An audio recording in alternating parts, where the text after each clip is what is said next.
advantage to the team that comes out of the upper bracket. And as we saw last week with South America, when Avidity, they won it all. Well, they won it in game 7. And guess what? They had that 1 game advantage. So it literally meant everything to them. So everyone's going to be vying to be in that upper bracket throughout to get that 1 game advantage. Yeah, no, this, James, I just want to take a second to look back. I know it's all about North America this week, but last week was crazy. And especially again with that 1 game advantage in that upper finals. We saw 11, the team that was expected to win the whole thing, got 3rd place, and it was Avidity that pushed through. This 1 game advantage kind of changes the way you approach that grand finals, doesn't it? Oh, it certainly does. If you think about the bracket resets that have to happen in the RLCS, it is a much longer road. It is a very difficult road as well. You're having to beat the team so many more times than you do here. And here it's just a single game. So if the team that comes out of the lower bracket wins that first game that they play, they are on an even playing field. So that is huge. That's massive. And I think that's a huge boost for whoever goes down into that lower bracket coming into the grand final. They're going to have a lot more confidence. And it's also just going to make it a lot more exciting. Well, you did mention in that bracket those 4 teams that came from league play. So let's do a little history lesson here. Let's take some time to just get people straight with the storylines. There are 4 teams we're just going to ignore because they didn't do well enough in league play, but we're going to keep an eye on NRG. Hey, you got to perform better if you want to get auto-qualified in here. So we're going to talk about the teams that did: NRG, G2, SG, and of course now NV, previously known as Ghost or Vanguard for the past few days. Let's start talking about NRG and their season back in Season 9. These guys were the world champs coming out of Season 8. James, I remember at the beginning of the season, you specifically had said that, this is now NRG unhinged. There's nothing to lose anymore. But we didn't quite see that turn into the best success. They didn't look terrible, but it wasn't the same NRG. And even they said that they were having difficulties. Do we feel like that's going to continue to be a problem for them?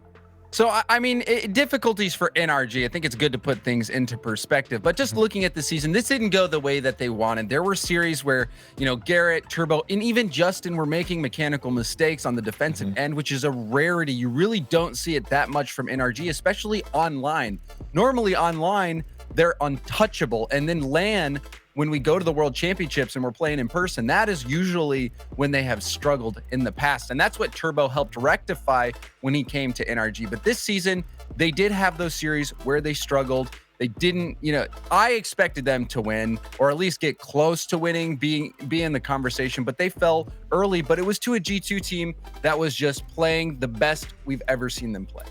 And now that's the thing to me for NRG. Like, everyone's going to say it's a terrible season for them. Well, they finished 4th in league play, but they tied for 2nd. It just came down to game differential. Then when they played G2, like in that winter semifinals, it went to game 7. They were so close to going to the finals, and who knows what happens then. So NRG, when it matters most, they show up. Throughout league play, they were a little complacent, it seemed like. But when the regionals happened, they looked on fire. The problem is they ran into a red-hot G2 at the time. So now, again, we're in the spring series, like in the spotlight. I expect NRG to show up again here.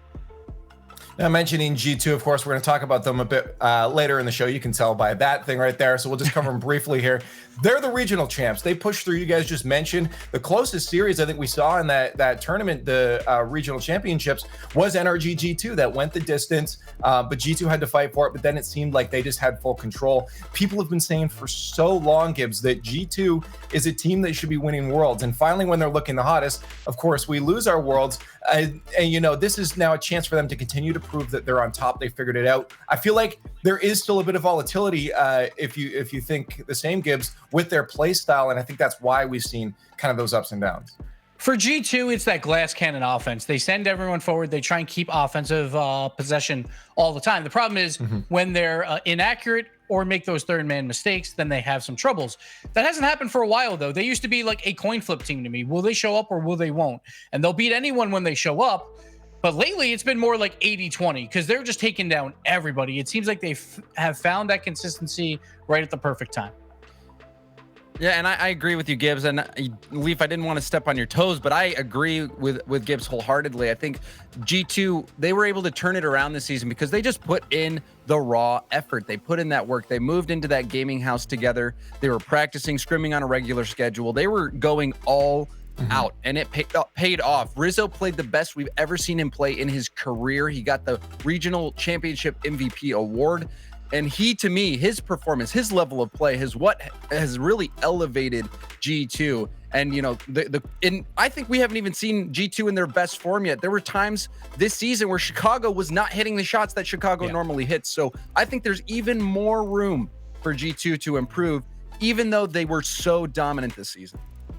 It's a question again of just is it going to be consistent clicking? And I think we started to see that. So G2 fans have definitely been rejoicing out there, saying, you know, this is the era of G2 right now. But again, we're going to talk about them a bit more in a bit. So we're going to talk about those other two teams that all qualified through. One of them is Space Station Gaming. Space Station Gaming has been absolutely blowing people away with their performances lately. They came out, a few seasons ago. We said they have potential. They never really delivered. Coming into those last Worlds, they popped off. I mean, like even on the stage, you saw Arsenal was one of the funnest players ever to watch because of what he was doing on the field. And they carried that over. I was worried that maybe they were just a LAN team, James, but it seems that they've been able to transfer that mentality and that skill into league play, into online play. And I feel like SSG are going to be here for a while to stay now.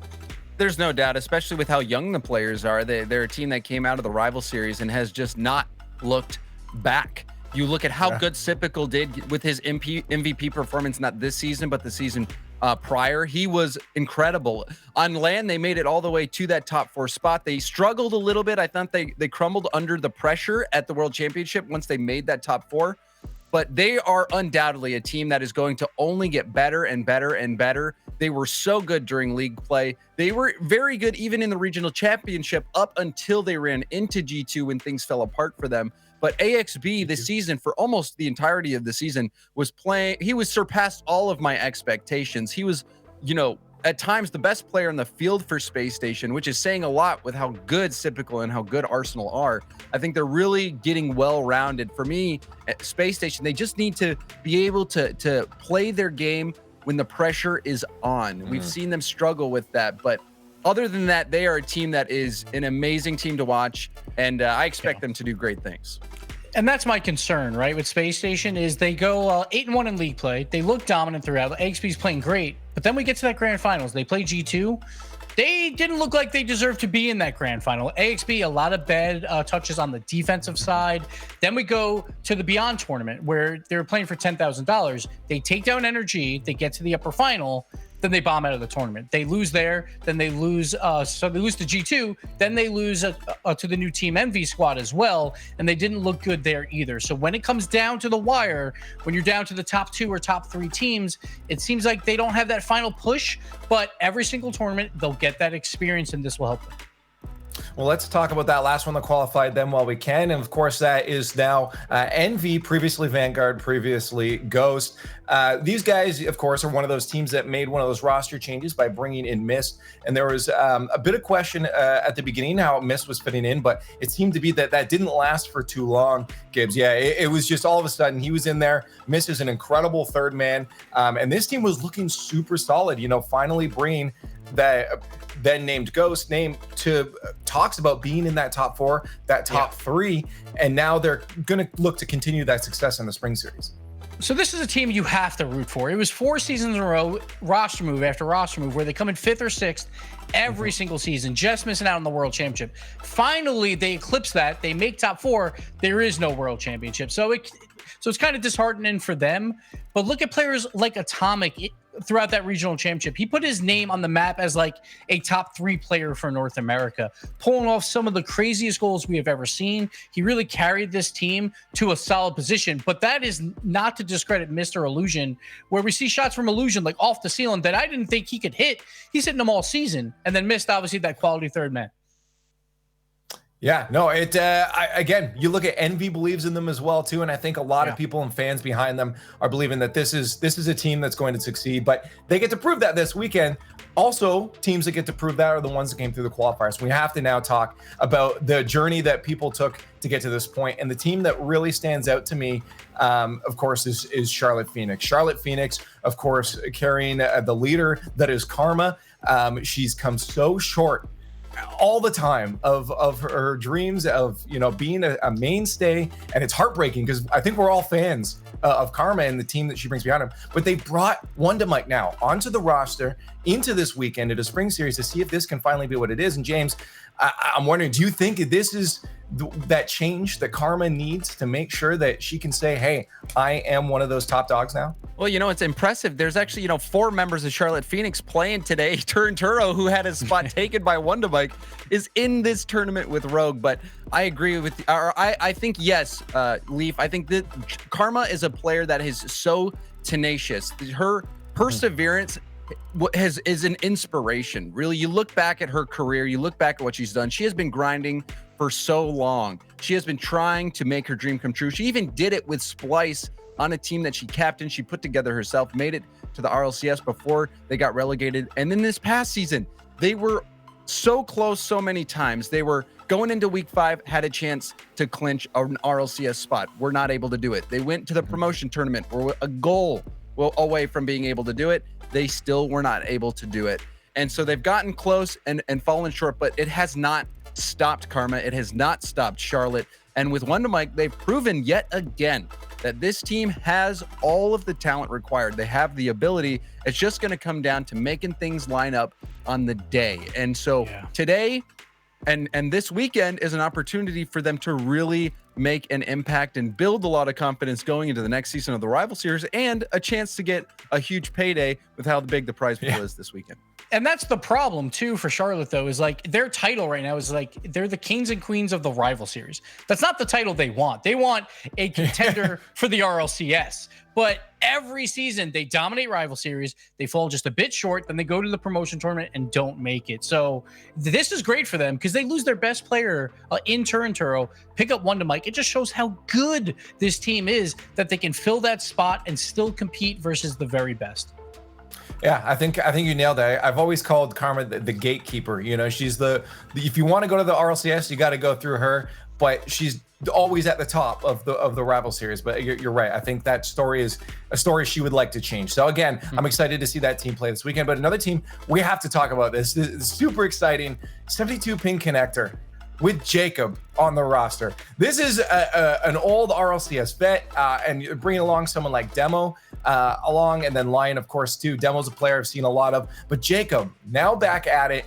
I'm excited just to see how it goes. Not holding high expectations. I don't know if you are, James, but I still just want to see them play. I'm just excited.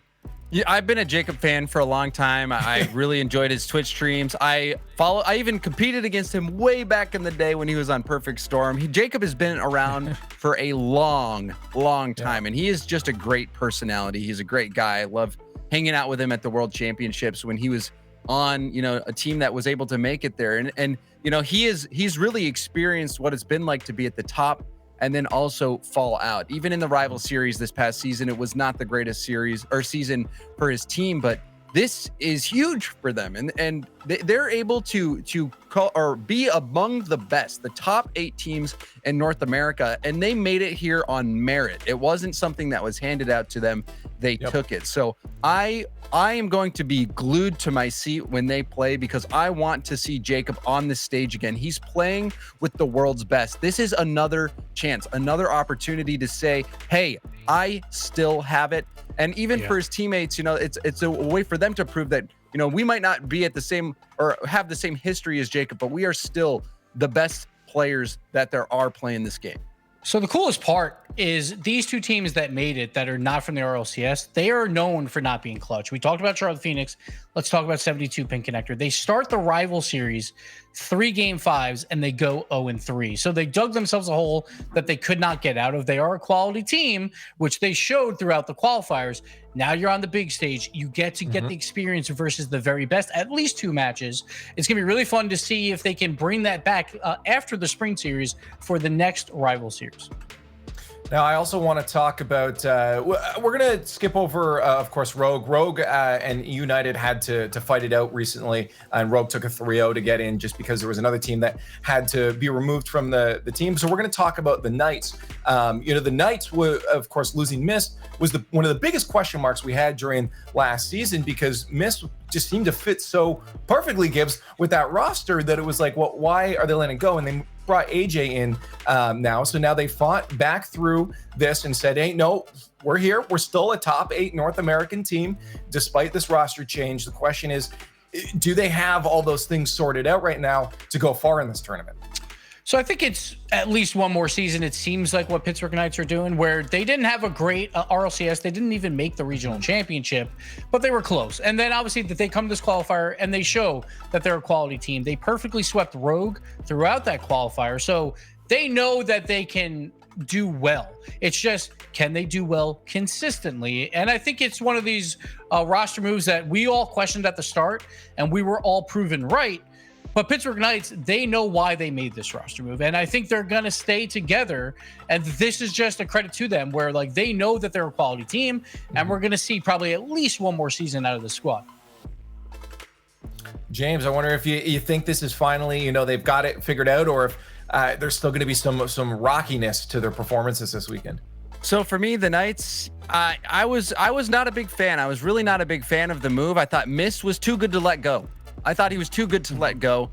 And I think he proved that. I think he proved that now going over to what is now Envy, that he was a top talent. And for AJ, he was coming off a team that was struggling. And honestly, he hadn't really had a great season in a while or had a good string of performances. So I was a critic. I was a doubter. But I think for me, them even getting here into this tournament is showing me that they're still improving.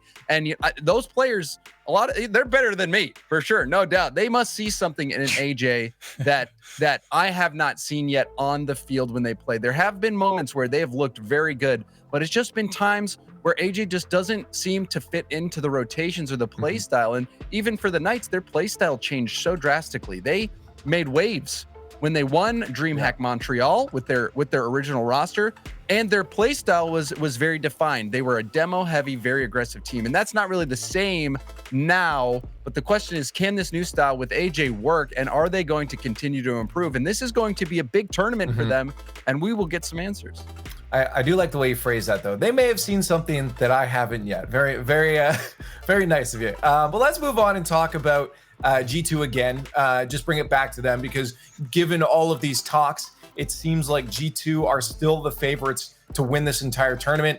I'm wondering, Gibbs, if you think that is the story. It's what I've seen all over online and from the other analysts as well, too, that G2 is a very strong team. And based off the way you guys talked earlier, it sounds like they may be, or is there going to be some other people in their way? There's a chance for other teams, but 1000% G2, they are the top dogs here. For the last 4 tournaments that included 2 qualifiers for the Beyond tournament, then the Beyond finals, and included the regional championship. Who won it? G2. 4 tournaments in a row. And that's over their last 12 games. They've lost 1. And that was to force a bracket reset when they played Vanguard just a few days ago. And then they beat Vanguard, who is now Team Envy, in that final when they did get bracket reset. So they haven't lost anything in a very long time. They are so hot like over this last month that they are clear favorites here. Yeah, no, it's tough though, because like there is still that volatility, James. I still have that question of like, are they going to have that day where they're pushing up too hard on that offense? They get a little too involved in their speed, that they give up an easy goal that can end up being that difference maker. Is that going to be a problem with their play style, do you think, James, coming into this tournament? Or is, they've got it figured out? To me, there's a few warning signs for G2. The big one is Chicago. I think if he's not able to connect on shots, that's always going to be a difficult time. And also for Rizzo, look to see how effective his bumps and demos are going to be, because that is a huge part of his game. He is probably the most physical player that we see in the RLCS, or at least the most effectively physical player. The demos that he gets, the bumps that he gets, are oftentimes at moments that could not be better for G2. So I'm going to be looking for that. How well is Chicago shooting, and how effective is Rizzo being in that aggressive, annoying kind of play style that he has? I'm going to start with Gibbs on this next topic here, but because we know how great Gibbs is at guessing. So let's talk about our predictions. I want to just kind of figure out who we think is going to be in that top 3. I'm very curious if we agree, because it does feel like it's a little top heavy coming into this, especially given those G2 talks there. So I'm sure we can figure out where people's number one is going to be. But Gibbs, draw me your top 3 predictions for this tournament through this 2-day event. All right, so G2 I think is number 1 just because of how quality they've been throughout. We already talked about that. I'm going to go Energy number 2. Sure, they haven't shown up in maybe the Beyond tournaments, but that's how Energy is. They never really show up unless it means something like the RLCS or the Spring Series. I think Energy, relatively easy side of the bracket. I think they have to worry about Space Station a bit, but I think they could be number 2. Then I'm going to go Team Envy because I really like what this team is doing. I think Atomic is one of those players that's going to continually rise to potentially the best player for North America. So I think they have a chance to surpass Space Station Gaming because, again, Space Station lately to me has been a sour note when it matters most. They've been kind of choking. So I think Envy can surpass that and make it to top 3. James, I expected you to jump in there at some point and tell him that he's completely wrong. I did see a little bit of a head shake on the Envy one, but you didn't yell at him yet. No, I mean, I was going to say the exact same thing. I think it comes down to, I think it comes down to that Space Station Envy for me is, I think Envy has what it takes to surpass, but they didn't really have the greatest of series. They even lost a few series. You think back to that Sonic series that they had in the RLCS. That was just a disaster of an ending for them. But it seems like they've moved past it, and they are a team that has a lot of talent. And so I agree. I think it's going to come down to those 4 teams, which is, Space Station, Envy, NRG, G2. But I'm with Gibbs on this. That's how I think it's going to play out. Okay. But, that's what the fun is of Rocket League. It can come down to a day like this, and you can be surprised. You even think back to the first World Championship when Kronovi won it all with a sub over 0 on the team. No one expected it to happen. So you can have a team catch a hot hand. But, Gibbs, I think that's a pretty good call. Thank you, James. Thank you. This is tough for me because I need someone. Is there? Don't we have a Gibbs statistician out there somewhere on like the Reddit at least? It's like Gibbs was perfect on G2 this season. This is great. James has complimented me. I called you Gibbs and then Lawler. Leave. I'm so shook right now. But I'm serious. Gibbs was perfect on G2. Do you understand what that means? That means you just got to go with what Gibbs says. I don't know. He's predicting G2 in the mix. I agree with the G2. Well, I guess if he throws it in there, then yeah, I guess G2 was part of the prediction. So just trust him. Now everything has to follow up. Okay. Well, at least until the next season. I'm going with G2. I'm going with the G2 and the NRG picks. This that third place that I feel like, and you guys probably can agree too that can be a toss-up for that third place between Envy and Space Station. So I don't know. Do I just go with them? All right. Now, there's one team. Watch out for Pittsburgh Knights. I think that first round matchup, Pittsburgh Knights and Space Station Gaming, I think Pittsburgh Knights has a chance to make a run here. So I'm going to throw them out there. Okay, no, I'm still going with Space Station my third. I have to do something different, and I do believe in Space Station, and mostly just because I love watching those guys play. They're phenomenal to watch play. So that's it. But for the most part, I guess that's it. G2 wins. We can just not do the whole show for the weekend. We already know how it's gonna go. That's because we're always right here. But no, let's move on and talk about that first match because we do have to do the whole weekend. So let's talk about G2 versus Rogue. More G2 talk. Well, let's talk about Rogue. Let's focus on Rogue here because this is a fun matchup. I mean, it's always going to be a story of Kronovi going against his old roster. That's always going to be something there. Rogue had made that move with First Killer, bringing First Killer on, and now, as James mentioned earlier, return Turo jumping onto this roster. These guys made it in last second. They had to play against United, which they won 3-0. I might add on there. To get into this tournament because they originally hadn't made it in here. So it's interesting now to see Rogue in the spot. It seems to be the story of Rogue where they just kind of unexpectedly just keep making it back into the top gives. And I'm wondering if maybe that luck's going to continue through, that they could take down G2, but likely not. My favorite thing on Reddit is just the Rogue fans. There's so many. But they're all miserable all the time because they just never know what Rogue is going to do. They always are on the knife's edge of even being in the RLCS, it seems like. Then they'll just randomly qualify for a World Championship and make top 4. It's just such a strange roster. But Turo, this is the beauty of the promotion tournament. When you're on the big stage, even if you don't make it, but you showcase your talents. Turnturo, he did exactly that. The number 2 offensive player throughout the promotion tournament, only behind First Killer. And guess what? He didn't make the RLCS, but he gets picked up by a team that's in the RLCS. So that is why it's so important for every single player for the spring series, for any of these tournaments on a big stage, to show up. Yeah, I mean, it's so hard because it's a G2 right at the beginning. We literally just talked, James, this whole pre-show about G2 is going to take this. And you can see Chad is also in very much agreement that they're going to take this. Those swarms of Rogue fans out there thinking there's a possibility. But it's hard for us to now suddenly say Rogue can take this, especially because we haven't seen enough of this specific lineup, James. Well, and I'm wondering if Turnturo can just come out and have a magic performance. You can't say there's never a chance. There's always a chance, especially in Rocket League. Upsets happen, and when you have players that are as talented as First Killer, Turnturo, and world champion Kronovi, it is possible. And they got here playing some good Rocket League. Is it likely? No, it's not likely, but it's still possible, especially because we've seen how good First Killer can be. Even in the promotion tournament, he was incredible. He's a very fast player, very mechanical. But the thing that they don't have that G2 has is that time. G2 has had so much time, so much synergy. They have worked on their comms. They have worked on just those little small things that need to go unsaid. They know each other's style, and they have spent so many hours in the game playing with one another that they have the advantage here. They have the advantage. They are playing better. It's very likely we see G2 take it. But Rocket League, one of the things that make it great is that you can have a player play the best they've ever played in their life and carry a team to victory. And First Killer is one of those guys who can do that. So I think, watch out, G2. This is not a free win, but G2 is the favorite.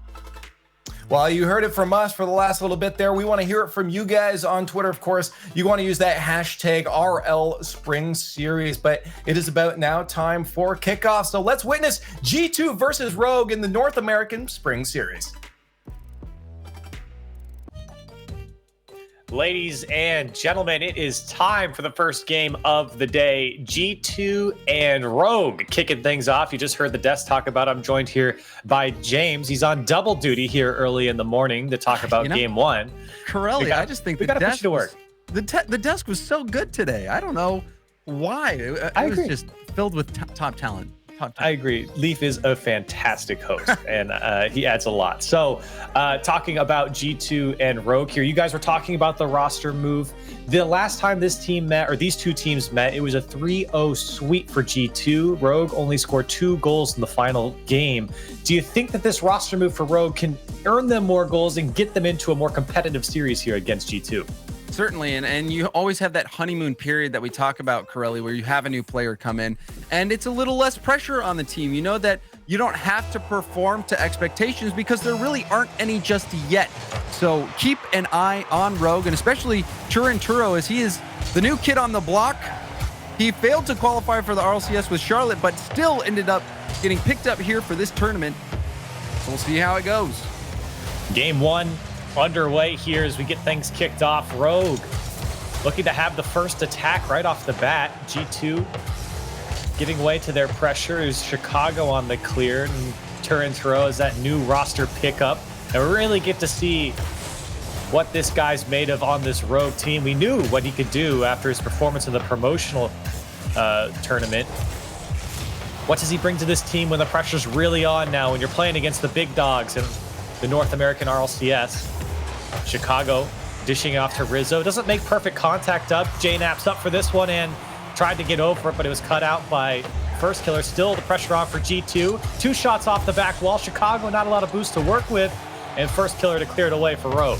We're already seeing very good ball movement out of G2. They're attacking the backboard, trying to boost starve Rogue, but Rogue is keeping that boost. First Killer has 100 in net. He's just waiting for his opportunity to counterattack, and now we're seeing it happen. Rizzo trying to slow down Kronovi, but a good sequence from G2. They were looking good, but Rogue is not backing down.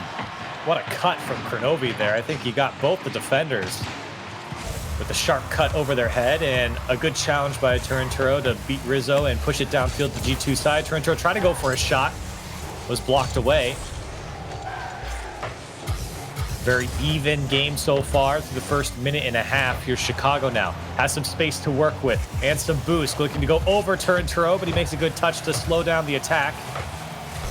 And Rogue feeling a bit of pressure from G2, but not too panicked so far. Now 2 go for G2, and JNaps has to buy some time for his team to get back. And they're both low on boost. Under 20 boost for everyone right now on Rogue. Except for Turo just picking up this boost from the midfield is trying to get his team on the attack. And Rogue, they get down and they've been back with such low boost a few times. But they have countered G2 quite well, looking for these counterattacks, and now backboard opportunity. Rizzo, key touch to break that up. That one coming clean off the backboard, and Rogue not able to follow it up. Good touch from Rizzo to break out. Rogue still pushing down the field. 2 go now from Rogue. This could be dangerous, but Chicago and JNaps get a little tied up, and first killer will take out Chicago. Here's Turinturo, pass 1. Shots on target off the crossbar and the post. Pass over to Kronovi. That one's off the crossbar as well. 2 huge opportunities for Rogue, and they still can't put it away. G2's defense barely hanging on. And that was a chance for Rogue. Kronovi was in the right spot at the right time, and he was close to hitting that shot, but banged it off the crossbar. That was the chance for Rogue to take this lead. And they are squaring up nicely. They're not backing down from G2. And Rogue, this might be a new Rogue, Corelli. Absolutely agree. That flurry of shots looked so good from Rogue, not only because they were dangerous opportunities, but because it was so well orchestrated downfield. It just felt like everything came into place. And here's an opportunity for first killer. Kronovi can get the bump on Rizzo. Rizzo does make the save. But G2, I think they got hit in the face here, realizing Rogue's going to be a much more difficult opponent than maybe they thought. Coming up on a minute left, this ball high for JNaps, looking for the ceiling and tried to come back down on it. Turinturo, great job to push this one past Rizzo, but it's straight into Chicago's hands. And I like what first killer did there. He wasn't really playing the ball, he was playing Chicago. Chicago got the flick, but after the demo, it slowed down the attack. However, G2, their possession game working quite nicely. Chicago almost making a solo play happen. A big miss there from Turinturo, and first killer does fight for it on his way out. Less than a minute to go. Kronovi downfield. Turinturo right side, and a save off his own crossbar from Rizzo.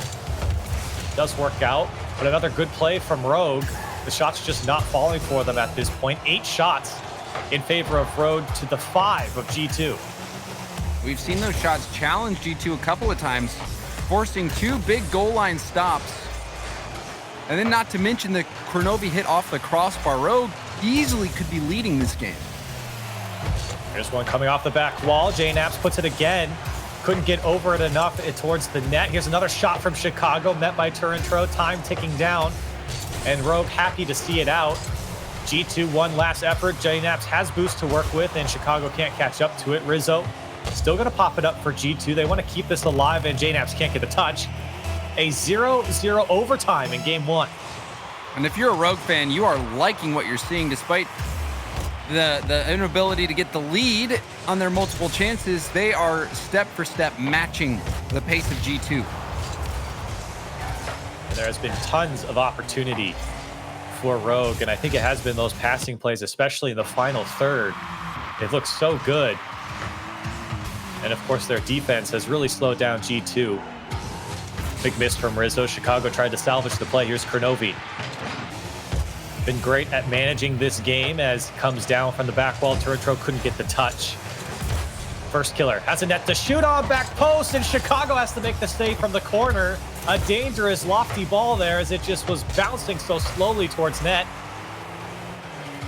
Still, Chicago had to stretch for that, and we've seen G2 have to stretch multiple times now. That was the third one that comes to mind that was close to finding the back of the net for G2. In this game, these teams have matched up so well. In a flip reset from first, JNaps had to do some work to deny that backboard. shot from Rizzo as the bumps come through, and the save from Kronovi off the post. Still, the defense a little disorganized here from Rogue as they got bumped out of the way. Huge opportunity for G2 still couldn't put it away. And another shot off the crossbar, save from Turintro. Another follow-up, and Kronovi can't get there. JNAP puts game 1 in the bag for G2. And Turo was in net, and he was having to think about Rizzo. Rizzo was looking for that bump. JNAPS comes in and floats that one over the final defender. G2 aggressive in overtime. They get the win. And they barely come out alive here in game 1. If you look at the stats, G2 were forced to make 9 saves throughout this game, and Rogue had a lot of dangerous chances. And of course, Rogue also had to make 9 saves. So a very back and forth game, like you said, James, very even between these teams, which I don't think a lot of people expected. You know, after the season that they saw from Rogue, they were maybe had some apprehension about the roster move, but is proven to be very good here for Rogue. A couple missed opportunities you can see on the replay could have been the difference maker for Rogue. It could have been. They were so close. You think back to that Kronovi shot that hit off the crossbar. That was to me the chance for Rogue. They had some very good shots that were on target that got denied, but that was the one opportunity where the net was open for Kronovi to make that hit. And I would love to get a second look at that one, but Rogue, they hung with G2 every step of the way, easily could have won this game, and now I'm eager to see game 2.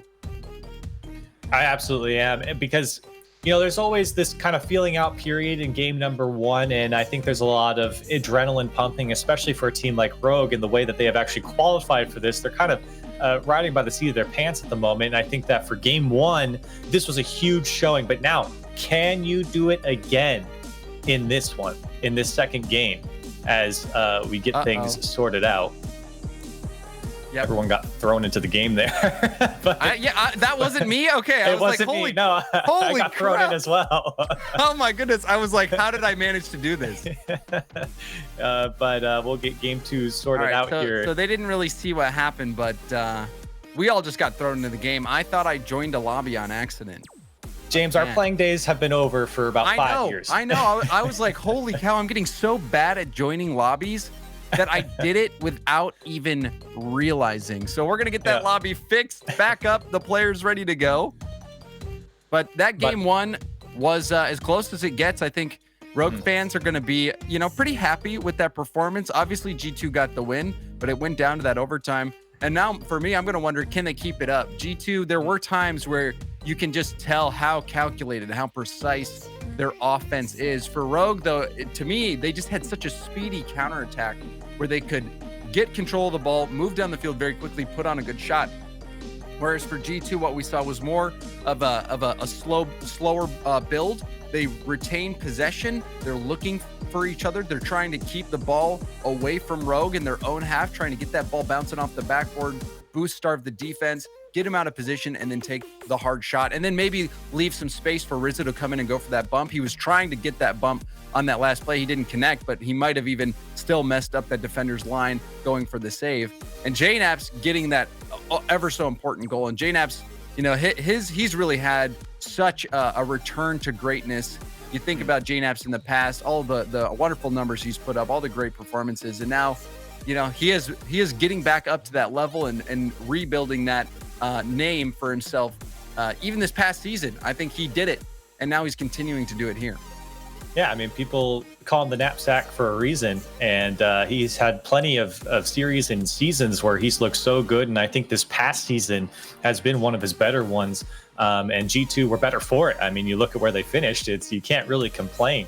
One player I want to point out on the Rogue side was Kronovi. I thought he did a great job of really managing the game, bringing that ball down, forcing the G2 defense to come out, and I think that Rogue benefited from his management of the game and keeping that ball grounded rather than these high flying passes as we finally get into game 2 as we get things kicked off. Rogue trying to bounce back now after a very tight game 1.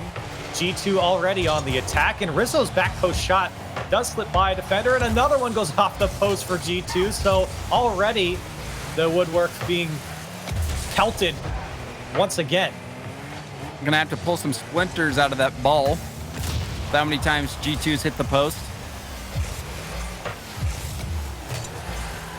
Pass from JNAPS to Rizzo doesn't connect, and low boost situation here for Kronovi. Just gives it up to JNAPS, dishes it off to Chicago. Turintro does a great job of jumping in front of that.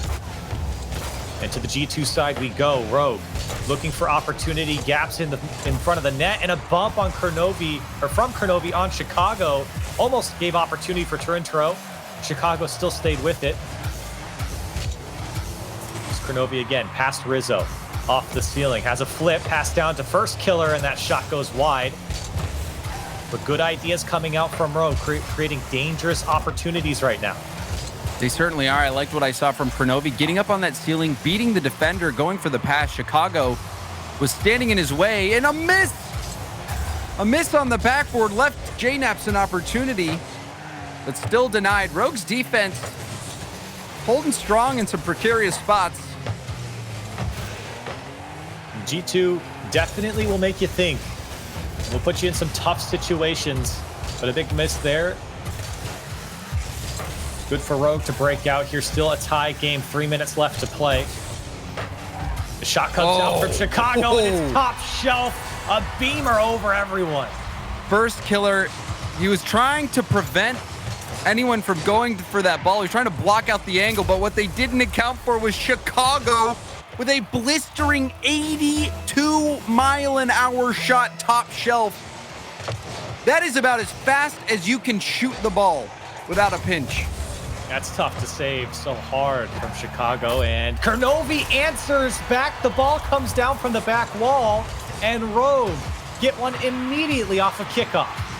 And Turo did such an amazing job on that play. He was dribbling the ball on the wall and forced the 50 through without even jumping. He let Rizzo go for the challenge and just shook it off. And in that pinch in the corner, you know, that small pass to roll it out to Kurnovi, and almost getting that off the bounce. Churro with a big play. Kurnovi getting that goal as well. Rogue right back into it.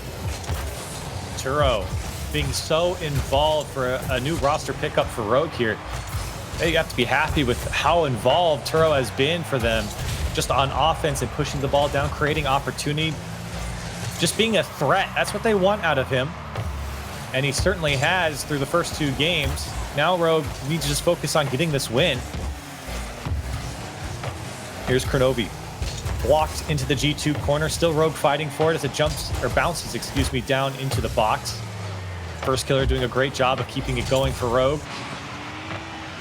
Rizzo trying to keep possession, looking for Chicago, does find him. Chicago pushes it downfield, and Rizzo was going for the bump on first killer and didn't connect. Let the ball bounce. But Rogue's defense gets back and clears out. Turo up high, met by Rizzo. Here Chicago has options to his right, and JNaps does give it up. Rogue doing a good job of cutting out those passes, or at least stopping the shot. They see them, or at least the lanes, and they jump in front of it.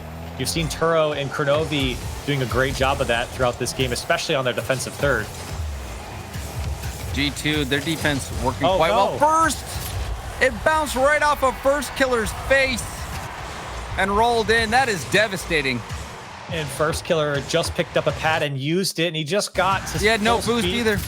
And yeah, he used it all, getting in. As soon as he touched that ball, he ran out of boost, and he couldn't catch back up to it. An unfortunate situation for Rogue. G2, though, will benefit. Cheeky from Chicago. I mean, I don't even know what you call that when you bounce it off another team's face. I think that's just an own goal at this point. And you know, an own goal, I don't think first killer had any control over that situation. He didn't really make a mistake. Or Chicago just blasted it right off his hood. But a long ranger, Turo from downtown. And this one was pushed into him from first killer, and a great setup, honestly, from Rogue here. First killer straight into Turo, and he puts it on target, and Rizzo as the last man. It's so hard to react. That ball immediately gets pushed over your head. Very similar to that Chicago shot, just so quick. You can't react. And a tie game here. Rogue have been able to battle back twice now after giving up some goals here. Can they hang on, or does G2 take game 2? And the more I see from Rogue, the more I like it. First killer even had a flip reset 50-50 there that was a dazzling display of mechanics. But Turo, if there were any questions about his quality, I think even in just this early, he has proven that he is RLCS quality. Absolutely. But there, Rizzo, he's showing you why he's the regional championship MVP. Top shelf shot. Beautiful power. Yeah, and I think Kronovi thought Turo was going to get this one, but it was a little awkward for him. Again, with so much power, the pace on the ball was tough for Turo to stretch across. Kronovi never jumped because he thought Turo was going to get it. In the end, it just goes in, and another goal given up here by Rogue. They feel like they should have made a save on it. Here's a pass from Turo over to first killer, and Chicago makes the save. Turo looking for Kronovi, can't get there. 10 seconds left now for Rogue. First killer. Can't get it out of his corner, and JNaps will take out Kronovi. Time ticking down. They got to go across the field. Turo pops it up. Last ditch effort now for Rogue. First killer to Kronovi. Not a lot of boost on the Rogue side, and Chicago kills it for a Game 2 victory for G2. G2 getting yet another victory. Another close game. Chicago, that shot was something else. 82 mile an hour. I don't know if we'll see a stronger shot today. That was something else. Rogue, however, they had some very good moments. They kept this really close. G2, they're just winners. They're just winners. They do it yet again here. And Rizzo, that last shot was just so well placed. And then the defense as well. You saw that save in the corner on the replay. Rogue was threatening, and the speed at which they can get downfield is quite scary. This one, again, close. The series score doesn't really tell the story of the series so far. Rogue has been playing very well. This has been some excellent Rocket League. No, I have to agree. And I think if I'm a fan of Rogue, this is a very promising series. Looking forward just down the line in the next coming season. I mean, this team has looked so strong, even against G2, who are the kings of NA at the moment. And they're going toe-to-toe. Sure, they're down 0-2 in the series, but if you look at the games, it's been so close, so back and forth. I don't think G2 has had the upper hand at any point. Rogue has certainly put G2 on the back foot many times. So this Rogue squad, I'm impressed. I am very impressed by the way Turo's playing. I'm impressed by how they have been gelling together so quickly with the new pickup. Absolutely. In this game, too, you can't forget, Krilly, that this is one of those personal games. This is one of those emotional series for Kronovi. G2 doesn't make many roster changes. Even when Kronovi was on G2, he was on that team for a very, very long time. And he, gets a goal here. Kronovi striking first in Game 3. Kronovi gets the goal here, but look at Turo getting over Chicago, and what a great way to beat that defender. A great carry over his head, and Kronovi does a good job to be at the right place at the right time for Rogue. He saw that ball get over Chicago, and he knew there was a chance for Rogue to have a shot. And Rogue on the board first in Game 3, and boy, do they need it. Shot again comes off of Chicago. It actually got by him near post, and Turo almost had an opportunity to put it away. In the end, G2 breakout. Chicago doesn't make contact. Now Turo. And like I was saying, Corelli, Kronovi won E-League with this G2 squad. And then when he got replaced by Chicago, that type of thing, that does leave a mark. It leaves a mark. And so these games where Kronovi is playing G2, I'm always excited to watch it because I expect the best from Kronovi. He's such a competitor, and when he's focusing at his max, he can do some amazing things. He's been in the RLCS for so long for such a reason, but JNaps puts a double tap away for G2. The skies parted, and he took advantage.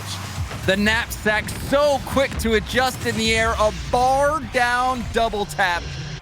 That is perfection. So a tie game past the first minute here in Game 3. Both teams trading blows. Here's Kronovi. Over to first killer Rogue. Trying to break down this G2 defense once again. Chicago can't find a way out. Kronovi looking for that back wall, but Rizzo does a good job of breaking out. Does beat one defender, and first killer trying to regain possession here, and he does past two, and this one's going to float just into the hands of Chicago.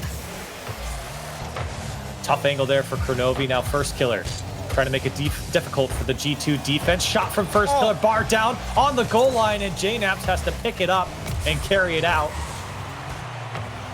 And those are situations, Corelli, where, you know, it's a matter of millimeters, whether it's barred down and in or barred down and out. Rogue again coming close. They have had those chances where they've come up just short multiple times in this series. It would be so much different if those would start going their way. And Kronovi starting to change the tables in favor of Rogue. And this one kind of came out of nowhere because Chicago looked like he was going to have this one all the way through, but he ran out of boost. And he let that ball go off the back wall, and Kronovi been playing cleanup crew for Rogue, this time off the G2 mistake, and now Rogue back in the lead.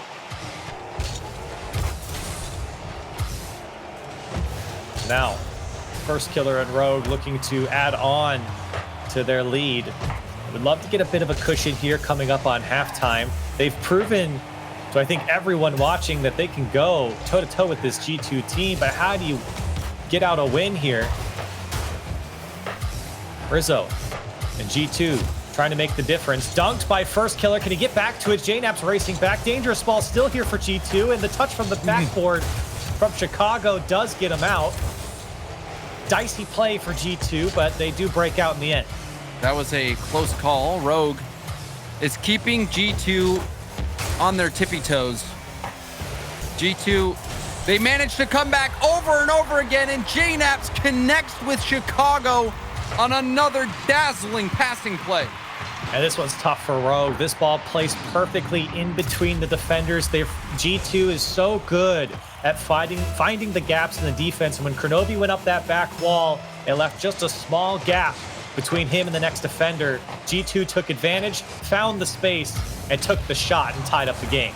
And you know, Corelli, when we're gearing up to commentate a match, you always hope that the level of play is going to be like this. This is refreshing how speedy these players are, how precise they are, finding each other on the field, the power of the shots.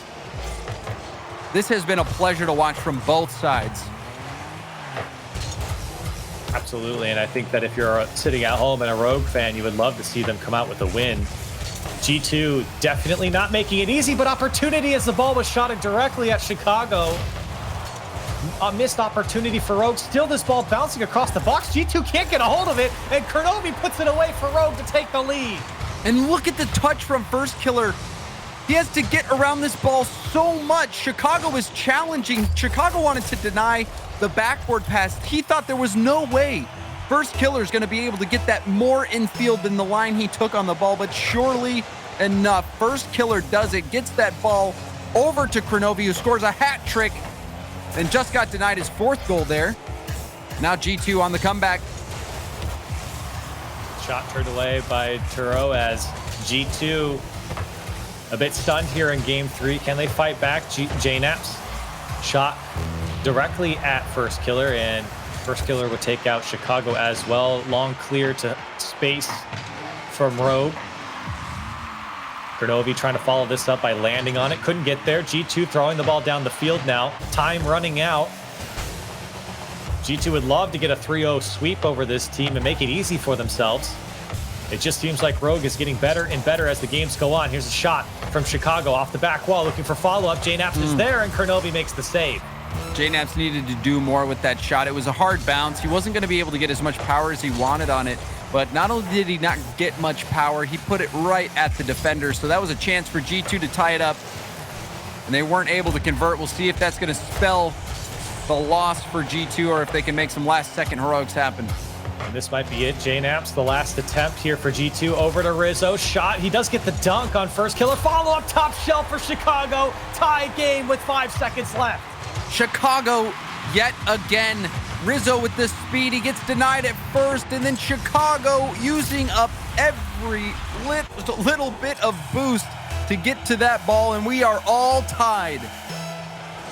G2 will not go quietly in game 3, and maybe one last chance here for first killer. Doesn't get the setup he wanted, and no bounce will come. Overtime here in game 3.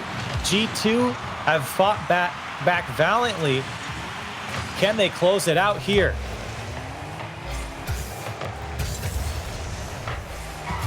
Rizzo pops this up for G2. Opts to go again. A couple of bumps coming through for G2 as well, but it's not enough to stir up that Rogue defense.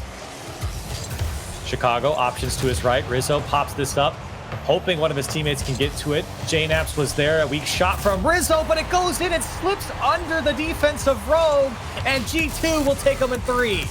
And Corelli, it doesn't matter how hard you hit the ball if you hit it in an unsavable spot. First killer, he pre-jumped. He was expecting Rizzo to get more height on the ball, but as soon as Rizzo saw that first killer had jumped, he knew he had an opening. He just needed to place it correctly, and that's exactly what he did. Rizzo finding the slot and hitting it in overtime. G2, they sweep Rogue, but this was such a close series, and it was fun to watch. I selfishly wish that Rogue would have won this game so we could have gotten more games out of this series. This was a blast. Yeah, very impressed by Rogue, and unfortunately they lose all 3 games, so on paper it doesn't really look like that great of a series, but if you watch the games here, this was a fantastic showing from Rogue. I think they showed a lot of promise that this roster is going to show just in the coming seasons, and maybe here in this spring series as well. We're excited to see them, and unfortunately they go down here against G2 in 3 games. A couple of overtimes, very close series in the end. A 3-0 sweep for G2. We've got more North American Rocket League coming up. Stay with us after the break.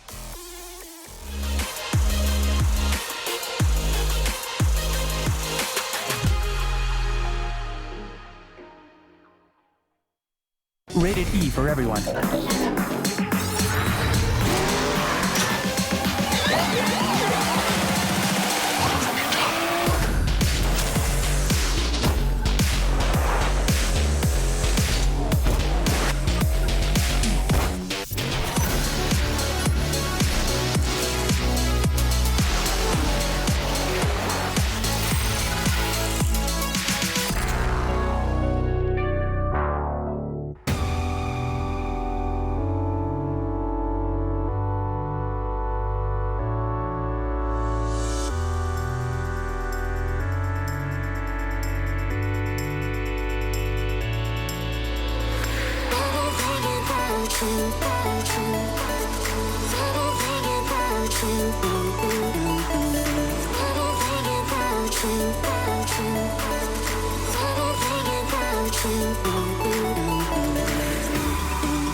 Ladies and gentlemen, welcome back to the North American Spring Series. I'm your host, Brody, alongside Gibbs. I guess I should say Leaf. That's what people know me in this, right? Leaf and Gibbs, alongside Achieves as well to join us to talk about that match. Before we do, though, I do want to mention, if you guys aren't on Twitter right now, you missed out on an important announcement. We would like to announce that former professional soccer player and current San Diego Loyal manager Landon Donovan will be joining us tomorrow on ESPN2 for the North American Spring Series Grand Finals. It's going to be extremely exciting, Gibbs. I know as you two, as Americans specifically that pay attention to the soccer scene, you know how important this guy is. Yeah, it's really exciting to have him on. He scored the most iconic World Cup goal in USA history. Like, I remember where I was in 2010. They're playing Algeria. They need to win to beat England for the group stage to come in first. And if they tied, they would have been out of the World Cup. And he scores in extra time. Landon Donovan puts it home. I was going nuts. Like, I remember exactly where I was. One of the coolest moments for me in World Cup history. Yeah, I'm definitely looking forward to have him get a chance to experience, our world of hitting balls into nets. So curious to see what he thinks of Rock League. I'm looking forward to seeing him tomorrow. No, it's going to be very exciting. Again, you guys don't want to miss it. Landon Donovan on, we get to share our worlds between soccer or football, as I guess it should be called, and car soccer. It's going to be exciting to see those two worlds actually collide on the screen. But let's talk about that last match. Let's talk about G2 Rogue, because I feel like this was over sooner than I thought it would have been, Achieves. Over sooner than you thought it would, maybe. It was definitely a lot tighter than a lot of people were expecting, especially with Rogue having to make a roster swap. There's always a question of what are they going to look like early on, but overall, I thought Rogue played a pretty solid series in terms of getting good transitions, but unfortunately, the defense, I feel, is what let them down. A lot of weak clears. G2 did a nice job capitalizing on a lot of the opportunities that Rogue allowed them whenever they just couldn't get the ball out of their own half. And it would have made a lot of big blocks and capitalizing on weak clears. Now, for Rogue, I thought Turnturo plus First Killer, great passing plays to open up the offensive side of the field. And this was a very offensive series, and that's what G2 kind of likes. That's what they do. And the best part for G2, we talked about it like in the pre-show, the one time when they're shaky, probably Chicago when he's a little bit inaccurate. Well, they were setting up some great passing plays for Chicago to hit some incredible shots, and he was accurate. When he's accurate, G2 is going to be very hard to beat throughout this tournament. And so far, we've seen it. Rogue played in like exceptional, and they get swept. That's how good G2 is. Well, now I'm going to put you guys on the spot by allowing Rizzo to jump in and talk about that match and critique your analysis. Rizzo, welcome to the show. How accurate was that? Seemed pretty accurate to me. What's up, Lee? Hey, you guys get the pass. Good job. I want to talk to you about that. The Rogue, to me at least, looked pretty solid in a lot of the areas that, again, you guys were capitalizing on small mistakes and punishing, but they looked pretty solid. Were you worried at all that the game would go longer than a best of or a game 3 there? Do you think it would have gone to a 4 or 5 at all based off the way they're playing? Before the series, we were feeling pretty confident. In game 3, we were, I don't know, the entire series we were a little shaky, I felt like, but in game 3 specifically, felt like the series might have gone a little bit longer, but we ended up just pulling through and getting the clean sweep. Fair enough, and I want to get a chance to hear your opinion. What do you make of Rogue making the roster swap, Turnturo for Wonder? What do you think of Turnturo on the pitch first time seeing him? I thought Turo was pretty good, but I was kind of surprised they picked him up in general, just because all the teams that had scrimmed them before during his tryouts said they were pretty bad, so. Oof. Fair enough. Well, Rizzo, I'm very sad that I never got to visit you at the team house, but how's that team house been for you guys? Like, it obviously worked out. Like, how's that atmosphere? Team house has been good, Gibbs. It's a shame you couldn't come visit. I know. Oh, darn. I am sad, but are you guys planning on taking a break now, like after the spring series, going back home for a bit? Yeah, after spring series, I plan on heading home. That's going to be a nice. I think it's going to be nice to divvy it up like that, right? Too. It's you can only take so much of those other guys, but it definitely has helped you guys. Now looking back at the tournament that's ahead of us, still 2 days to go since that was only the first match. Who's going to be that biggest obstacle? Who do you think is going to be in the way? Because everyone's thinking you guys have this tournament in the bag, not to put any pressure on your backs, but who's going to be that hardest hurdle to get over? I don't know if it's one specific team, but I guess the ones to always look out for are Envious, Energy, and SSG. The other RLCS teams that auto-qualified, so...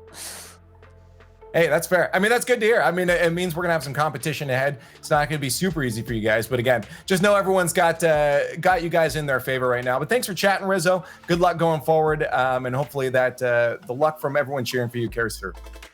All right, thanks, Leaf. And there you have it, Rizzo from G2 Esports. They come through with the full 3-0 sweep over Rogue. Again, didn't look too bad from the Rogue end. They're still in the tournament. As we mentioned before, this is a double elimination. So they're still in tournament down in that lower bracket, 1 life left for them. But we have a lot of other matches to get through. So why don't we talk about our next one? Team Envy, formerly known as Vanguard, formerly before that known as Ghost, and 72 pin connector. This is a fun match, specifically because, again, we have Jacob now back facing off against top level players. This is going to be fun to watch him play.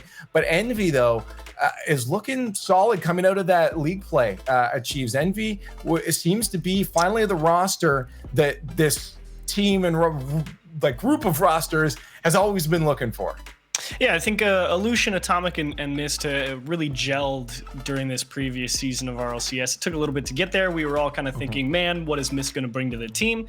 I think he slots in as a solid support player. He gets to play a little bit more offense, but generally I think he really shores up that midfield presence and allows Atomic to really try and facilitate rotation, and that speed of his allows Illusion to be a little bit more patient in that third man role, and Illusion continues to be a solid put away roster. So I think Mist was a great pickup in terms of solidifying the rotation for Envious. Now on the other side, you got 72 pin connector. These guys had a miserable rival series. They come in 9th place, but they're still together. They had a lot of close series that they couldn't pull out.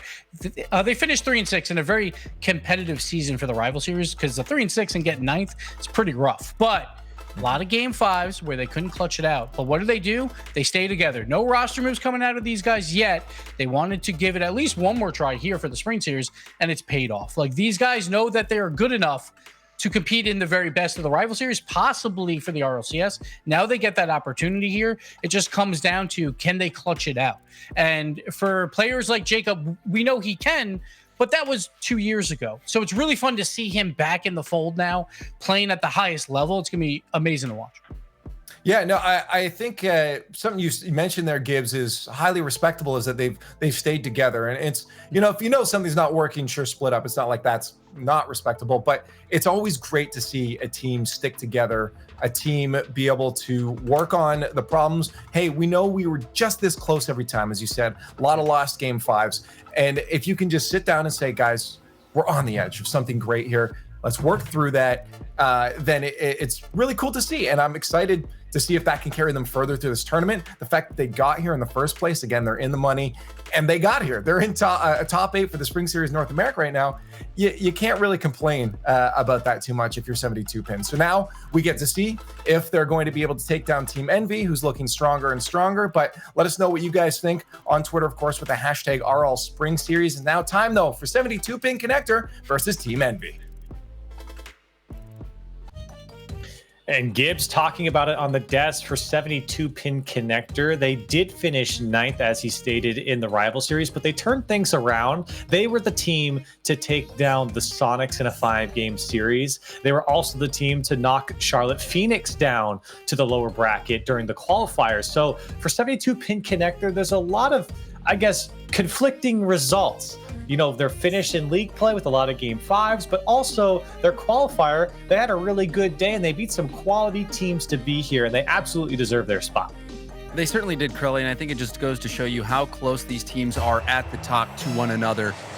So we'll see if 72 pin connector can do it here against an Envy team that many have as favorites, even myself included, had them finishing in the top 3. This is going to be a tough series for them. We'll see what they bring out with their new org pickup here, as Atomic and Mist tried to combine through the midfield already. And Atomic feeling some pressure here as the shot from Jacob just goes around the defense, and the first strike for 72 pin connector.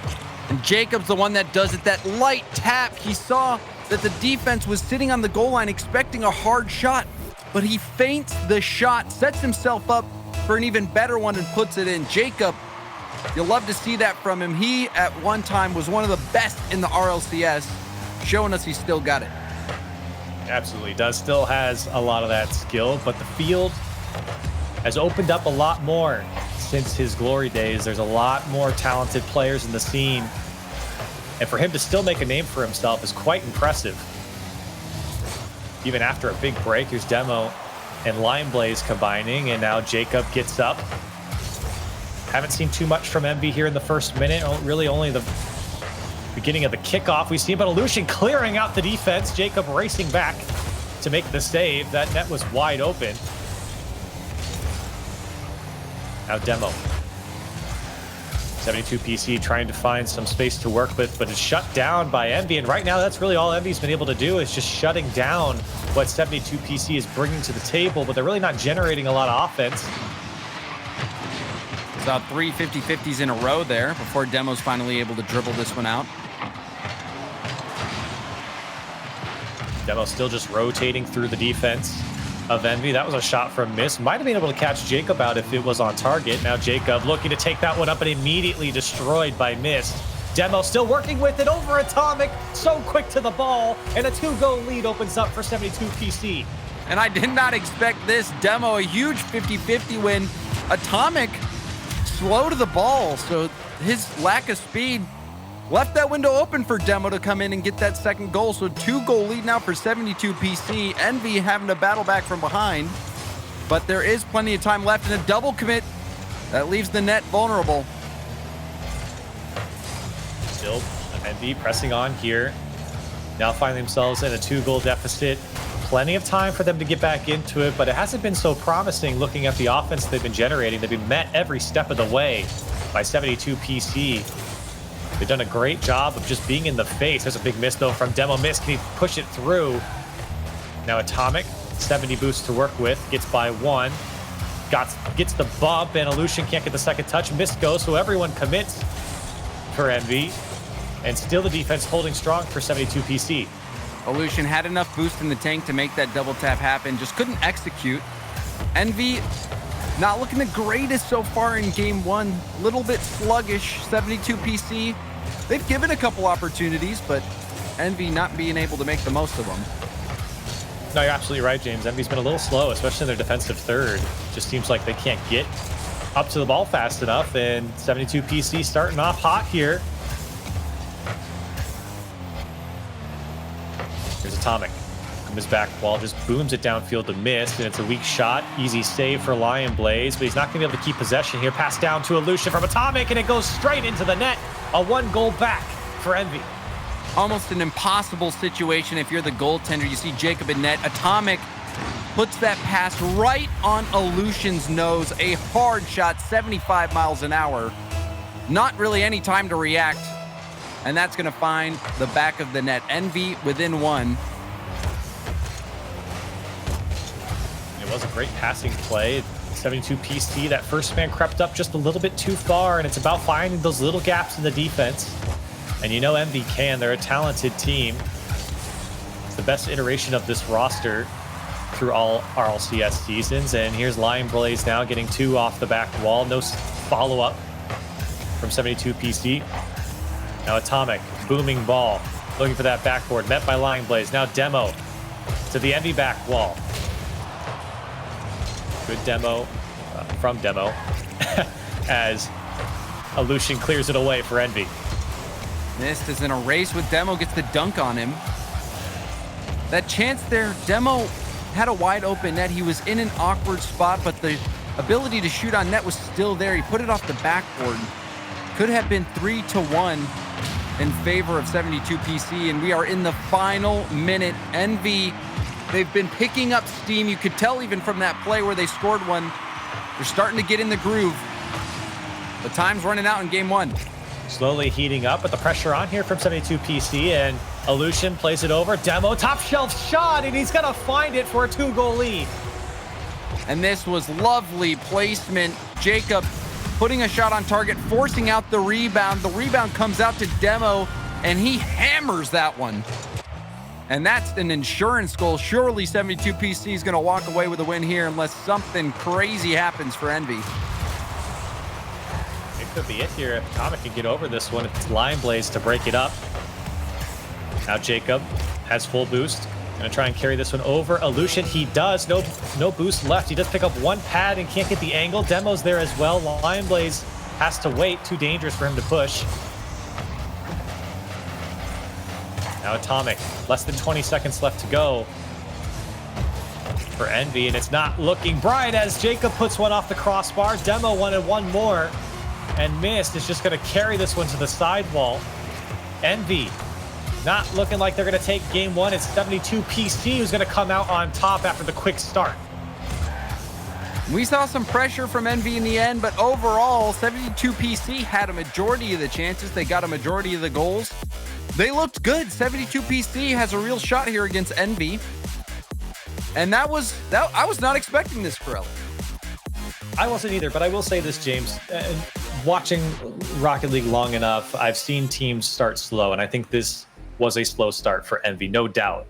You could see it towards the back end of the game. Envy really started to play a lot better. They were speeding up. They were putting more and more shots on. They had 10 shots in total to the 6 of 72PC. So they did have, at the back end of that game, I think the upper hand. And 72PC did feel a lot of that pressure sitting in their own defensive third. Certainly. And also Atomic, he just hasn't really been doing much, at least in this first game. Atomic, you expect him to be all over the place. He was down there with 176 points, only 1 assist to Illusion, and it was a good assist. But what we've seen out of Atomic, you know, he is one of those players that can win series for you single-handedly.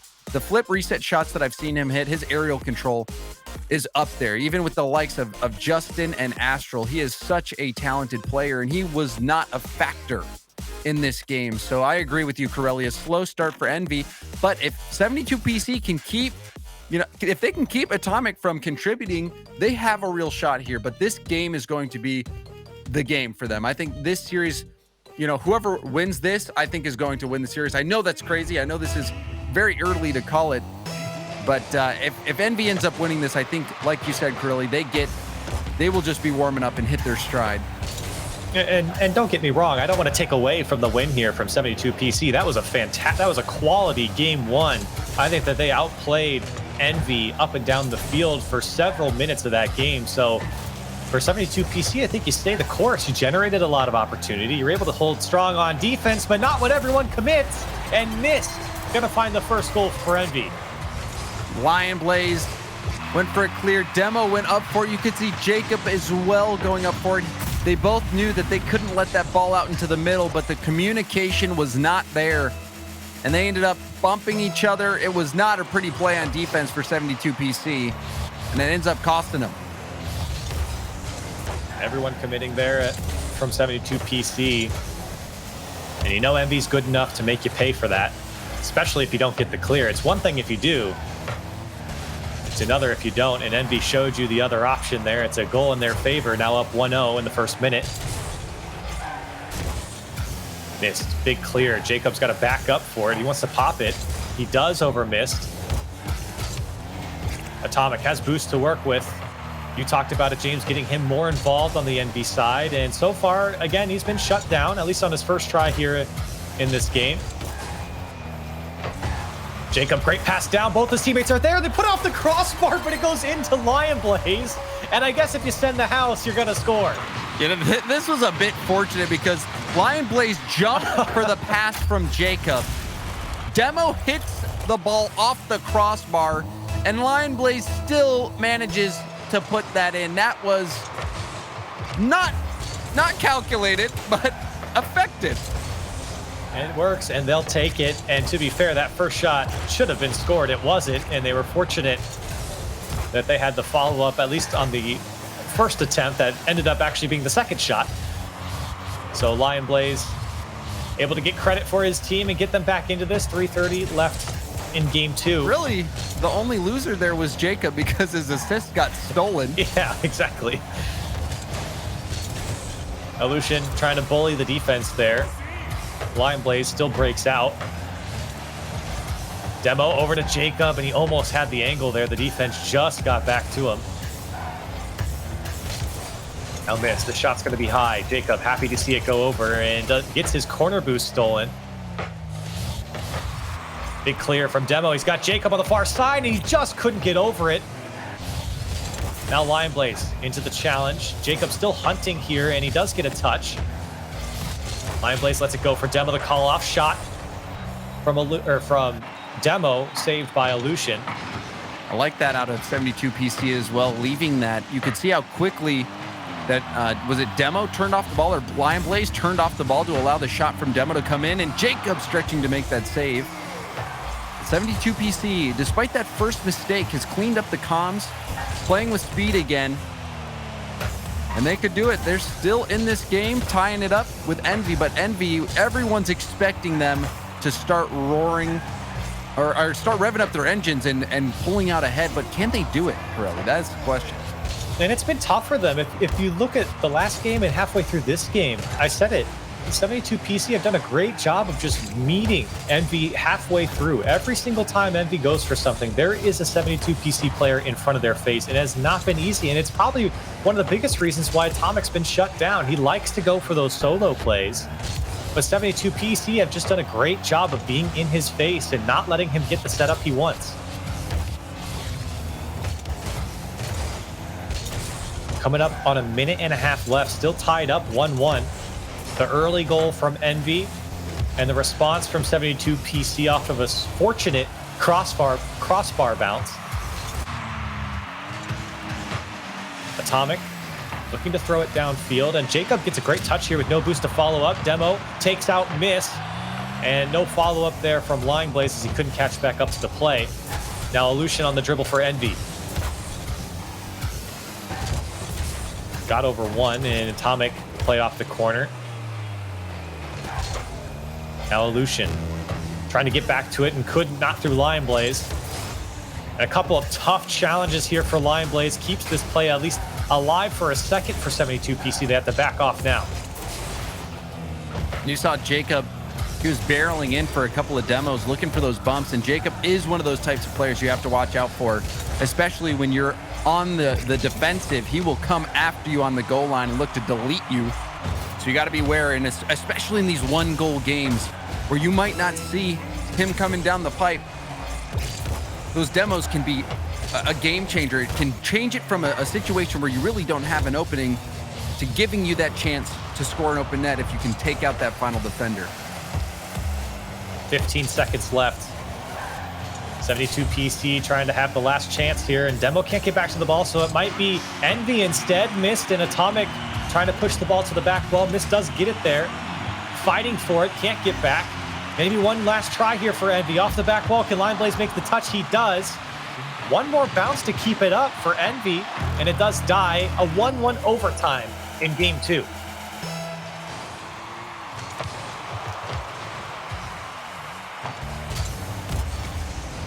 Envy off the kickoff.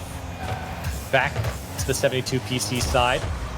Very highly contested games here through games 1 and 2, regardless of how this one ends. These teams well matched, at least at the beginning, which is not what you'd expect. You expected Envy to come in here and outclass 72 PC, a team that was not even able to finish in the top 6 of the rival series, but they are taking it to this team that finished top 4 in the RLCS.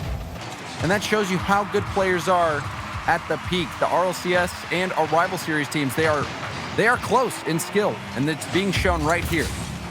Absolutely. I don't think anyone can say that either team, or that 72 PC is being outclassed at the moment. And here's a shot from Demo, taken away by Mist.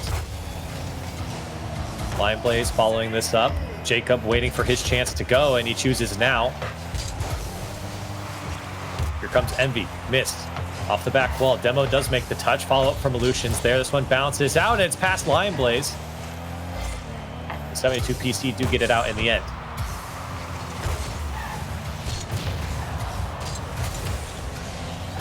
Here's Demo off the back wall. Follow up from Lion Blaze. Blocked by Atomic. Now Jacob up for this. Gets beat by Miss. Actually pinches off of Jacob. Pass over to Atomic from Illusion. Atomic tried to give it back to Mist. And a great cutout from Mist. Shot off the post from Atomic. And Jacob clears it away. And that was it. That was the chance for Envy. They let it get away from them, giving 72 PC a second chance at this game. 8 shots in favor of 72 PC to the 6 of Envy. Jacob carries this one away. Lion Blaze tries to make the challenge and is stopped up by Atomic. This is a very tense overtime. The speed slowed down the beginning, but things ramping back up here as we know, or as we saw, a very close chance there from Envy. Coming up on half a game here in overtime. Atomic has an opportunity, plays it across, no one there from Envy, and cut out by Demo and Jacob.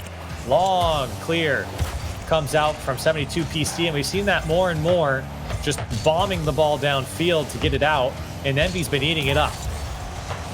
Envy, they've had some chances now that they let get away from them. Can they answer the call, or will 72 PC continue their march towards an upset? Here's Atomic. This could be his play. Gets a little bit too out in front of him. Atomic still does a great job. Sets up his player in Illusion, and he doesn't get the touch. Jacob has been fighting for that midfield space, but 72 PC have just struggled to break out. Jacob is always playing point. He's headhunting right now. He gets one. Chase missed off the ball as well, so he lets Demo come up on the free ball. Here's Jacob, who's to work with. Tried to go over the first defender in Atomic. He gets the Demo on Mist instead.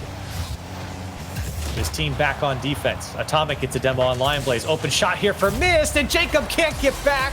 2 demos come out, and Envy finally break the defense. Atomic was on the hunt. He was coming at Jacob, made Jacob go up on the back wall, and you saw how close Jacob was to saving that. Had Atomic not, played chicken with Jacob, I think Jacob gets to that ball in time. So Atomic, that aggressive play, that going for those demos, paying off. Mist knocking in that game winner, and Envy escaped with a close win. That one could have been different. However, Envy did have multiple chances. Oh, absolutely. And I think for Envy is a huge sigh of relief after winning this game, because obviously they hit the post. It was a very close game just in general, but you don't want to go down 0-2 to a team that I think a lot of people thought they were going to beat in 72 Print Connector. And again, I don't want to take away from how good 72 PC have been playing, but Envy is a team that we expected to come out and win this series, and it has been a lot harder than they thought. It certainly has. In Demo and Lion Blaze, that goal was something else. And this overtime, we saw Envy almost win it before this, but it was really coming down to the execution from Mist on the shot, and Atomic getting aggressive, going for those bumps, going for those demos. And that has been such a key part of the meta as of late. It wasn't as effective this season as we saw in the previous, but demos, even just going for them, even if you don't hit them, can still be incredibly effective. We saw Atomic do it there. It worked. And now Envy are right back in this series 1-1. It very easily could have been a 2-game lead for 72 Pin Connector. And that would have been, a situation where I don't know if Envy could have battled back from, but now things are under control and we're back square.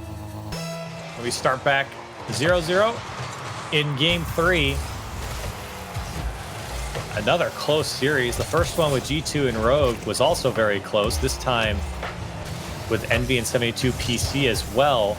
Great bump here from Atomic. Illusion couldn't get over. That was an opportunity. Now Jacob backwards, flips around, and onto the dribble. 72 PC know how close they were going up 2-0 here in this series. They've proven to themselves that they can beat this team. They've already done it once, and they were 1 goal away in the last game.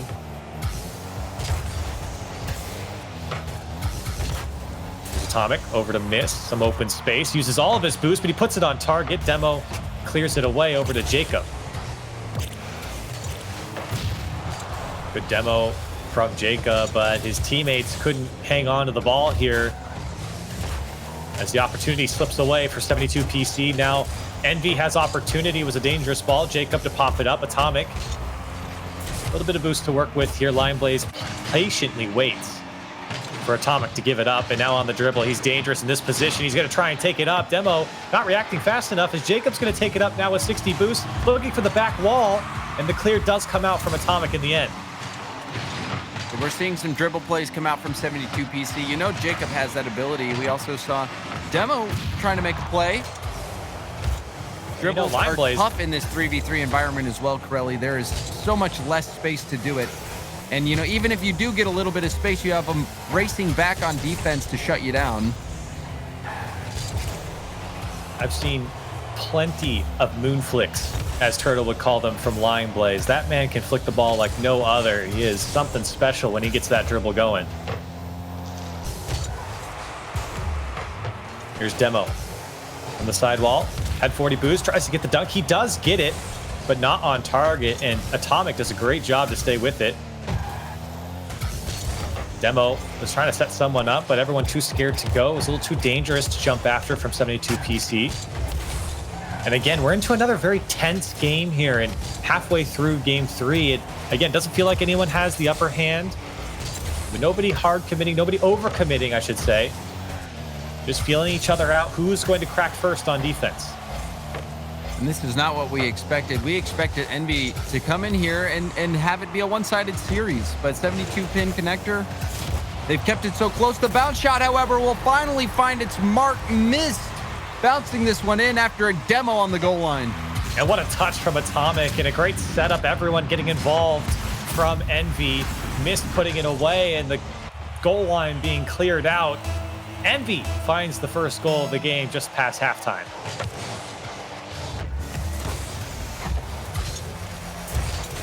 And Jacob again not getting the touch there. That one came off the crossbar, and still a dangerous ball. Atomic trying to give it over to Illusion, but he can't make the touch, and Illusion trying to play it back to Mist. Here's Lion Blaze, only 40 boost into this air dribble, and he couldn't follow it back up. And Mist, he had to take a wide angle around that ball because he had no boost, but that was an opportunity to potentially pass that back into the middle for a give and go. Just a one-goal game still. Envy, they're not out of the woods yet. 72 PC, we've seen what they have on offense, and it is enough to get back into this game. Here's Demo trying to do just that. Dishes it over to Jacob. A lot of the opportunity that we've seen from 72 PC have just been these high balls. Atomic still up, gets the read from the clear. Here's Demo, lots of boost to work with. Going for the flip reset, goes over one, doesn't get the flip, and tried to play it through Lucian, but Atomic makes the save, and now the counter's on for Envy. Goals open, 2-goal lead for Envy. And Mist, if you watch Mist, he takes Lion Blaze out of the play after this block. He's flipping into him, he's bullying him out of the path, and Atomic has an open counterattack goal. That was such a good play from 72 PC. They almost scored the goal. The ball was on the goal line. It was vulnerable. It was there for the taking, but Envy battled through. And we're seeing the physicality from Envy play a central role in this series, Corelli. You've seen the demos, the bumps. You're right. You saw in the last game, Atomic, the threat of the demo. You have to respect it, or just the bump. It's what earned Envy their win, and it's what's earned them so far 2 goals. 72 PC have to adapt. Time running out for them here in game 3. They've had 6 shots to their name to the 4 of Envy. Just haven't been able to put it away. And Atomic with the touchdown illusion on the demo, which opens up the net, and Envy have a 3-goal lead. And I love this play from Atomic. Get the ball, or from Illusion, you flick the ball high. Get the ball bouncing off the backboard and take out the goalkeeper. Trust Atomic is going to put a shot on net. And Atomic not only does so, it's a beautiful double tap. He didn't have much space to work with. It was almost point blank, but he still hit the shot, and Atomic, or Illusion, did his job of clearing that path for Atomic. Wonderful play from Envy. And time running out, looking very bleak here for 72-pin connector, as coming up on 10 seconds left, and they're down by 3. Shot from Jacob blocked by Atomic. Another shot comes through from Demo, and there is life in 72 PC as they finally find the back of the net. And they score, but it's late. 5 seconds left. They will have to score a kickoff goal to have any hope whatsoever. So we'll see what they have in the playbook for this situation. Go into the kickoff here. Demo just, this one pops up over to Jacob, and there's just not enough time after a kickoff to score 2 goals like that. And give credit to Envy. Their defense has held strong here. 7 saves in this game on the 10 shots from 72 PC. So it's not like Envy didn't feel the pressure, but they certainly put up a brick wall and they earned themselves a win here. You know, early on, 72 pin connector, they did have the pressure. We even saw it. There was the counterattack goal, however, if you can think back where I believe it was Lion Blaze, he just got harassed on the playback, and it opened up the net for Atomic to come in and score the goal. We'll take another look at these replays. And this goal, again, you see the demo coming through. Demos and bumps were a big part of this game, Corelli. Absolutely. That physicality of the game has been so strong, and this was Demo's opportunity. He didn't get the flip reset, so he tried to pinch it down, and then this turns into a counter attack as Atomic is just able to find the space. Mist was there bullying Lion Blaze. So bumps, they were a factor in every single goal. Bumps and demos were a factor in every single goal that Envy scored in this game.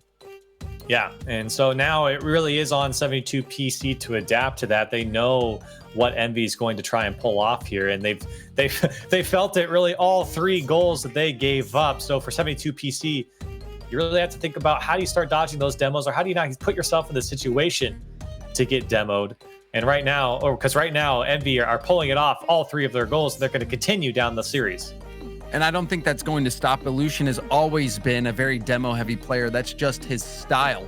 And Envy, now that they've found that that's working, I think they're going to stick to that style of play. So it'll come down to how 72-pin connector responds, how they can figure out and try to play around it. But it's such a difficult thing to play around. We even saw Jacob, he dodged a demo. He dodged Atomic coming for him one time, but he was still slowed down. He was slowed down enough for that shot to get past him. So that is a frustrating experience for teams, a frustrating style to play against. We've seen how good it can be. It's won majors with the Peeps from Montreal, now known as the Pittsburgh Knights. And Mist, he was a part of that roster, so he's not unfamiliar with that style of play either. So this has been working for Envy, and it's going to be a tough experience for 72-pin connector to battle through.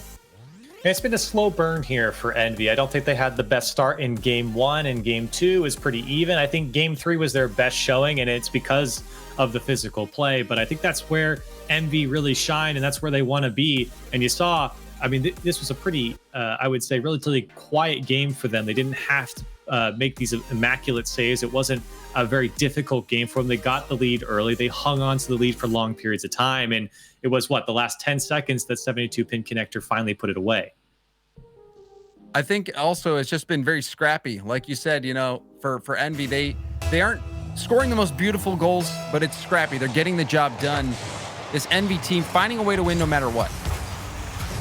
So, backed against the wall here for 72 PC. It's been a tight series, and they would love to start off with the first goal as they're on the attack. The 2 go, and now the counterattack on for Envy. As Demo does a great job to at least break it up. Mist trying to get the tough angle there. But we talked about it multiple times there in the break between games. Envy's that physical team. 72-pin connector have to respect it, but they also have to play around it. How do you deal with these demos? How do you respect the demo, but also still making your play, making your block, making your save? That's the question on the defensive side of things for 72 PC.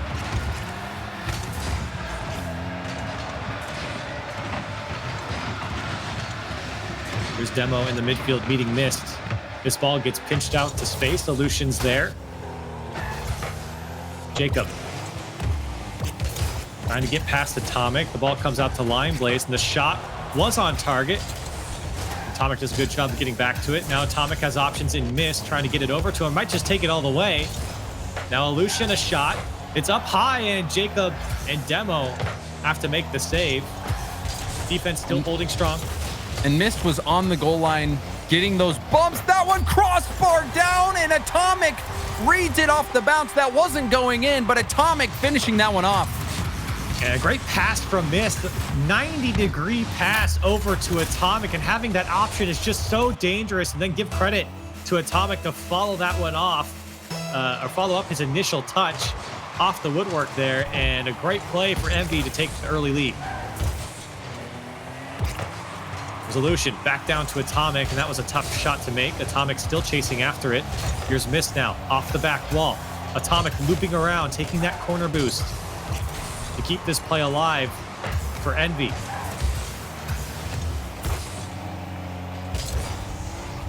Clear out from Lion Blaze, and he is afforded a bit of space there as he takes a shot. Now Jacob, tough angle, and he had Mist in front of him. 72 PC, their attack, couple shots are wide or blocked. The Envy defense holding strong for now. As Illusion finds himself now on the 72 PC side. Here's Atomic looking to take this one up himself, and blocked away by the defense. It's always scary when you see Atomic and he's got full boost and ball control and a little bit of space. You never know what he's going to do with it. At the time, it looked like he was hoping to get the ball out into the middle for a teammate. But even still, just watching Atomic, he's been free-flipping the ball. He has been all over the place. He has been playing lights out for Envy, at least late here in the series. And even there, he had barely enough boost to get to that challenge. He's so precise with his movements, knows his car, knows his boost levels so well that he's able to get there and get the challenge. And the defense are better for it, as Atomic doing well on both sides of the field right now. You know, you talked about it, James, in the first game. Didn't really see too much of Atomic, but he seems to be getting more and more involved, whether it's defensively, offensively, or just getting the bumps and demos. Or how about a shot that's going to go off the crossbar? But he also hit the post as well. Really, he was close on that one. He's certainly started to heat up. To your point, he has been oh so close. Here's Illusion from the corner. Not far enough out for Mist, and Atomic racing back to play on Jacob here. And they clear from Atomic. He might have caught the defense out, up and over Demo's head, and a 2-goal lead now for Envy. Demo caught cheating up. He was expecting Jacob to maybe get a ball out into the middle. He wanted to be there in case that happened, but what he didn't account for was a hard shot from Atomic, who picks up his second, and Envy pull away. Under a minute and a half left to go. Not much time for 72 PC to get anything going. This one off the back wall, and Envy are looking more and more dangerous as Mist tries to fake past one. Mist still on the ball, lets the defender go through. Mist throwing fakes left and right, and he's inside of everyone's head right now as he still has possession. And 72 PC were scared of him. And he really didn't have any options. He's sitting there on 0 boost. What else can you do other than wait for the 50-50?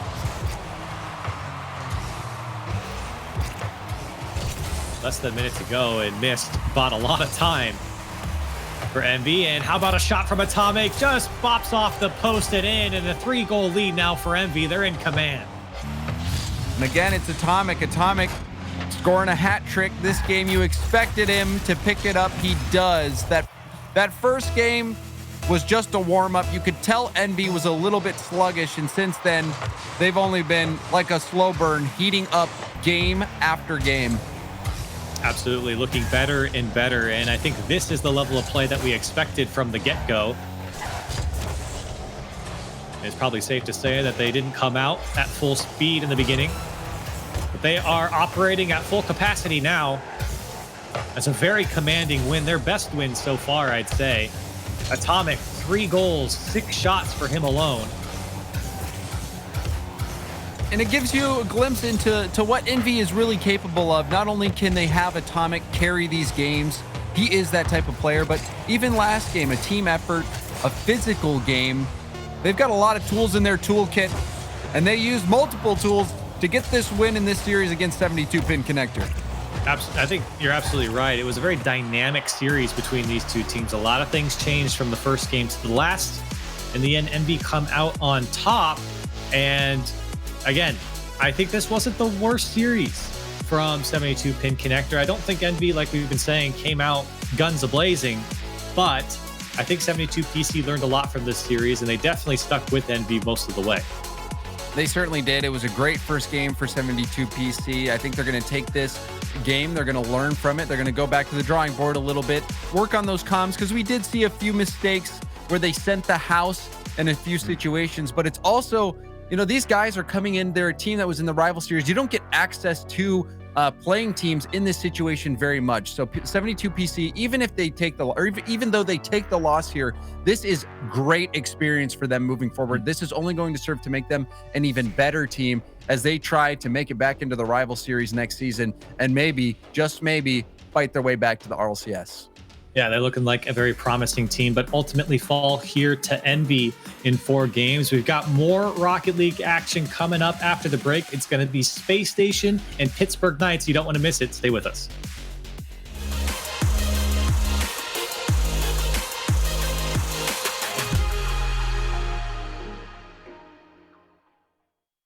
Rated E for everyone.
And welcome back to the Rocket League Spring Series. This week is all about North America. I'm your host, Leafex, alongside Gibbs and Cheese, and we're going to break down what we just saw, and that was Team Envy versus 72-pin Connector. 72-pin Connector, Cheese, taking a game off of Envy, but it looked like they warmed up after that. Yeah, I think 72-pin Connector came out a little bit surprising for Envy here, but I do think that, you know, game 2 started to get a little more handle on it, putting a lot of pressure on 72-pin on 72-pin Connector. I think that was 72-pin Connector's best defensive showing overall. But unfortunately, as the series went on, 72-pin Connector a little bit too tired of playing defense, tried to get a little more aggressive. That opened up a little more space, and then everyone on Envy picked him apart after that. And when you're the underdogs and you're up 1-0 in the series, game 2 goes overtime. It feels like a must win, right? You want to just get rid of this team as quickly as possible. It didn't happen there. Then game 3 happens, and you start seeing crazy goals by Atomic with some demos coming out from Illusion. And that's when you know you're in trouble, because Atomic, he started to show up at the end there. That crossbar read was phenomenal, and it just shows, like, sure, game 1, they shut down Atomic completely. 0 shots. That is perfect by the book, how you beat this team, but it's very hard to hold him down, and we saw that games 3 and 4. Well, now to talk about their match, let's bring in someone from Team Envy, and it is none other than Mist. Mist, buddy, congratulations on the win there. It's a good start. I think it was a slow ramp up. You guys vibing today, or you feel like there's a little more work to do for your match later in the day? We're feeling better towards the end, but it was a slow start. We kind of underestimated them, but towards the end, we just played as a team and worked well. So actually, can you talk to me a little bit about that? You know, you say you underestimated them a little bit. Walk me through what that experience was like in game 1 and making adjustments moving forward through the series. Well, after we lost game 1, we kind of just realized that we can't do everything by ourselves. So we had to utilize each other better. That's why we passed more and got a few demos and opened a lot of space. So this offseason has been a little bit of a roller coaster for you guys. Obviously, Ghost Gaming going away, and now you're getting picked up by Envy. And I can see it's probably a rushed contract, because I don't see any Envy jersey on right now. But how have they treated you so far? That's good. They actually tried to overnight me a jersey, but it was too late by All yesterday. right. It's been a fun 12 hours. That's awesome. Well, you have a lot more fun to come up this weekend. And you mentioned, that demo play. It's something that obviously coming from the nights before, we know that you're used to doing. Do you think that's going to be a useful tool when you guys have to play G2 later today? Or is there going to be another approach to that matchup? I think it could be very helpful. It just helps disrupt any team. So I think it would be helpful for them. Well, good luck in that match against G2 later. Thanks for joining us on the mic, Mist. And again, time to go get warmed up. Good luck against G2. Thank you. And there you have it, Mist from the newly named Team Envy, in case his last time we're going to mention it. Previously Vanguard, previously Ghost. You guys better have it memorized by now. But we're going to move on and talk about our next matchup, and that's going to be Space Station Gaming versus the Pittsburgh Knights. This is a matchup I've been personally looking forward to all day. Actually, they're all good, but this one specifically because Space Station Gaming coming of course off their last season pretty strong. Pittsburgh Knights still trying to fill in that spot that Mist left there. Originally, pulling in AJ. So it's this is a tough spot for them. Have the Knights figured it out at Chiefs? Do you think Space Station Gaming is going to have the easy number on them? Or, the Knights look like they're starting to really find their place. So it's interesting, I think obviously they played in the RLCS. Space Station came away with a solid 3-1 win. I think James said it best on the pre-show about Pittsburgh Knights. They must see something in AJ. I wasn't particularly sure what I thought about it. To me, I thought, you have AJ and Gyro, and they both are capable of a lot of the same things. Very ball control heavy, a lot of air dribbles, ground-based play, challenges, and that's both what they thrive at, and I've never really seen it truly come to fruition for them. Reddles is a strong player, and he's been an excellent force, but I just feel like AJ and Gyro, they both kind of bring the same thing to the table, but if they keep them around and they do well here, I'd be happy to see them make me eat my words. So one great thing about Pittsburgh Knights is the qualifiers didn't go so well at first. They lose to the Phoenix early on. Then they have to go down to the lower bracket, but they win 3 straight 3-0s. They dominated the lower bracket, which includes Rogue, who they perfectly swept, no goals against. So they definitely found their form late into the night for that lower bracket run. We'll see if they can bring it out here. Maybe that's just because AJ's playing his former team, but AJ, he's a mechanical beast. It just comes down to how does he gel with the team within the rotations. I feel like all season long for Reddles, he had to really drag this team to finish even top 7. And there was times when it looked great, but I think it was all because of Reddles usually. I want to see Gyro or AJ really take the mantle from Reddles and take some pressure off of him, and then figure out those team plays with one another. But again, it's very hard. You're playing Space Station. Reddles playing his former teammate with Arsenal, and you go back and forth. Did Arsenal make the right move? Because obviously he leaves that team. They win DreamHack. Now he's on Space Station, though, who looks like a top 4 team. So it's going to be fun to see these guys battle once again. Now, Space Station Gaming versus Pittsburgh Knights will be our 3rd match of the day. Let us know how you think this one's going to run with the hashtag RL Spring Series. But a lot of matches left to get to, so let's just jump right into it. We heard what the desk has to say about this matchup. James, I want to get your opinion on this matchup. Do you agree with them about this roster move from the last season for Pittsburgh Knights? And what do they need to do to take down the Space Station Gaming team? I think it's going to be tough. I'm still on the fence. You know, I don't want to make a judgment too soon about the Knights and their move with AJ, because I feel like they didn't really have much time. It was a relatively quick move before the beginning of the season. So I'm going to give them a pass here. I will still wait and see. I think the fact that the Knights are even here in this tournament is a great sign for them in the roster, but Space Station has proven over and over that they are a top team in North America. So this is going to be a real test for the Knights. We'll see how they do here in game 1 in this best of 5. Space Station was the team to finish first in league play. They ultimately fell to G2 in the regional playoffs. They were 4-0 swept in the finals. But they have looked stronger and stronger season over season, this Space Station team. After they got that LAN experience at the World Finals, it has just been skyrocketing in performance from all players, AXB in particular this season, but Pittsburgh Knights putting on the pressure early. As Space Station trying to get their bearings a little slow to this ball, they are able to push it out in the end. And if you think back, Corelli, it was back at DreamHack Dallas, I believe, was the tournament where Space Station decided to go with and Arsenal cutting me off. Arsenal, the big play.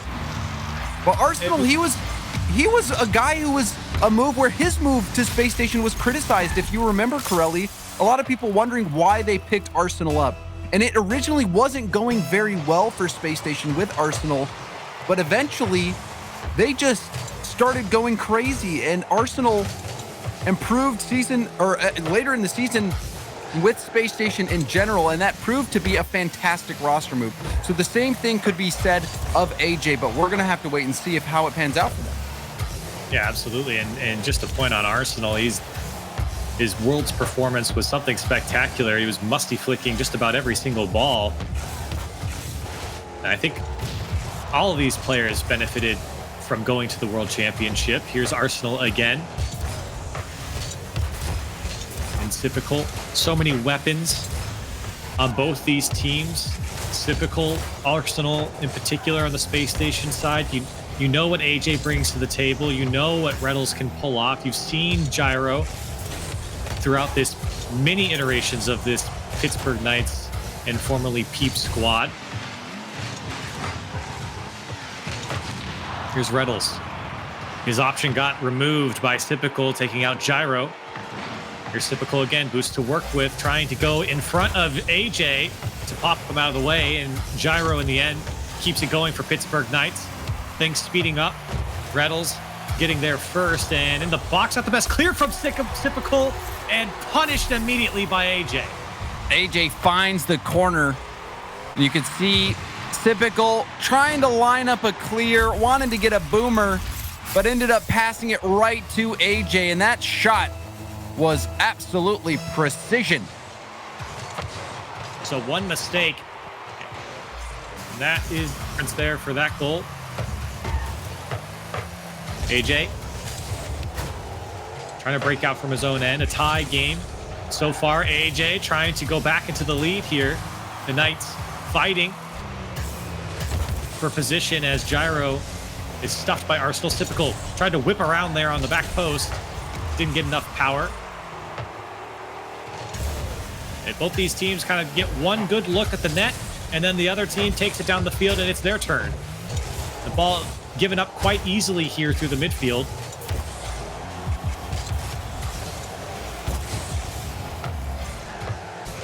Here's Arsenal to pick it up for Space Station. Has options to his left. Try to get it over to AXB. It was cut out by Pittsburgh Knights. Here's Reynolds, boost to work with. Has to get by Arsenal. Tried to throw a quick head fake. Couldn't get past them. Arsenal now trying to flick it over AJ. Couldn't do so. AXB has Typical lying in wait. And Gyro to clear it out for the Knights.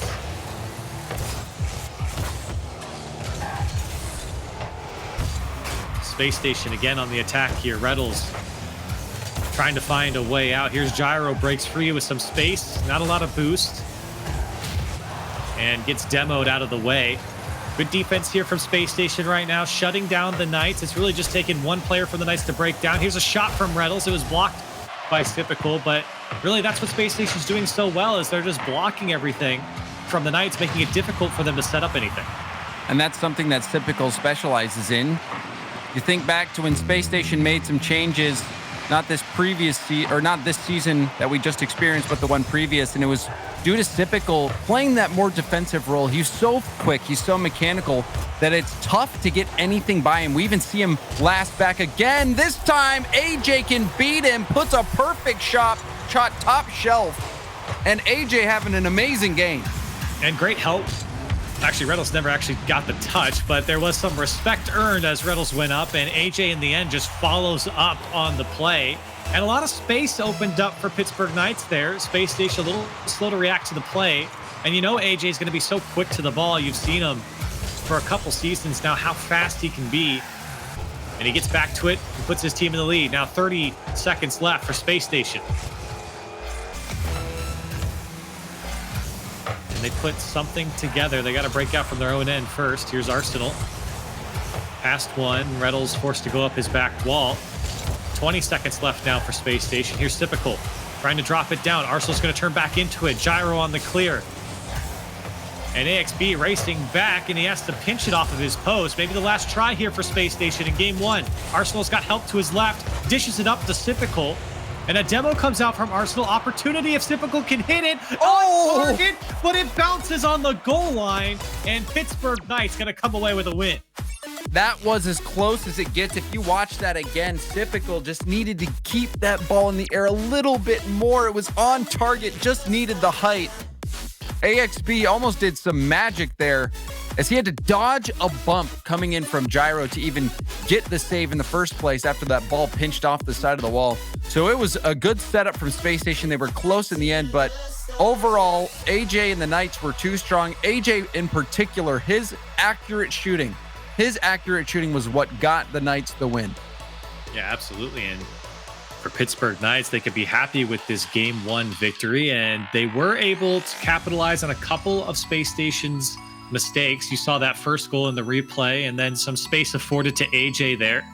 And Typical playing with his back to his man, tough to defend at that point. But we're going to take a good look here at this final push from Space Station. It was really good because Arsenal gets the demo, and that's what opens up all the space for Typical. He was so close to put it away, and you're right, James, he just needed a little bit more kick on it, and we would have been an overtime game.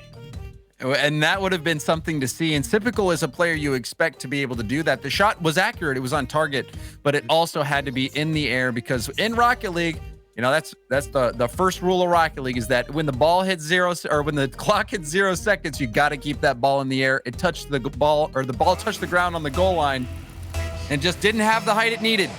So Space Station, they dropped that first game, and the Knights, they keep this streak they got going.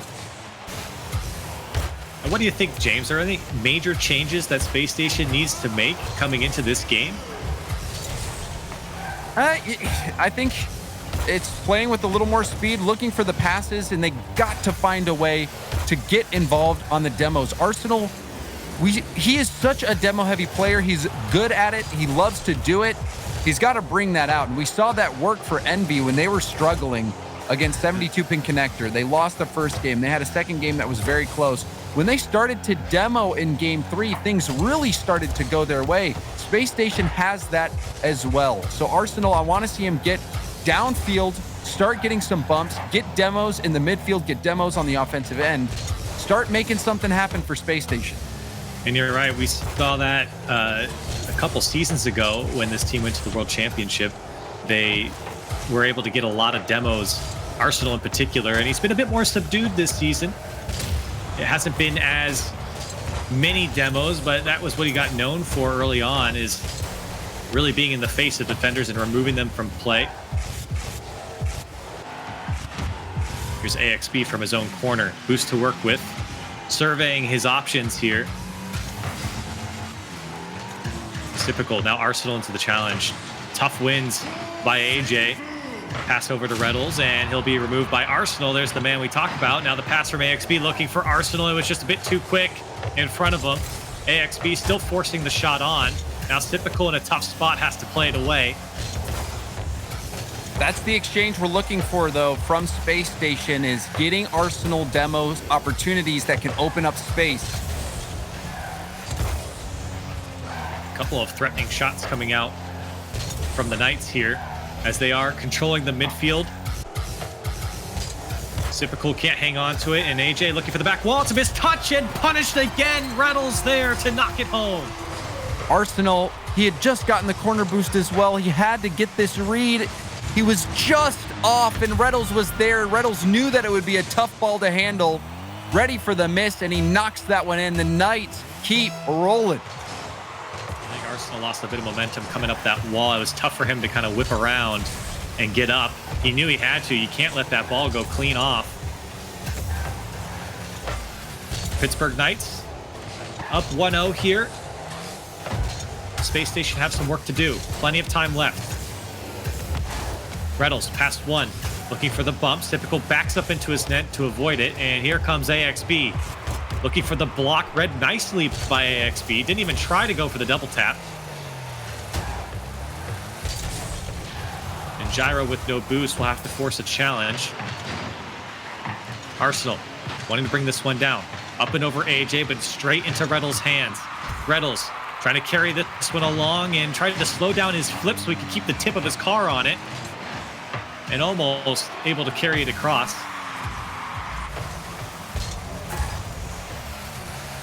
Here's AJ. Takes out AXB. Gyro seeing if another mistake will come out from Space Station. Big ball from Reynolds coming straight down, and Reynolds wanted to flip back into it there. The defense does well to clear it away. And those can be awkward balls to handle. You never know when it's heading up there if it's going to bounce straight down, bounce out a little bit. As a defender, you hate being in that situation. But when you're attacking, you can stay back, kind of wait a second to see how it bounces before attacking. Like you said, well handled by Space Station, but time is running out for them. Bump. And another goal coming out for the Knights. Aggression on their end. And you can see Gyro gets a little bump on AXB, which affords him a bit of space to get to this one and place it over the last man on the goal line. Perfectly executed by Gyro in such a strange situation. And a 2-goal lead now for the Knights. And I've been a critic of the Knights, I'll admit, Corelli, but we're seeing them play some wonderful Rocket League. Gyro wanted to go for that backflip flick to maybe get a double tap off the backboard. Those are gorgeous when you hit them, but difficult indeed. Still, we approach this minute of game 2, the final minute, and the Knights still in the lead. Holding on to it and building upon it. 3 shots apiece for these teams. The Knights have been able to put away 2, and that's been the difference. Space Station would love to get one here sooner rather than later. As time ticking down, less than a minute to go. Here's AJ. Trying to dunk on Typical. Reddles to follow up. Typical there again. Space Station looking to score on this effort as Gyro slowing it down. Arsenal pops over one, looking for the back wall. Ran into Gyro on his way up. Now AXB still hunting. Everyone going from Space Station. They actually blocked their own shot.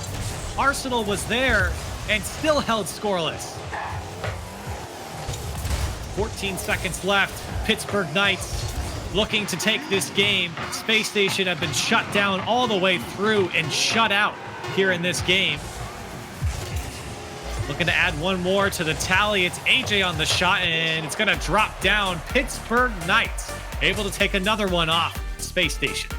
And where is the Space Station offense? The last time we really saw Space Station play in a big series was the regional championship grand final against G2, and they got shut down by G2. So you've got to wonder what's going on with this Space Station offense. They can't get anything going. That really is the question. And for Space Station, I'd say they had a few opportunities throughout that game. Not as much as I think they would like, but let's give credit to the way the Knights are playing right now, doing a great job of controlling that midfield. And you can see what it does to the defense of Space Station. Completely disorganized in their defensive third, and it's very tough for them to break out with anything more than just a booming clear or a 1-2 pass downfield. And the only goals that we saw from the Knights was a missed backboard hit that Reddles was able to knock in, and then Gyro got that bump to push AXB out of the way so that he would have an open goal or an open shot on net.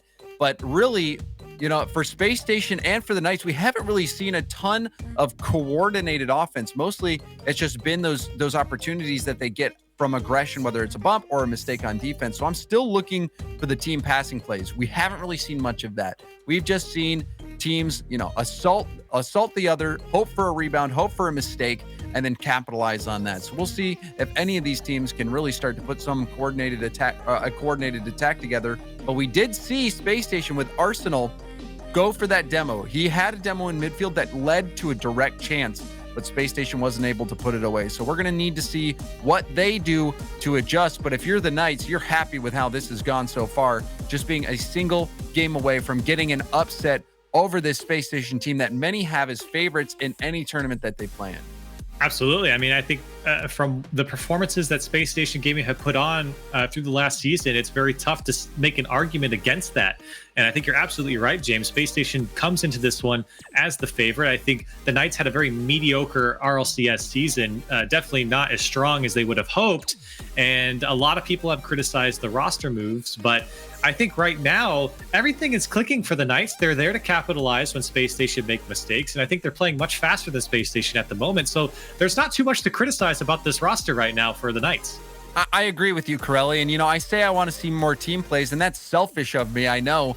Because if you're the Knights and you're outpacing them and you're beating them to the ball, you're beating them at their own game and you have them locked down, there really isn't any reason to change what you're doing. You want to just keep doing what you're doing, beat them to the ball, beat them to the challenges, keep them from getting any coordinated attack going, and eventually you'll get an opening. That is what we saw from the Knights. They did exactly that. Just keep them bottled in and then wait for them to mess up and then take your chance. And AJ's been very good. He was very good about that the previous game. This past game that we just saw, we saw Gyro and Reddles get involved, and it is working. The Knights are playing better than Space Station right now. And Space Station, you know, there hasn't really been much for me to point to in terms of hope for them going into this game 3. They have been shut down at every turn.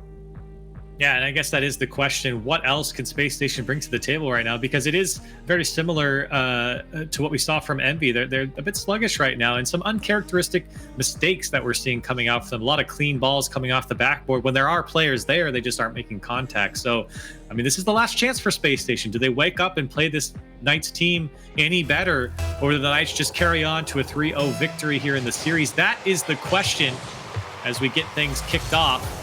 In Game 3, the Knights would love to have a 3-0 sweep here and take down a huge favorite in this tournament. One of the best situations, is to get Sipical the ball. Sipical nailing the shot just 10 seconds in. And that is the start you want for Space Station, is you get Sipical the ball in open space at the top or inside the box, and you put one away. Space Station on the board first, 1-for-1 so far. And I was going to say, just before I was interrupted by Sipical scoring that goal, is you need to get Sipical those shot opportunities. And a lot of times, the situations we've seen Space Station get into where they can get the shooting opportunities for Typical is you have Arsenal go for a shot towards net, or he just tries to flick it up towards the backboard and goes for demo. AXB can then either take the shot or get a backward pass that's high in the air. When you have a ball floating out in front of net, Typical is so deadly in those situations, coming out of that third man spot with boost, with speed, because the way he can strike the ball with accuracy is world class. Typical is such a good shooter, but he needs those opportunities to even make the shots. So we need to see more from Arsenal and AXB to set Typical up in these scoring opportunities. Yeah, we had mentioned Typical was the shooter for this team, and he has some of the best stats for Space Station and for the North American League. They aren't seeing him being set up too much. That's a big miss, but that shot's going to go wide from Reddles. As an opportunity was there for the Knights to put a shot on. It was an open net. Now Reddles and Gyro are getting a little tied up. Gyro to try and play this one out. He does so. AJ's there. Can he get around it? The shot goes wide. And the second touch goes across the box. Still the pressure on right now from the Knights. They want to get one back here. Typical into AJ. It comes out to Reddles. Into the air dribble. Over one. And it come down from the ceiling. And Reddles almost had a highlight play there if it wasn't broken up by the defense. You saw the double commit. A bit of panic from Space Station. This assault from the Knights, causing Space Station to get a little antsy. But they finally break out. Here's AXB. And Space Station puts something together. AXB still on the ball. Just slightly get the touch. Typical shots wide. And Gyro will be able to break out even with no boost. Reddles cuts out Arsenal. Chance here for the Knights. Typical has to make the save. He does. And now Space Station back onto the attack. Reddles playing with it in his own quarter, trying to read the offense right now from Space Station. And a big clear from Reddles just to relieve some pressure on this Knights side. AJ lets it go for Reddles. Reddles trying to catch back up to it. Only 18 boost to his name, and he does get back to the ball. Gyro there on the challenge. AJ waiting for this one to come back out if Gyro can get it there. Now Reddles will take it himself, trying to force it through. Everyone in behind the ball there for Space Station. Now Arsenal up into the air and picked off by Gyro. On that play, Reddles tried to delay his flick, wanted to 50-50 that ball through, forced the rebound, and he was able to do that. Just needed someone to come in and help him clean up. Keeping possession is Arsenal, and a good play there to get the defense to react. Here's Reddles trying to keep the possession by himself, and he's trying to go for the bump on AXB. And it almost worked out. He didn't get the demo or the bump. AXB landed quite nicely on that Dominus and was able to stay with the play. And Arsenal was streaking back to help out. So even if there was a demo or a bump that was effective on AXB, Arsenal was there to help out regardless. You like that idea from Reddles, trying to make some magic happen on its own. Good little passing play there from the Knights, but ultimately broken up. AJ with a demo on Arsenal. Difficult. Couldn't keep it, just threw it into the corner. Arsenal looking for AXB, and this ball dangerously bouncing in the midfield. AJ trying to find Gyro on the right side. AJ's going to take his own pass, put it up and over. Reddles is there, and he couldn't catch up to it. We've seen so many opportunities for the Knights where they have that ball going across net, but haven't had the player in the right spot to really take advantage of it. We're in the final 30 seconds of the game. Can the Knights tie it up, or will SSG get back into this series? Whoa. AJ gets credit for the goal, and I think Typical was back. Arsenal could have made a play on this ball. He thought Typical was going to get there, but Typical gets bumped out of the way, and Arsenal sees the ball sail over his head, and the Knights, with 24 seconds left, get back into it. If you're a Knights fan, you're loving Gyro right now. You're chanting his name. That was a huge bump. And you called it, Corelli. Arsenal thought that it was going to get saved, but the bump. And now the go-ahead goal with 11 seconds left. The Knights are about to upset Space Station. huge comeback, and you could see during the replay everyone from Space Station in that middle boost at the midfield. And the Knights take advantage quickly downfield. 2 quick goals, and the Knights in the lead. 10 seconds left. It's up to this kickoff, and it does go in favor of Space Station. Can they get one to tie it up? Is there anything left in this Space Station team? Time expiring, and that will do it. Pittsburgh Knights, a 3-0 sweep over Space Station Gaming. And you could not have seen this one coming. The Knights, a team that had to qualify in against Space Station, the team that was at the top of the league play ladder, and a team that went to the grand finals of the North American Regional Championship, falling here to the Knights in a sweep. And it was not pretty for Space Station. They could not find anything on the offensive end. They were flat. And a lot of that was due to the swarming presence of the Knights. They were everywhere. They were everywhere. They were going for the bumps, going for the harassment. We even saw Gyro, that key bump to get the equalizer, and then the go-ahead goal from Reddles. Everyone from the Knights contributing, and that is what you want to see. And for me, I was a little bit of a doubter for the Knights, but I am starting to believe. Absolutely. I mean, they looked great during this game. I will say that I feel like Space Station came out a bit slow here in this series. I don't think they got anything going. In the end, the Knights are able to take them down 3-0. They will move on. Space Station not out of it yet. It's double elimination. But we got another match coming up. It's NRG taking on Charlotte Phoenix. Stay with us after the break.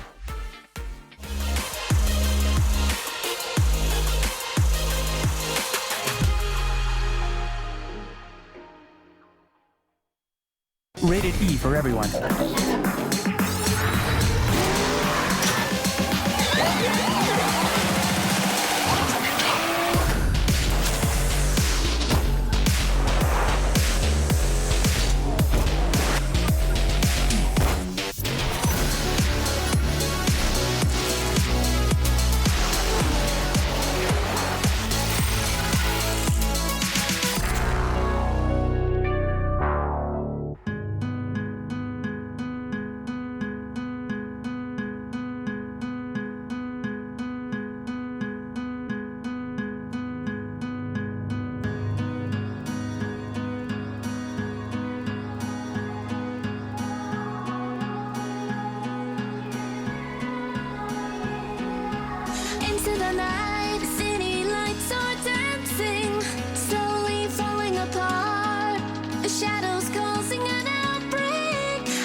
can feel it rushing through my veins. Your love's the only drug I know.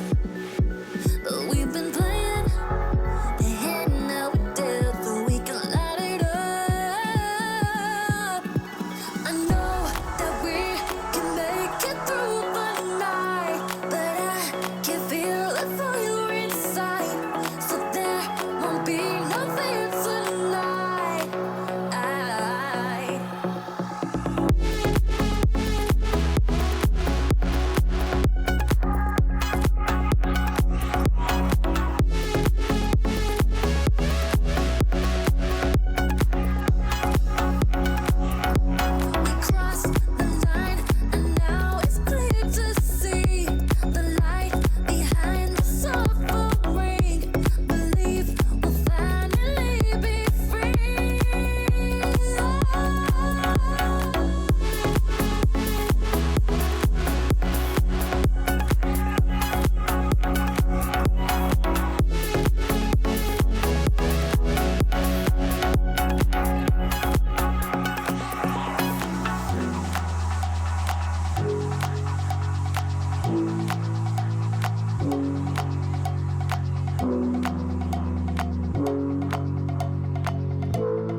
Let the silhouette cast upon your heart, turning every little moment into scars.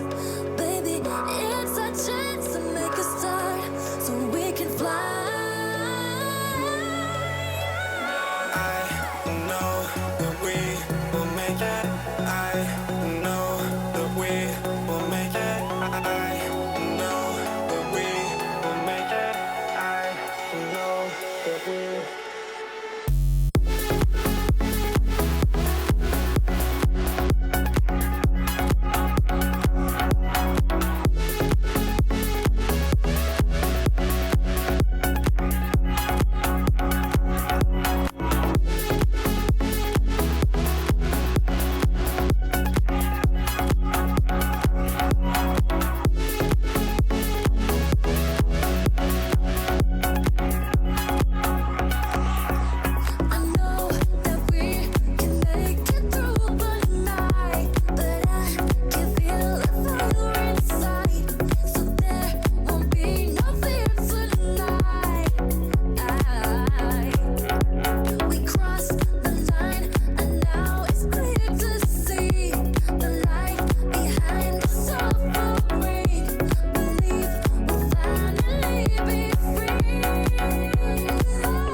Ladies and gentlemen, welcome back to the Spring Series. I'm your host, Leafex, alongside me, Gibbs and Achieves. And I guess I can't say that it's unexpected because we just have to go with, Gibbs being right all the time. You called that this was a possibility, Gibbs. Yeah, I said, watch out. Pittsburgh Knights is a solid team. Space Station's been reeling a bit. And I think that's the big problem right now for Space Station Gaming. The offense just isn't there. They've now lost 3 series in a row versus RLCS teams, includes G2, includes Envy, Pittsburgh Knights. So in those 10 games, they won 1. They've scored 5 goals. Half a goal per game right now. The offense isn't there. While on the other side for Pittsburgh Knights, the demo game became a bigger deal towards the end of that series. We saw it even with Space Station when Arsenal, he didn't go for the save. He thought his teammate had it, but because of the bump by Gyro, they tie that game and then win it surprisingly. Yeah, it was a really nice play from Pittsburgh Knights. And I thought overall across the board, Pittsburgh playing really solid midfield defense. Space Station Gaming definitely struggled to find a lot of clears throughout the entirety of that series. And real nice job, especially in game 2, I thought, from Pittsburgh in the midfield. Well, this is the question I want to ask then, Cheese, is like looking at Space Station Gaming, like this felt like a very underwhelming performance. And by the end of it, we were all chilling in Discord watching the game. We're all kind of like, what? How did that one go in? What happened there to them? This felt very underwhelming. So Space Station, I feel, just had a poor day, or at least a poor first match in a lot of the clear departments. A lot of the goals that Pittsburgh scored throughout the series, a lot of them were simply missed clears, and Space Station was able to capitalize on them. Now, that being said, Pittsburgh obviously scored some real nice goals, like AJ with a perfect bounce shot in game 1 with the perfect timing to beat the defense with that extra space that Reynolds bought was real nice. Capitalizing, like Gibbs said, in game 3 with that demo play, and then immediately off the kickoff, picking them apart. A couple nice ones, but also a lot of extra goals found off weak defense, I thought. Well, and now to talk about that match, why don't we bring in an expert? And that, of course, is going to be one of the players, Gyro. Welcome. Thanks for taking the time to chat with us, man. Hey, what's up, Lee? What's happening? Now, before we get to this interview, we actually had a small interview before while we were getting ready, and Gibbs asked an important question that I think got answered, didn't it, Gibbs? Yeah, this was an important question to me for all the fans out there. I was like, hey, Gyro, what do you do when you play on game day? Do you wear your jersey, or when you're about to do a webcam interview, do you just put it on? And the first thing Gyro does is like, runs away and grabs his jersey. So we got the answer, but it was pretty good. Sorry, Knights. I'm sorry. Hey, the important thing is that you're looking good on camera right now. So let's talk about that match. So let's get to the gameplay interview. You guys looked confident on the field there. You guys look great. My question is, have you and Mr. Rentals adjusted your gameplay, or has it been AJ that's adjusted his gameplay to fit in with you guys? I think we went over replays with Moopy, and we all just changed our play style for what's happening with the meta and how we think we should play. And I think with that, it helps AJ shine in our play style. So after last season, I felt like it was a relatively quiet season for yourself. Have you tried? Sorry, I'm sorry. Have you tried to grow yourself as a player on this squad? What are you working on? I mean, I've been streaming a lot more because that forces me to play ranked, and I've been queuing a lot more sick. How is that helpful? Because it's better to play than not to play. So I mean, at least I got something going. That's and nice. Yeah, I just played the game a lot more, and we went through a lot more replay reviews because we really wanted to show that we weren't a number 7 team in RLCS next season. I mean, well, you definitely opened up nicely here, like we were talking about. You take down Space Station, took second place in North America, so a good first match for you guys. But I was a little critical of the defense. I want to know your thoughts. What did you think of Space Station's defense? I don't know. I mean, I was bumping a lot, but I don't know. It just seemed like they double committed a lot for no reason. It just very uncharacteristic stuff. I think we played good in the midfield, but I don't know what happened to them on defense. Well, we're gonna get you to help analyze a little bit more here. I'm gonna talk about the next match that we're gonna be watching and get your thoughts. NRG versus Charlotte Phoenix. Wonder Mike now being up on the roster for Charlotte Phoenix. Do you think Wonder Mike is that answer to potentially cause an upset over NRG for Charlotte? I mean, I think Wonder Mike and Turnturo, like, they play the same way. They both, like, quote unquote, the hard carries of the team. But I think NRG, we just scrimmed them before playing SSG, and NRG is looking really good. So I don't know. Wonder Mike might have to pull something out. Well, you heard it here. NRG, again, a little unconfident last season. Apparently is looking a lot stronger, so we'll see how that goes. But I just want to say thank you, Gyro, for joining us on this conversation, and good luck in your match going forward. Thank you, Lee. Let's just use that as a transition to talk about this next series then, guys. Talking about Charlotte Phoenix with Wonder Mike on the roster now in place of Turo. Wonder Mike is a solid player. Wonder Mike is a great player. The question is, if it's just a guy coming in to fill that same role that we saw before with Turo, is that enough to overtake NRG, or is this, especially hearing from Gyro, achieves that NRG is looking super good?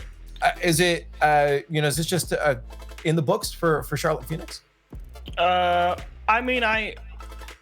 You can say what you want about how spotty NRG looked throughout the course of the previous RLCS season. I still think they're heavy favorites to win this match, however.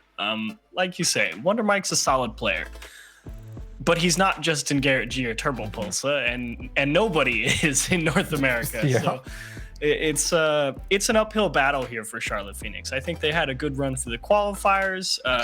They made it all the way to the upper bracket finals, could have qualified through there, lost a 72 pin connector, but then they went on and beat E United. So Charlotte Phoenix definitely feeling good, and like they said, or like you guys said, I should say, during the pre-show, a little bittersweet for Charlotte Phoenix.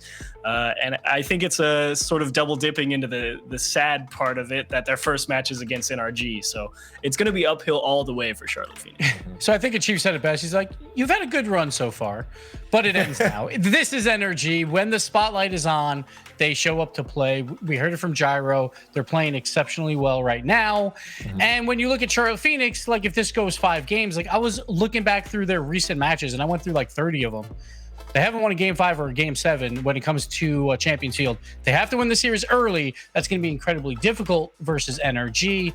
And this is still the world champions, the reigning world champions, because there was no world championship, which would have been happening right now, actually. But like NRG, an incredibly solid team when it matters most. They took G2 to 7 games. So this is probably number 2 team in NA right now. So have to give it to NRG.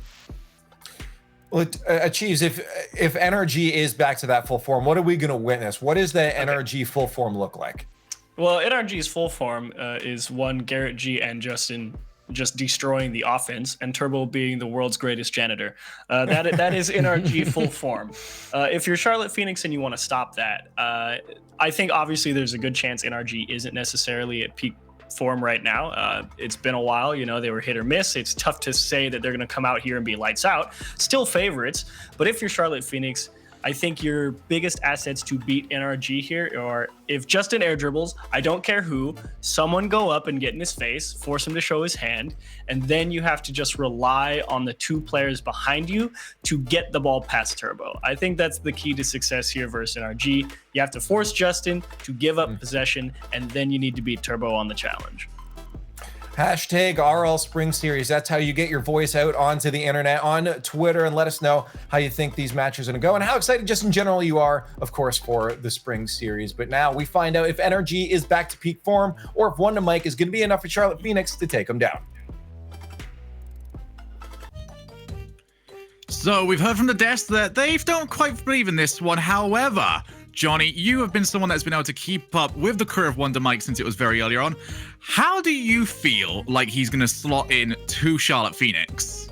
Well, I'm just excited to see the matchup. I know that this is a huge, underdog story for Charlotte Phoenix to even make it to the to the Spring Series, as a rival series team.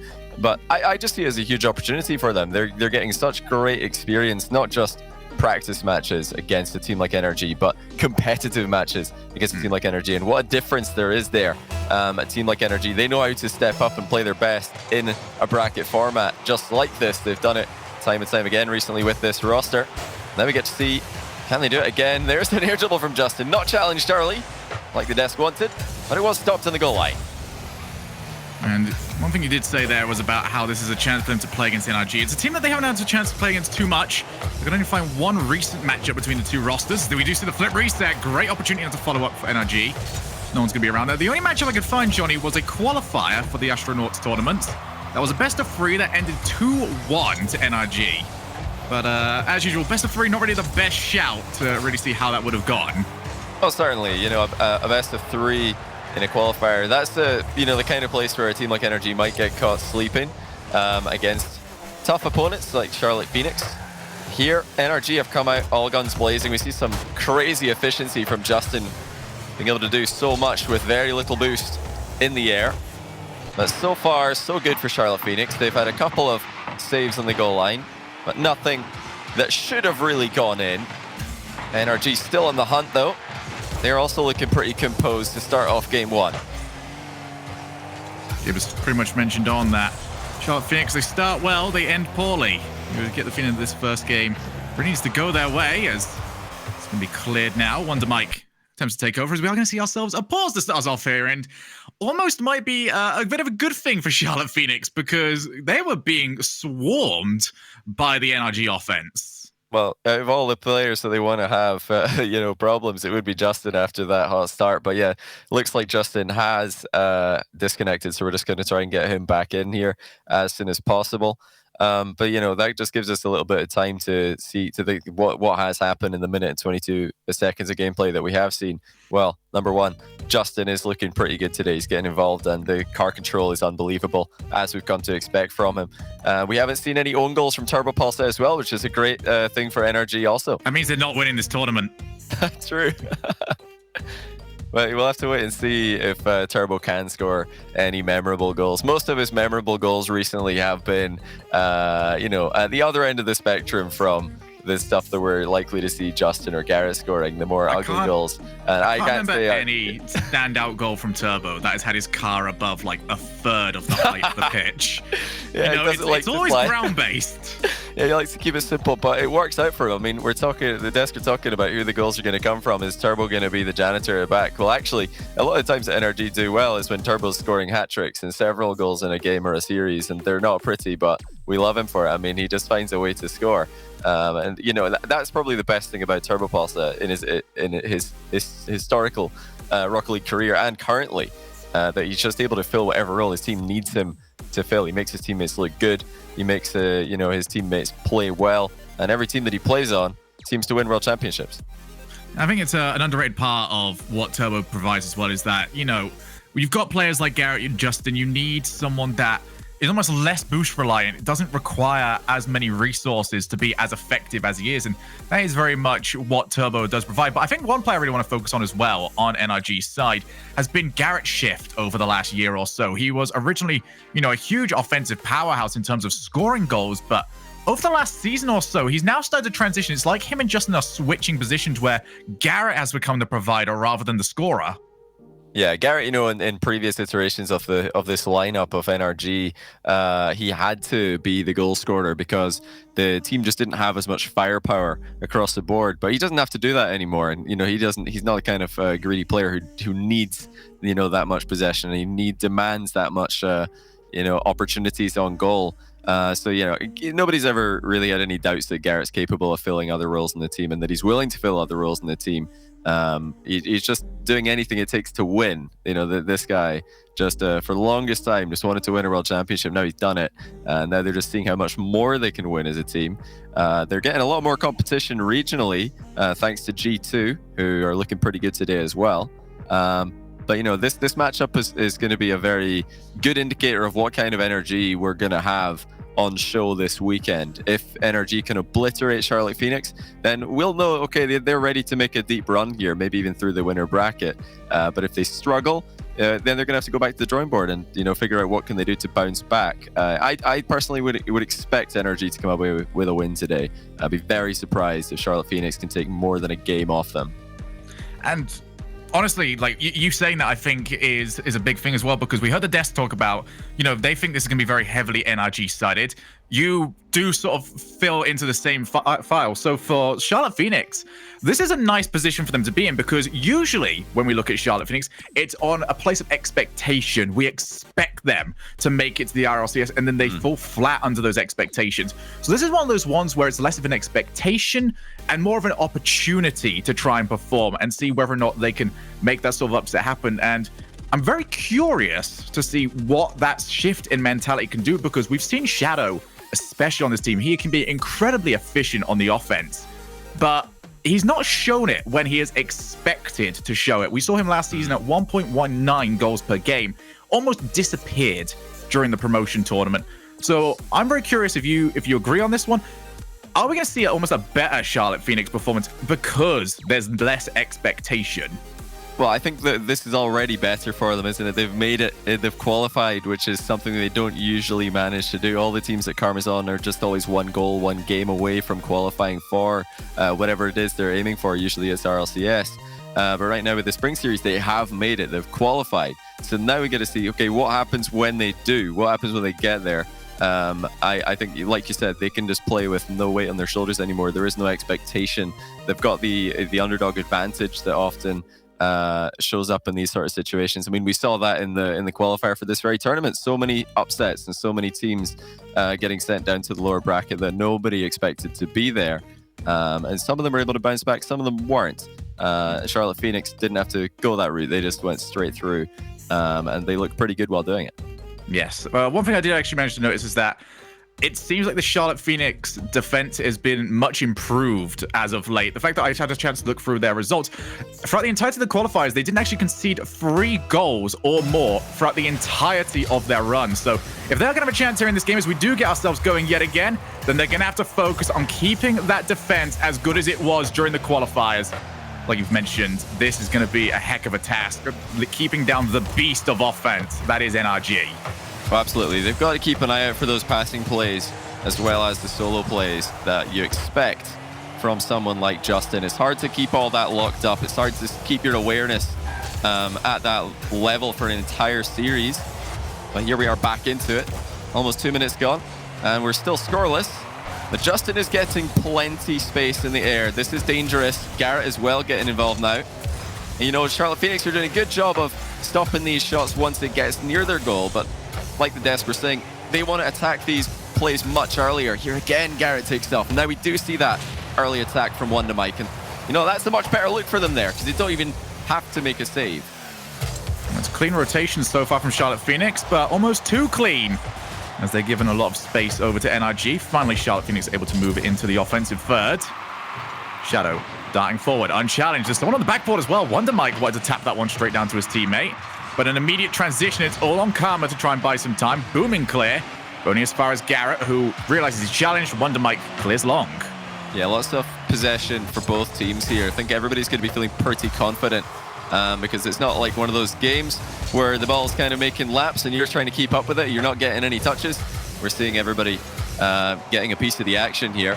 Especially important for Wonder Mike, new member of the team.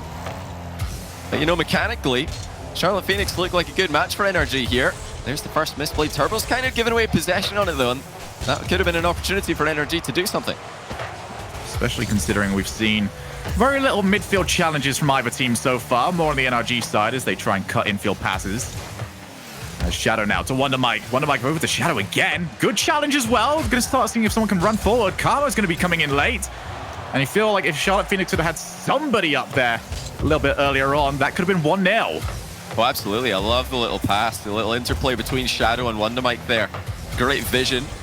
Great team play. Justin's alone at the back here. That was a very close shave for NRG as Justin knocks the ball into the corner. But they're actually the ones who are getting caught out of position every now and then. This is pressure from Charlotte Phoenix. That was the best chance of the game. Still scoreless with a minute left. NRG haven't had an easy start here at all. So Shadow's to take control of. He's got a couple of options downfield. Wonder Mike is one of them, but misses it by a whisker.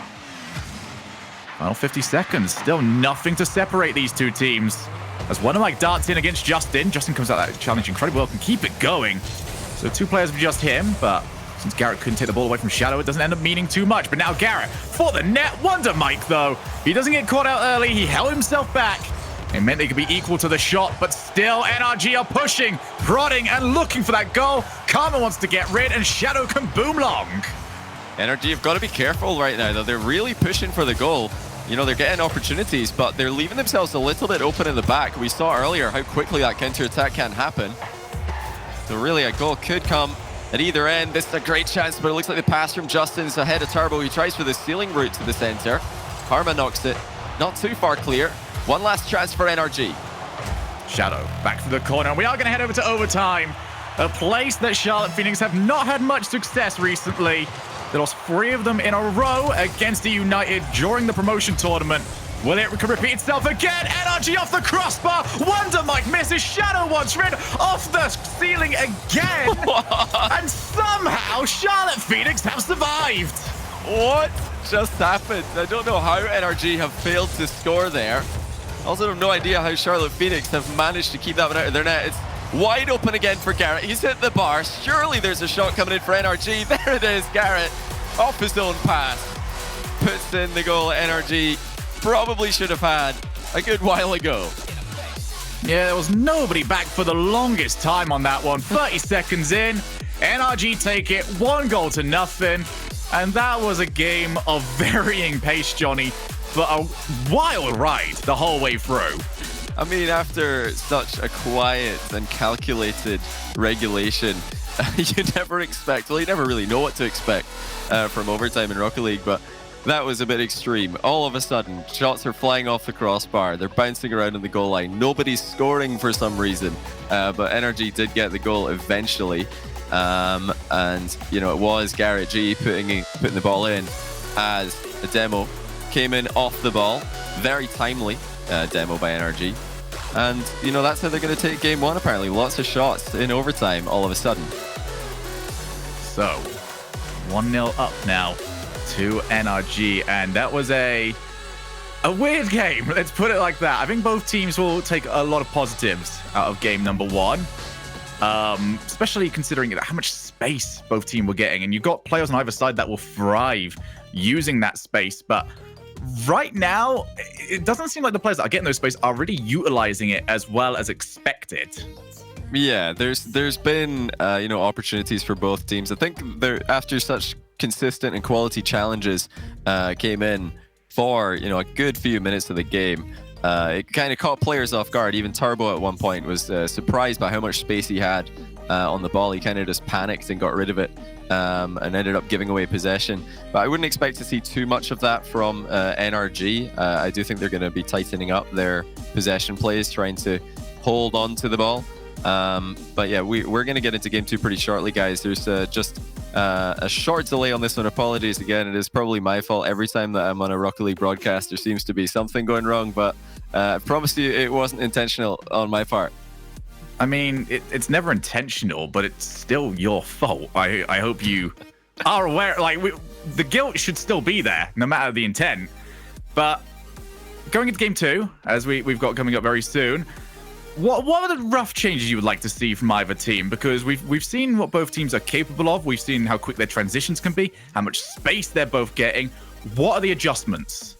Well, I want to see some kind of pop-off from Charlotte Phoenix. I think they're going to need to do that. It looks like NRG are playing well enough to beat teams that are not at their level. And I don't think Charlotte Phoenix are at the level of NRG just yet, you know, in their standard normal play. So if they are going to win against NRG looking this solid, you know, who haven't conceded for an entire game there, then they're going to need to do something special. And, you know, I'm looking at, you know, Wonder Mike in particular there. He's the real question mark for this team, the real, you know, confusion factor perhaps when NRG have to try and deal with him. They've not played against him, you know, anywhere near as much as most of the other players in this competition. So maybe there's something that he's got up his sleeve. Maybe Charlotte Phoenix have got something up someone else's sleeve in their team that they can try and catch NRG off guard with. But it's going to need to be high level stuff, I think, if NRG can keep up the level that we just saw from them in game 1.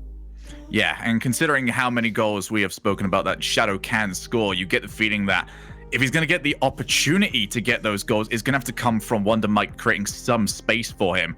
A lot of what we saw in that first game was actually Karma playing a bit more of a third player role, which was interesting to see. I think we saw a little bit more of that from towards the end of last season, but that also led into NRG looking a little bit more demo-focused in that final minute. So they're going to have to be very worried about that if they continue to play that style. Oh, I expect NRG will continue to play that style. It's such a a common thing these days. All the top teams are doing it.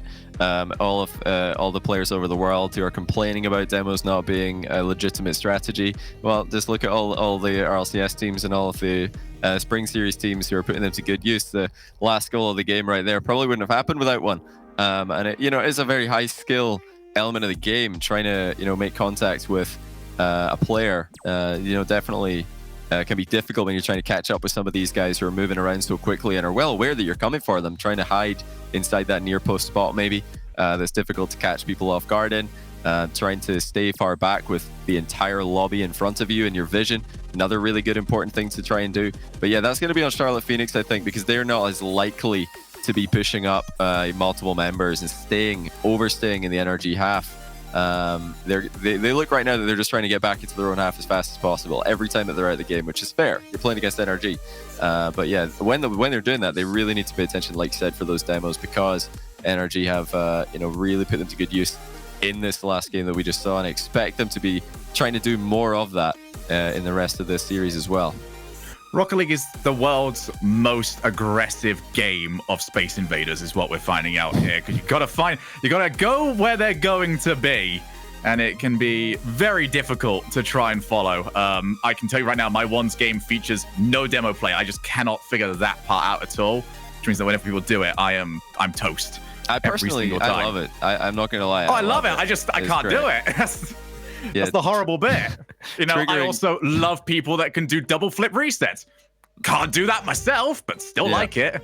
Yeah, but if you could do one of those things, if you could consistently land demos in your opponent in Rocket League, or you could consistently land double flip resets, which would it be, Shogun? Which would you rather have? Double flip resets every day. No way. I feel like I'd get my win record wouldn't go up at all. I think getting the demos would definitely bring that win-loss record up a little bit more. But people don't remember those. People remember the double flip reset. That's definitely true. For me, it's not so much about making memorable goals. It's about annoying as many people as possible online. Johnny, back up. The idea that Johnny Boy could do a double flip reset would annoy so many people out there. That's a very good point, actually. I didn't think of it from that perspective. But, getting reactions, getting people, tweet at you or, DM you or write, a message in your Twitch chat that you're no skill because all you do is demo. That's great. That motivates me to do it more. And I'm sure that a lot of players in the pro scene are, thinking quite similarly to that as well. So we are going to head over to break very quickly. Blame Johnny. He's right over there. You can at him if you want to, but we'll be back very shortly.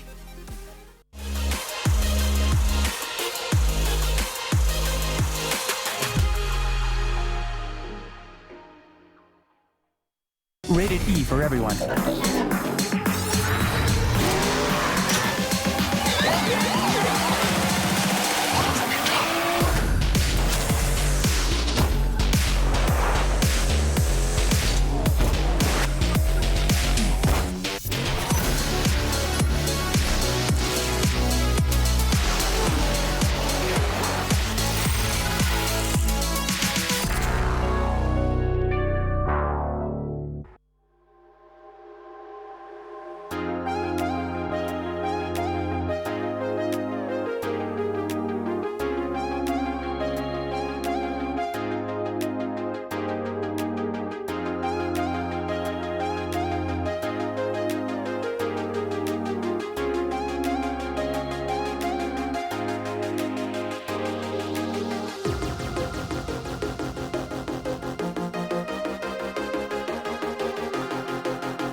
Welcome back to the Rocket League Spring Series North America Edition, and we have some news for you all.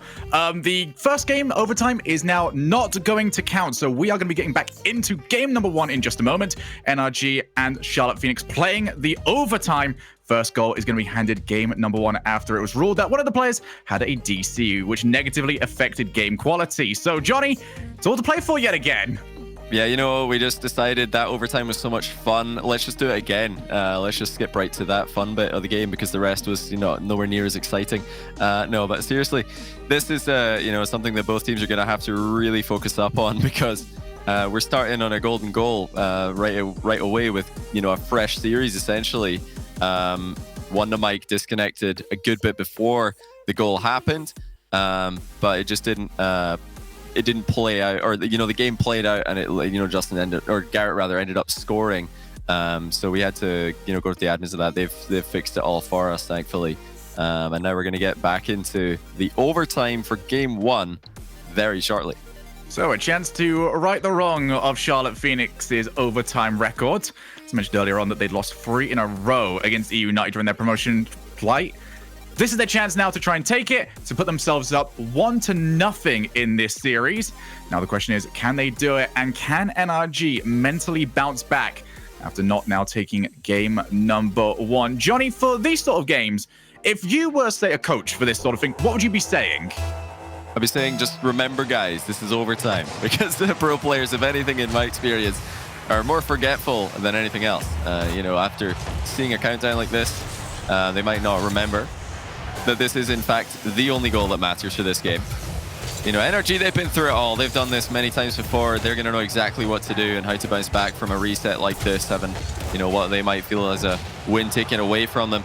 But, rightfully, they're going to have to play for that win again because you can't be, winning 3v2 when the opponent disconnects.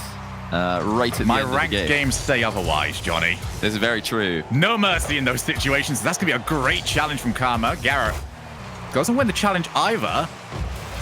So good opportunity now for Charlotte Phoenix to move forward. Wonder Mike stealing a reset. He's got a great setup for Shadow, but it moved too far away and was too close to the wall. Karma goes diving in. Now Wonder Mike's going to be all by himself against 2 players. Justin couldn't quite set out. Wonder Mike able to avoid different demo attempts. We're going to have no goals to start off here, but it's the same as what we expected, and the same as we saw out of game 1, Johnny, where both teams trading opportunities and trading possession downfield. Yeah, very good start for this time around, compared to the last overtime that we saw. This is far better for Charlotte Phoenix. They're not stuck on their goal line with the ball bouncing around, but Turbo has just demoed Karma. They've got nobody covering the back post. Shadow has to get up there quickly. He's going to send it down towards Justin, but look out, here he comes. Uncontested for now. Flip reset secured, but he's bumped away from the ball, and that's key. Wonder Mike didn't get the ball in that play, but he sent Justin away from it. That's just as good. And somewhere in the world, Achieves is very happy with that way of trying to deal with Justin. Wonder Mike again is over in his opponent's corner. He's not afraid to try and sit around and just leave Karma to do what she can do in the defensive side of the field, but she's got to beat Turbo to the ball. She's done exactly that. Garrett G, unchallenged now. He can have a few options. Instead, he's going to try and take it himself. Wonder Mike there early. And there's the danger if you let that ball go loose. Now trying to tap the ball down, but nobody around to take a shot. That was a sick pre-jump. And you can see that Charlotte Phoenix are not sitting back on these plays. Garrett had an opportunity there. Well read off the backboard by Karma. And here comes the counter-attack again. Shadow with an uncontested aerial towards Karma. Back to Shadow, but a miss on the very difficult to connect pass. These challenges are looking good for Charlotte Phoenix. They're not giving NRG the same time that they did, not giving them the same respect that they did at the start of the game. Wonder Mike with Karma as an option for the pass. Gonna have to really hook it inwards though. It's always gonna be difficult, but a miss off the backboard requires Justin to move in for help. Now Justin with loads of time, great flick. But Turbo was gonna have to pre-jump that one by quite a distance if he was ever to make contact. So far, Charlotte Phoenix are relying on those hard clears to do work for them. It's been a pretty good strategy, but Turbo's got an semi-open net here. Karma's faster to the ball. Garrett infield towards Justin, who's going to send it sideways. NRG are trying to connect to the passes in the final third, but so far, none of them are working out because Charlotte defense has been too quick to react. Yeah, Charlotte Phoenix controlling the midfield a lot more than they were last time. That was incredibly dangerous. Turbo took his time. As the demo does mean that Charlotte Phoenix have got players at the back. Turbo now Couldn't get it past Wonder Mike. Garrett for the backboard, realizing that Shadow was going to get here a little bit later, but still a powerful clear, and Wonder Mike continuing to sit downfield. He is the target man right now for Charlotte Phoenix. Gonna be first to this. A lot of these midfield challenges currently going over to the blue team.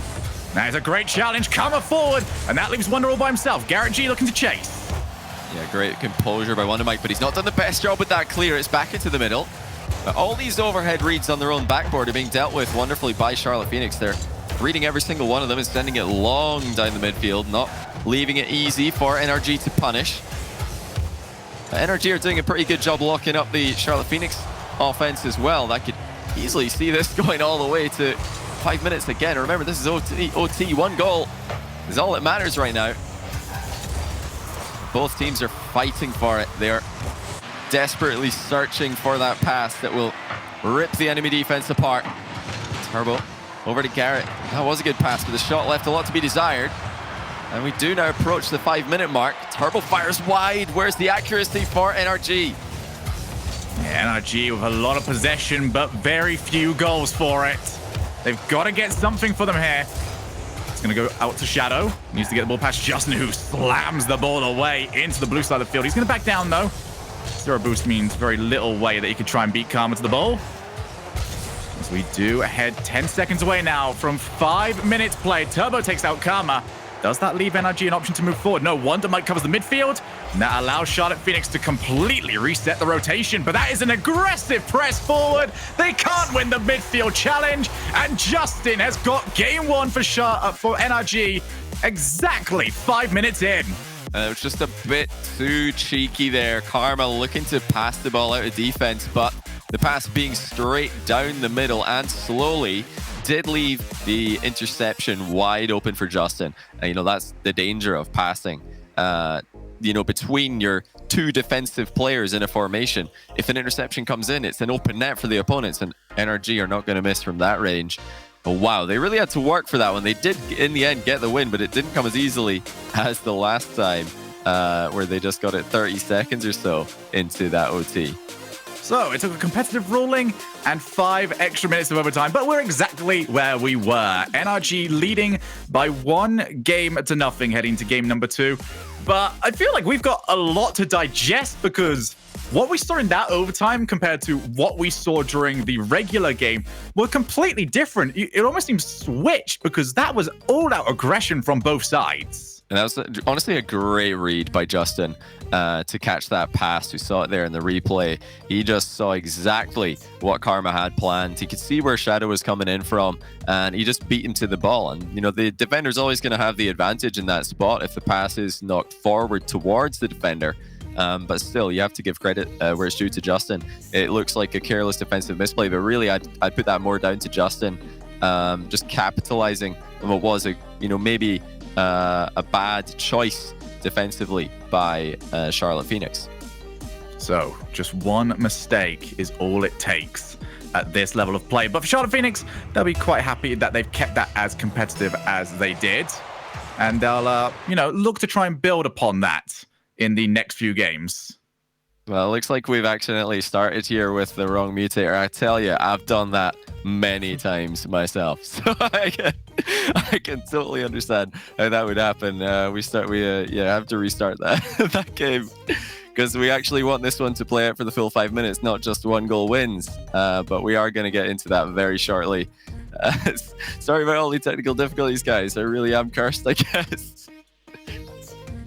So that's that one I'm not going to blame on you, Johnny. I feel that one will be harsh. That's pretty good, I would say. It's a pretty good one to throw in there. Caught me off guard. The players are having a great time with this in chat. It doesn't seem like they're too bothered by this. They're having a good laugh at this situation. They're just having some fun with these matches. I mean, NRG are definitely going to be happy after getting the win confirmed. Hard-earned win in that game 1. Yeah, good to see Charlotte Phoenix not seeming to crumble under this pressure at all. They're playing up to a pretty good level. Even if they can't make a comeback in this series, I wouldn't be surprised to see them, have a good shot in the loser bracket as well. Yeah, and I think that's a very good point to try and get out there as well, is that these teams do have to play again today. We're going to have NRG or Charlotte Phoenix taking on either Pittsburgh Knights or Space Station Gaming. And if you look at, especially for the winner of this one, you need to try and win in almost sort of convincing fashion, because the Pittsburgh Knights especially looked incredibly good in that series that they played earlier on. Yeah, the Pittsburgh Knights, I mean, they've put together 12 games in straight sweeps. If we look at their qualifier matches for this tournament and their opening match in the tournament itself, they just can't be beaten in a game right now. So they're definitely looking really scary. And you've got, like you said, in the lower bracket, Space Station, what a team to go up against. But really, for me, I'm thinking if that's the route the Charlotte Phoenix do end up going, this is just great for them. It's great experience. It's a great opportunity. And this is their chance. They're not in that lower bracket yet. They've got to try and get the win here against NRG. We saw one goal separate the two teams, and it was a great read by Justin on a passing play from Charlotte Phoenix. Is the goal this game going to come from something similar, as Charlotte Phoenix again look to pass in offense? We've seen nearly 10 minutes of gameplay from these teams and only one goal between them both. It's been very much a stalemate so far this series. Karma looking for the reset. It's not going to have the boost for it, though. It's going to be one of the dangers, though, for Charlotte Phoenix is that NRG are pinging around. That's a bigger one, though. Wow. Another attempted passing play. NRG intercept, move on to offense, and nearly score off it. Charlotte Phoenix have got to become more aware of that. Yeah, it's the same mistake again. That was almost the exact outcome that lost them game number one. Oh, check this out by Garrett. That's brand new. What a play by Garrett G, coming straight down the middle with a reset. A feather touch to set it up. Garrett G, smooth as you like. You look at NRG these days, a lot of the mechanical focus is put onto Justin, and rightfully so. But Garrett G, he can still score absolute bangers as and when he wants to. Justin, huge challenge win. I think that's a sentence I have repeated ad nauseum in the game and plus overtime that we've had so far. Justin has not lost any so far. Yeah, they're really playing with a lot of confidence. And this is what you come to expect from NRG when everything is on the line. Like the desk said, they didn't have the best RLCS league play this season, but when it got to the playoffs, they lost to the eventual winner G2 by just that one game. They went all the way in that series, as those two teams often do. Justin and Garrett have been pretty much aerialing at will today. Anything that they see bounce up in the air, they're going for it. There's zero hesitation. That's something a lot of teams can learn from. You can't afford to hesitate at this level. So if you do, then teams like NRG are going to take goals against you every day of the week. Looking for the backboard, but Charlotte Phoenix with two players already up there. NRG just mauling the offense, though. 2 minutes played, one goal to the better, but NRG are well in control of the possession of this game, well in control of the pace of this game. If there's going to be a second goal, it's going to be going to them if things stand as they are. Karma can't win the challenge. Justin again powers through, gets another win, another bump as well, but Garrett didn't want to move forward for it. Everything was available, but, if you're one goal up, you don't need to take the risk. Yeah, NRG have done what they didn't do in the past game, and that's to actually score in regulation time. So now we're just going to see a bit more of a composed and a bit more calculated approach from them. Make sure not to walk into any strong challenges from Charlotte Phoenix, like we saw in the last game. Charlotte started to pre-jump a lot of NRG's aerial plays. But, where NRG have learned from their mistakes and their weaknesses in the last game, Charlotte Phoenix haven't. They fell for the exact same trick twice. 2 interceptions and 1 goal off of it. 1 nearly goal off of it in this game. They've really got to be careful of that. I mean, so far since that happened, they haven't been caught out of position passing dangerously, so credit to them for that, but they still need to make something happen in the orange side of the field, and it's looking very difficult. We're actually at now over 8 minutes of gameplay where Charlotte have not scored. And the danger for Charlotte Phoenix is that they have a tendency to overcommit to certain offensive situations, and when they're a goal down with time ticking away, I think that is something that they could do a second time. Turbo over to Justin, who has played incredibly so far this series. Nobody moving forward for that one. Wonder Mike tries to self-set. It's a heavy first touch, only as far as Justin, who can take over. NRG are clearing at will right now. Garrett, all the space in the world, doesn't get a great first touch. He's going to aim for a bump instead. One of the rare misplays from Garrett. I love that mid-air adaptation, though. He, clearly looked like he was planning to just air dribble that ball, but he flew ahead of it. then immediately just goes right for the goalkeeper. Thinks, well, I'm going to make something out of this. If I can't dribble the ball, I'll try and play the man instead. And I'd like to see more of that from Charlotte Phoenix as well. I haven't seen much aggression off the ball from them. And NRG are just looking far too comfortable. There's really no fear when they're moving around the field. And why would they be afraid when they're able to, you know, control the ball pretty much wherever and whenever they want to in this matchup? I think the phrase I used during the last game was that the rotations were too perfect at times from Charlotte Phoenix, where this is the break on occasion, add a little bit of surprise, and the surprise is the pass over to Shadow, but I think he wanted to give it back over to Wonder Mike. Is that a big opportunity wasted? Karma goes for all-out aggression for the demos. 30 seconds. Charlotte Phoenix need to find something. They need to find it quick. Could this be it? No, Turbo is there way before Karma can even think about moving forwards. You know, if Shadow did take a shot on that last play, like I said, it may have been an attempted 1-2 pass. Oh, well, he scored this one. I was about to criticize him for, you know, hitting the previous one pretty shockingly. So thank goodness he's made up for it right here. And that's a brilliant pass by Wonder Mike. The risk is no longer a factor. They had Karma rotating back so they can go for that ball right next to the goalkeeper. Shadow is there to put it in. Charlotte Phoenix back in the game with 11 seconds to go. So here we go. Are we to head over to yet another overtime? Garrett G might have just popped that up well enough, but Justin was following him the whole way. Turbo off the backboard. He's going to back down almost immediately. And here we are. Overtime number 2.5 of the series. Can Charlotte Phoenix finally get one of them to go their way, or is it NRG to put themselves at match point? Karma with the dribble out of defense. Wonder Mike was running ahead, looking for the goalkeeper. Here comes Shadow. He's hit the bar. Again, it's the accuracy that's letting down the teams as Justin fires long. It's off the goal line from Shadow. Just got back in the nick of time. There were opportunities for both teams there.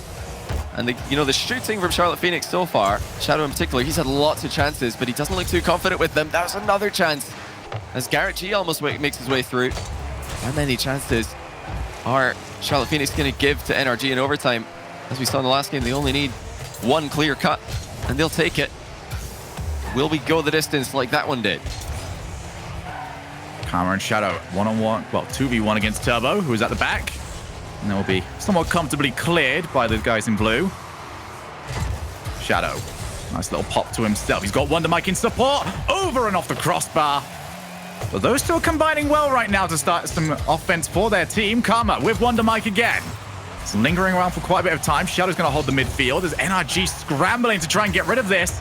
But now it's Charlotte Phoenix's turn to go all out on their attempt to convert a goal. Justin needs to respond, and that was so brave of him. He read that it was off the crossbar and didn't even flinch.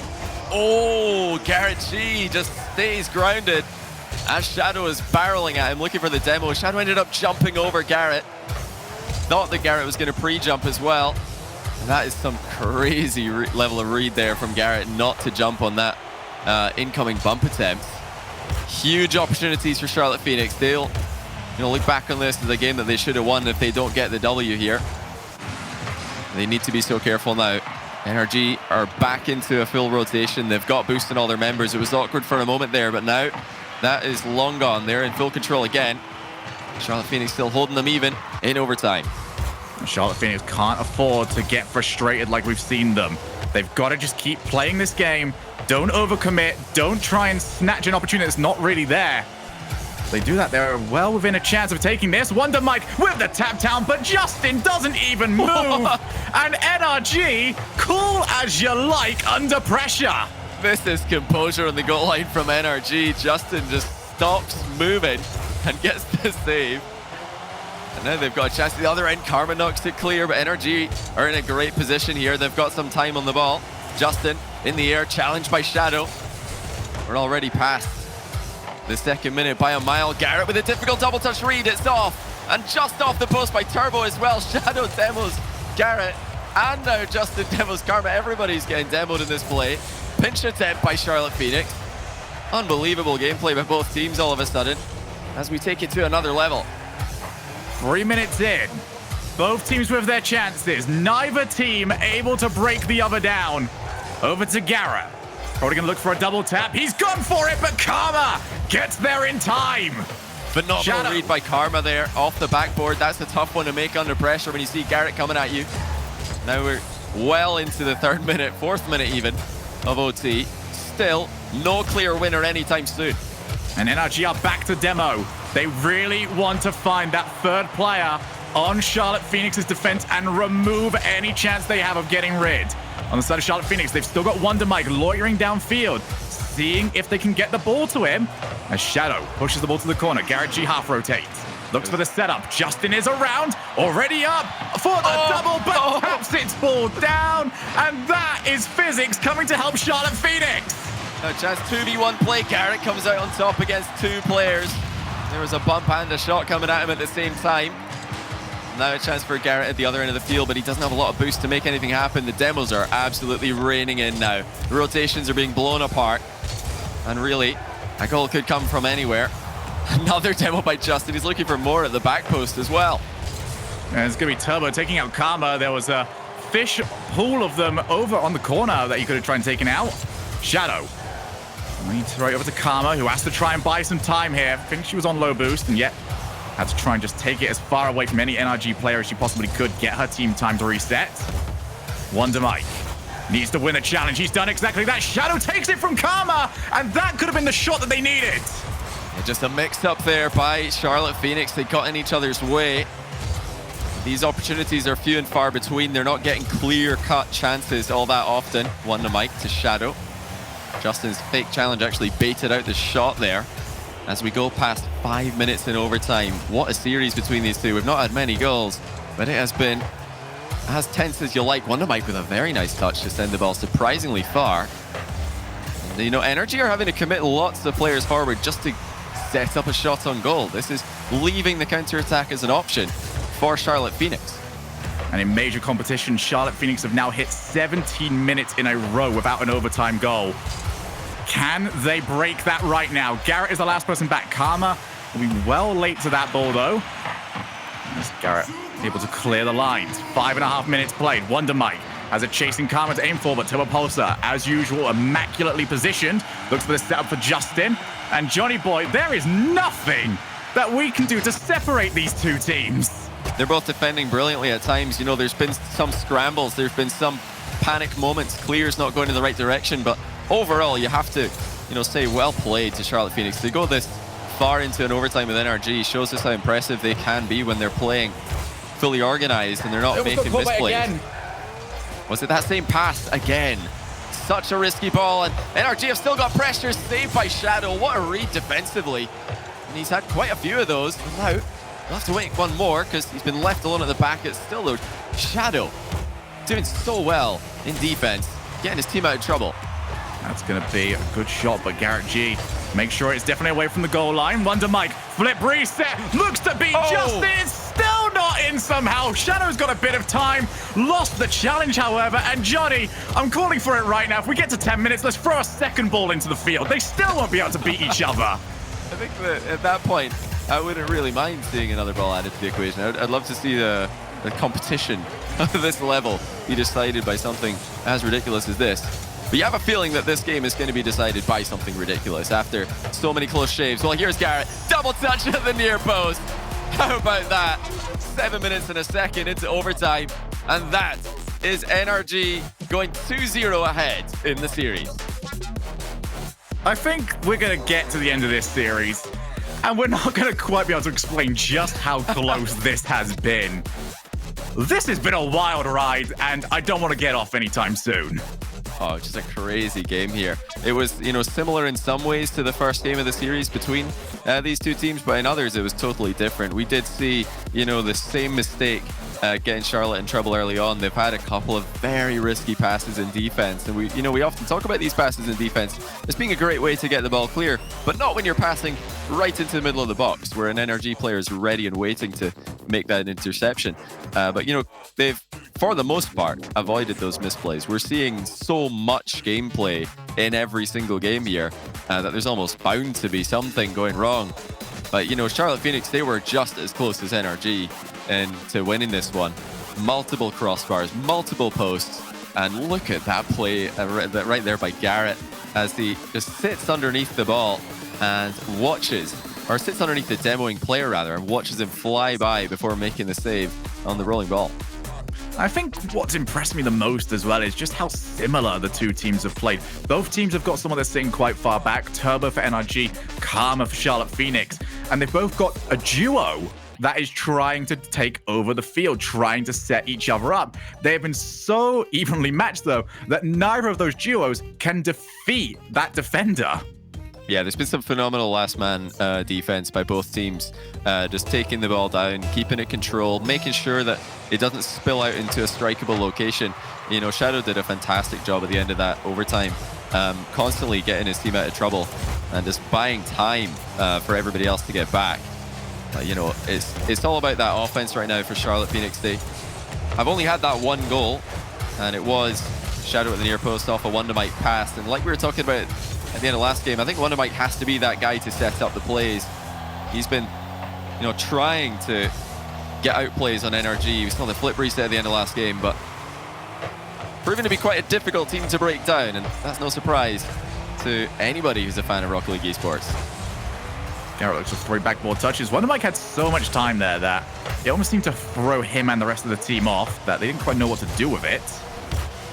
As Turbo taps it away from Karma, who was looking to try and take a shot.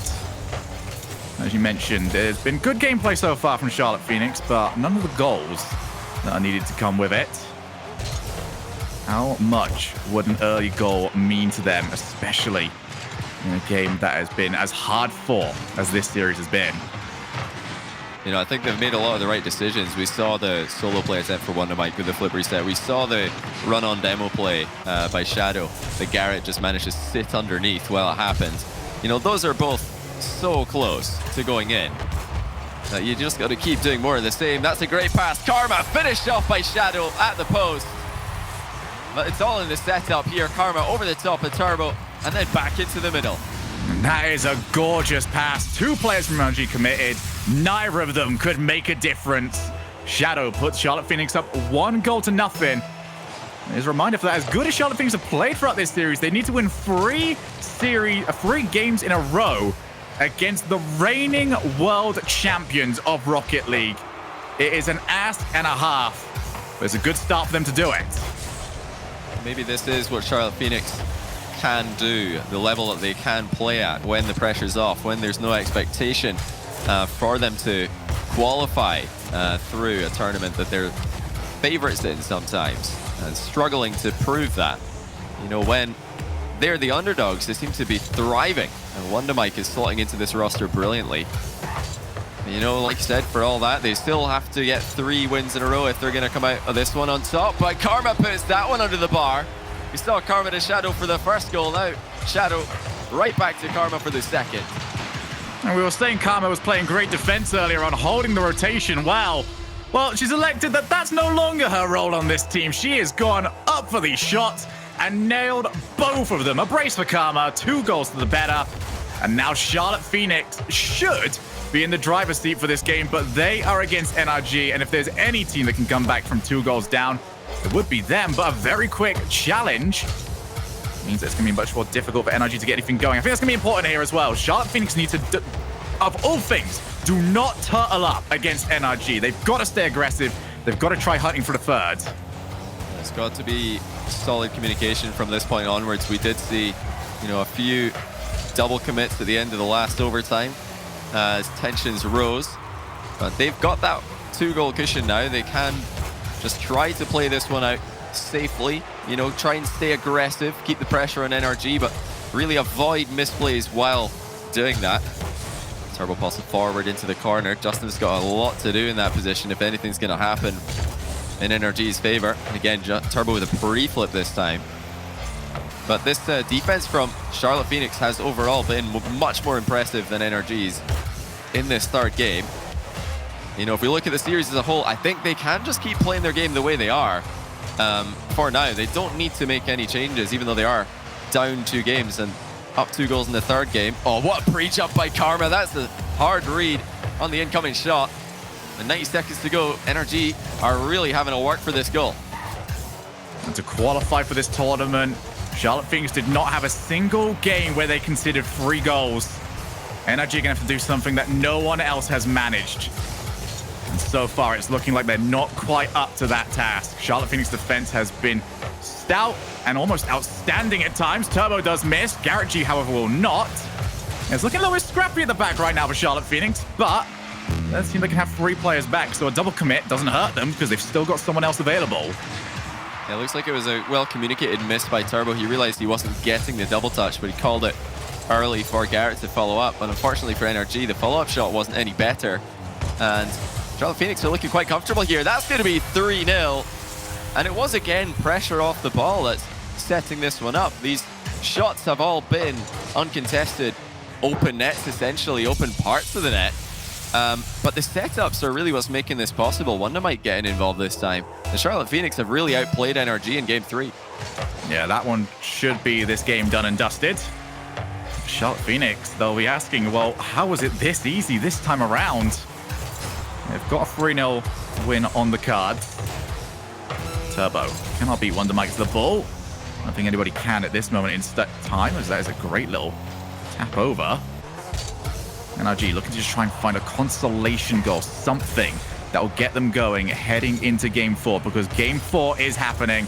Charlotte Phoenix look to be revving up those engines, and NRG have got to try and figure out what went wrong in this game.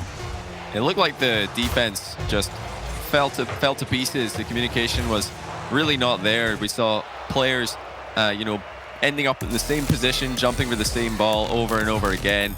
And every time it was Charlotte Phoenix who were there with a quick, accurate shot to punish them. So if we look at, the series as a whole, NRG are in front, but I think Charlotte Phoenix have shown enough out of these games to just keep playing as they are. The only thing that they have to avoid are those risky defensive passes. Everything else seems, good enough, in my opinion, as a game plan for this series.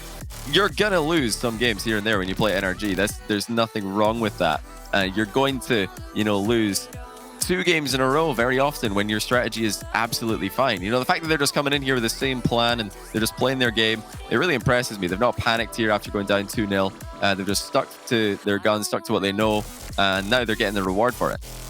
Yeah, and I think that's something that we've seen, a lot of the top teams do, is that they can recognize when things are fundamentally wrong and make widespread changes, and they can recognize when things are, fine. We just didn't get the result that we could have got for it. And in those situations, you don't make the big changes. You tweak 1 or 2 small things, and that seems to be what Charlotte Phoenix have done. And even then, it's not overly noticeable. It's just this was the same play style, but with goals.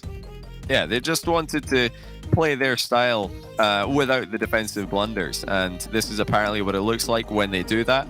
They look very, very solid defensively all series long, apart from a couple of missed passes. And for Game 3, I don't think I saw that one misplay that we keep bringing up at all. I think that was really a Game 1 and 2 thing. Now they've seemingly ironed that one out, and they're going to try and avoid it for the rest of the series. And it's up to NRG to show their quality, to show their caliber. Everybody's obviously still going to have them as the heavy favorites to win from this position, even though they did just get 3-0 in Game 3. Yeah, it's just a great series overall. Both teams playing some really high-level Rocket League for us to enjoy. And this is only first round of winners. I think a big thing to see us in this start of this game is just how important that first goal is going to be. Charlotte Phoenix can get a lot more panicky into the final few moments of the games, especially at 0-0, than we'd expect to see from NRG. So in those more clutch situations, you would expect to see NRG come out on top. So a first goal for Charlotte Phoenix almost feels like it's a must. Absolutely, it's a huge difference. It's a completely different look in that third game where they did get an early goal compared to the other 2 where there was this constant pressure. Karma's got an uncontested shot here, goes for the crossbar. There's the follow-up from Wonder Mike. He shoots the low, but Justin is there. And Justin with a very quick recovery there. That's the kind of play out of Justin Charlotte Phoenix have to look out for. It's actually resulted in a goal, but all this goes back to the one outplay Justin made in the other half. He had Karma all alone at the back. The center ball bounces straight into Turbo. Predator instinct kicked in. NRG 1-0. And NRG's Justin goes back to Game 1 and 2 form. Just beating everyone to the ball, winning the challenges, and setting up immaculately well. So, I guess my questions are going to be answered in this game, Johnny. What can Charlotte Phoenix do when they find themselves behind in a game? Will they hit the panic button early? Or can they find a way to outwork NRG? Get themselves back into this. Karma's not going to make contact. But 2 players committed for NRG. They've still got Turbo in the goal line. Means that playing this out will not be quite as dangerous as it initially looked. Turbo going over to Shadow, who tried for the infield pass, but nobody in the right position. Still, Charlotte Phoenix on the offense. Couldn't quite get anything going, though. It was close for Charlotte Phoenix. That's that risky pass again, going from their 2 farthest back players in between them. But this time there was no interception coming in from NRG, thankfully for Charlotte's sake.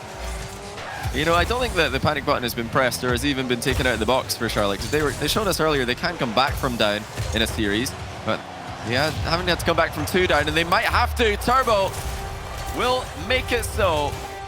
And this was just too much pressure for Charlotte to handle. If Charlotte Phoenix haven't hit the panic button yet, I think it's time to get out of the box and at least put it on the table, because Turbo Pulsar is stepping up in this game, and he has levered 2 shots into the back of the net. And he's looked pretty comfortable doing it. Karma wants to try to pounce on an immediate shot, but she is bumped out of midair. Can't get anything for it. The aggression for NRG is really stepping up. It did make an appearance in that Game 2 overtime. We saw so many off-the-ball plays. And, you know, when NRG do this, I think they look like a better team for it. They look so much less predictable. You know, at times, Charlotte have done such a good job reading NRG. What a save by Shadow. There's another great read and reaction. You know, NRG make Charlotte's life so much more difficult when they stay upfield for that 1 bumper demo attempt just a second before rotating back. That's the kind of thing that makes Charlotte panic and causes these open nets to start appearing. Again, Garrett G will put one in. And is it over, Shogun? We saw a great fight from Charlotte, but it might be too little too late from now on.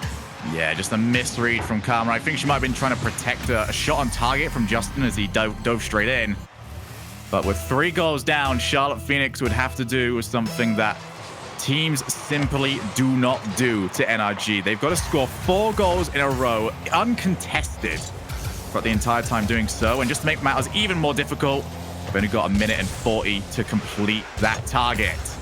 Shadow off the backboard. He does steal the boost. It's going to be something to start with as a late challenge comes in from Garrett. But luckily for him, it was also a late shot from Charlotte Phoenix.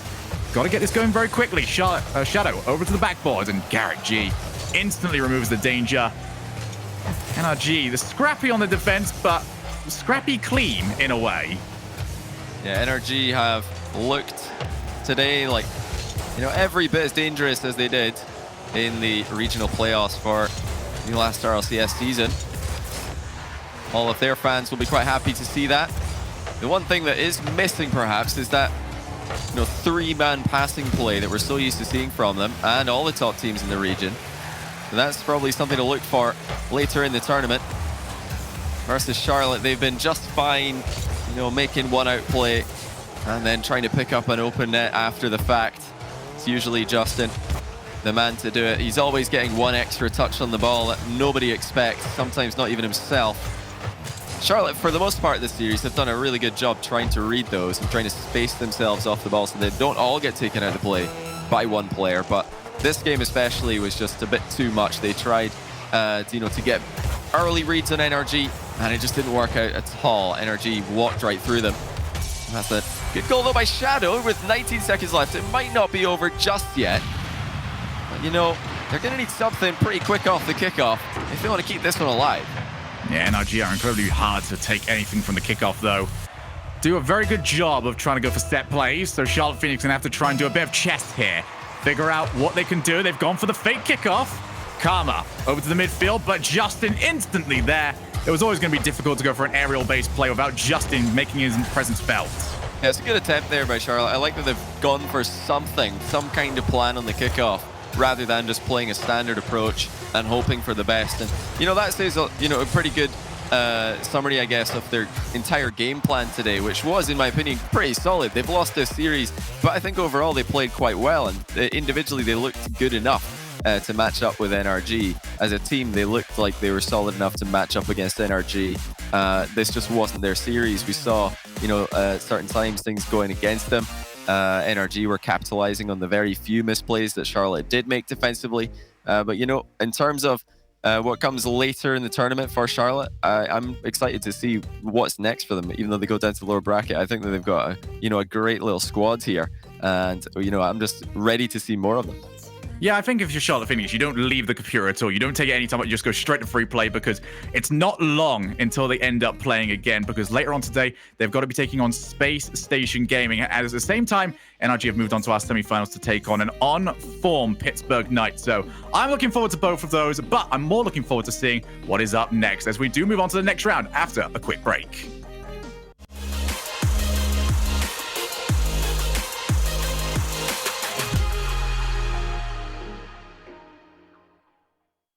Rated E for everyone.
Ladies and gentlemen, welcome back to the North American Rocket League Spring Series. I'm your host, LeafX. Alongside me, we have Gibbs and Achieves yet again. And we just watched NRG win in the longest four-game series I think we've ever seen in the history of Rocket League there against Charlotte Phoenix. Charlotte putting up a fight, taking a game off. Of course, NRG prevails as we expected. But Achieves, now I asked the question before for One to Mike. Is this the answer? What are your thoughts after we've seen them play? So I thought Charlotte Phoenix in general did a real nice job of adjusting. Game one, they were absolutely giving NRG way too much space early on, and then that OT happened. They had to reset it, and instantly in that reset OT, they made a lot of nice adjustments. But in general, across the board, I think Charlotte Phoenix matched up fairly well. It was just a matter of the offense not really connecting on a lot of their chances. I felt like they all sort of had different plans at different times, and that cost them a lot of quality goal scoring chances. And that's really the big difference maker here for me. But for Wonder Mike, for him coming to this team, I thought he played really well. Like, I thought what exactly you said Achieves about when Justin has an air dribble or anyone has an air dribble, you have to attack it. Wonder Mike was doing phenomenally throughout, going for these challenges, winning a lot of these 50-50s to keep these games so low scoring. I think the problem for Charlotte is that they are very defensive oriented. They obviously had one game where they scored 3 goals, but they played wide rotations, very safe play, and it did work for a while. But the problem is when energy goes up 2-0 in that last game, then it's like, well, do we have a chance to come back? It felt like they were trying to get One to Mike up the field and go for deflections, but it just really didn't happen. And then on the side for NRG, like Garrett G's popping off when he's needed most. We saw Justin, he tried for things, but it didn't really matter. And then, of course, we talked about it earlier, Turbo. He's the cleanup guy. That's exactly what he did when they needed him most. Well, we do see NRG walk away with the victory as we expected and move on in the bracket over to play the Pittsburgh Knights. So I'm just going to take a look and update everyone, of what's going on here. We start through the day, 4 matches down. We got 9 total on the day. G2 with the sweep throughs, Pittsburgh with a sweep through, and 72 and Charlotte only taking 2 games total between the two of them. Gibbs, I feel like this is relatively what we expected. Space Station obviously being that one that someone would consider an upset, but you did call that could happen. It's possible. The Pittsburgh Knights is a quality team. Space Station was just a little bit disappointing. So that's the only upset. The 2 seed coming in, they fall short a bit, but they're still alive. There is that lower bracket to play through. They're going to have to make a very long run over these next 2 days, but it's possible. Then the 2 teams coming out from the rival series, they put up fights for sure. Both of them did. The 2 series that go 3-1, but at the end of the day, they're in the lower bracket and they're going to have to play against some of the RLCS teams. I'm going to say, Chiefs, any upsets here? Is this relatively what you had envisioned? Yeah, obviously the Pittsburgh versus Space Station, a bit of an upset, but if Space Station, cleans it up, there's definitely potential to make a long run through that lower bracket. But otherwise, that's pretty much exactly what I was expecting. I think the teams that lost played a lot better than I thought they would, though. Hey, well, we get to see those teams again because we're heading down into the lower bracket. So let's talk about the next upcoming match. Someone is out of the tournament at this point. This is now into an elimination territory. Rogue versus 72 Pin Connector. Rogue came out, looking different. They've obviously got Turo on the team right now, looking pretty solid, but of course G2 is just looking really, really good. I think Rogue put up a pretty decent fight there, and 72 even taking a game off of Team Envy, but I feel like Envy maybe was taking a bit of time to ramp up there. So now looking at the series, Gibbs, 72 Pin, have they convinced you based off of one game we've seen that they could fight against Rogue, or is Rogue, the fact that they kept it up against G2, looking a little too solid? I would say big favorites Rogue here because of how solid they looked versus G2. That's the best team in NA right now. And sure, it was a 3-0, but it was 3 very close games. But it's really fun to see 72 Pin Connector here. We have Jacob. He's going against his old org. 2 years ago when he was in the RLCS, he was on Rogue. True. Then there was a team swap with lots of roster moves, obviously, as well. So he gets to compete against the org that he used to be on. But at the end of the day, there's a reason why 72 Pin Connector, they are a rival series team, and why Rogue is still in the RLCS. And with the new addition of Turin Turo, he looked good in that first series, so I expect Rogue to have an easy fare here. It's kind of an interesting question, though. I feel like 72 Pin Connector in their first match versus Envy, they actually played really well. That solid rotation was playing out quite nicely for them. You know, they had the support where it needed to be in a lot of different places. And they only started to fall apart after they started to try and get more aggressive.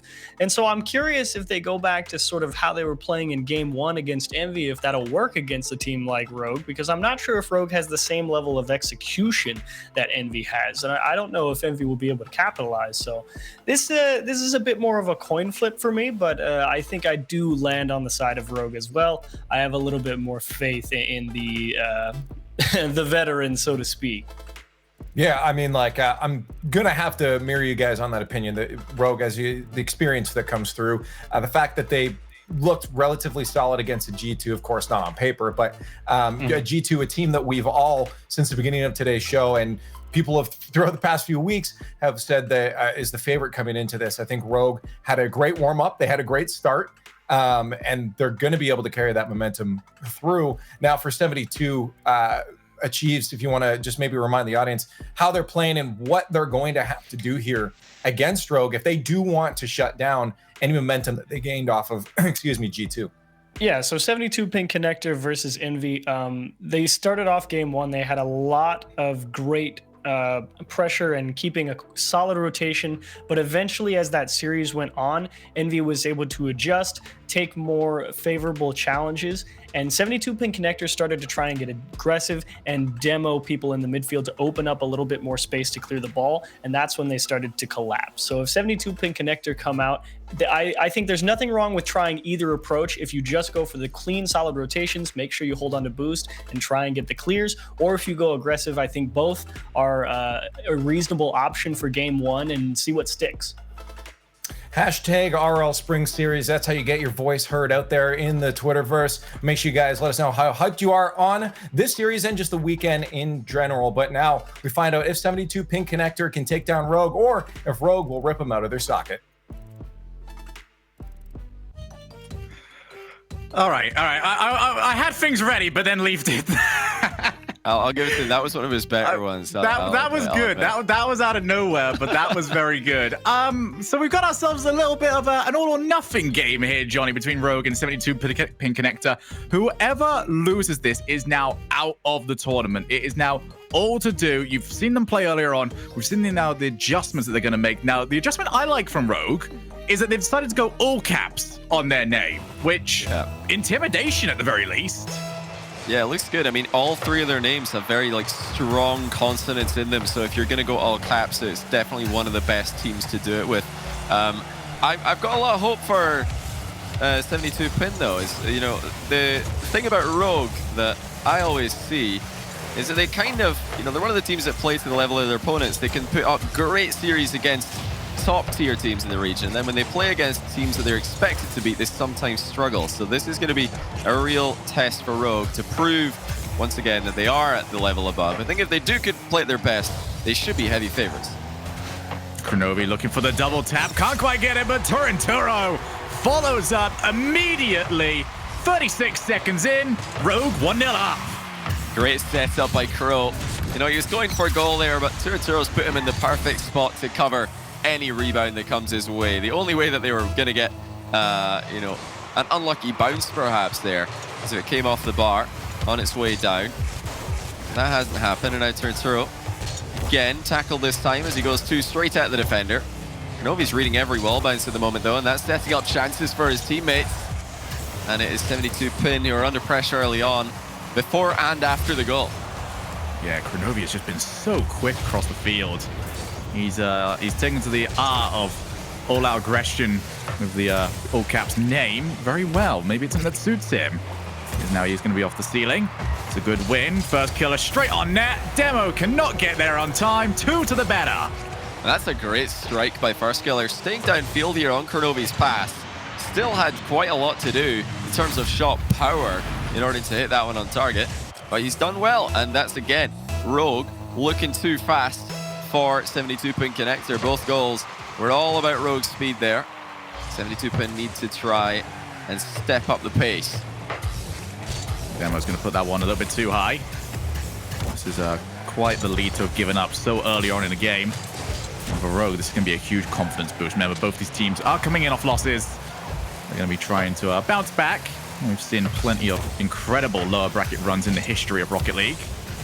Well, these teams would love to try and create another one of those, but 72-pin connector right now, they've got to get control of the ball before they can get control of the bracket.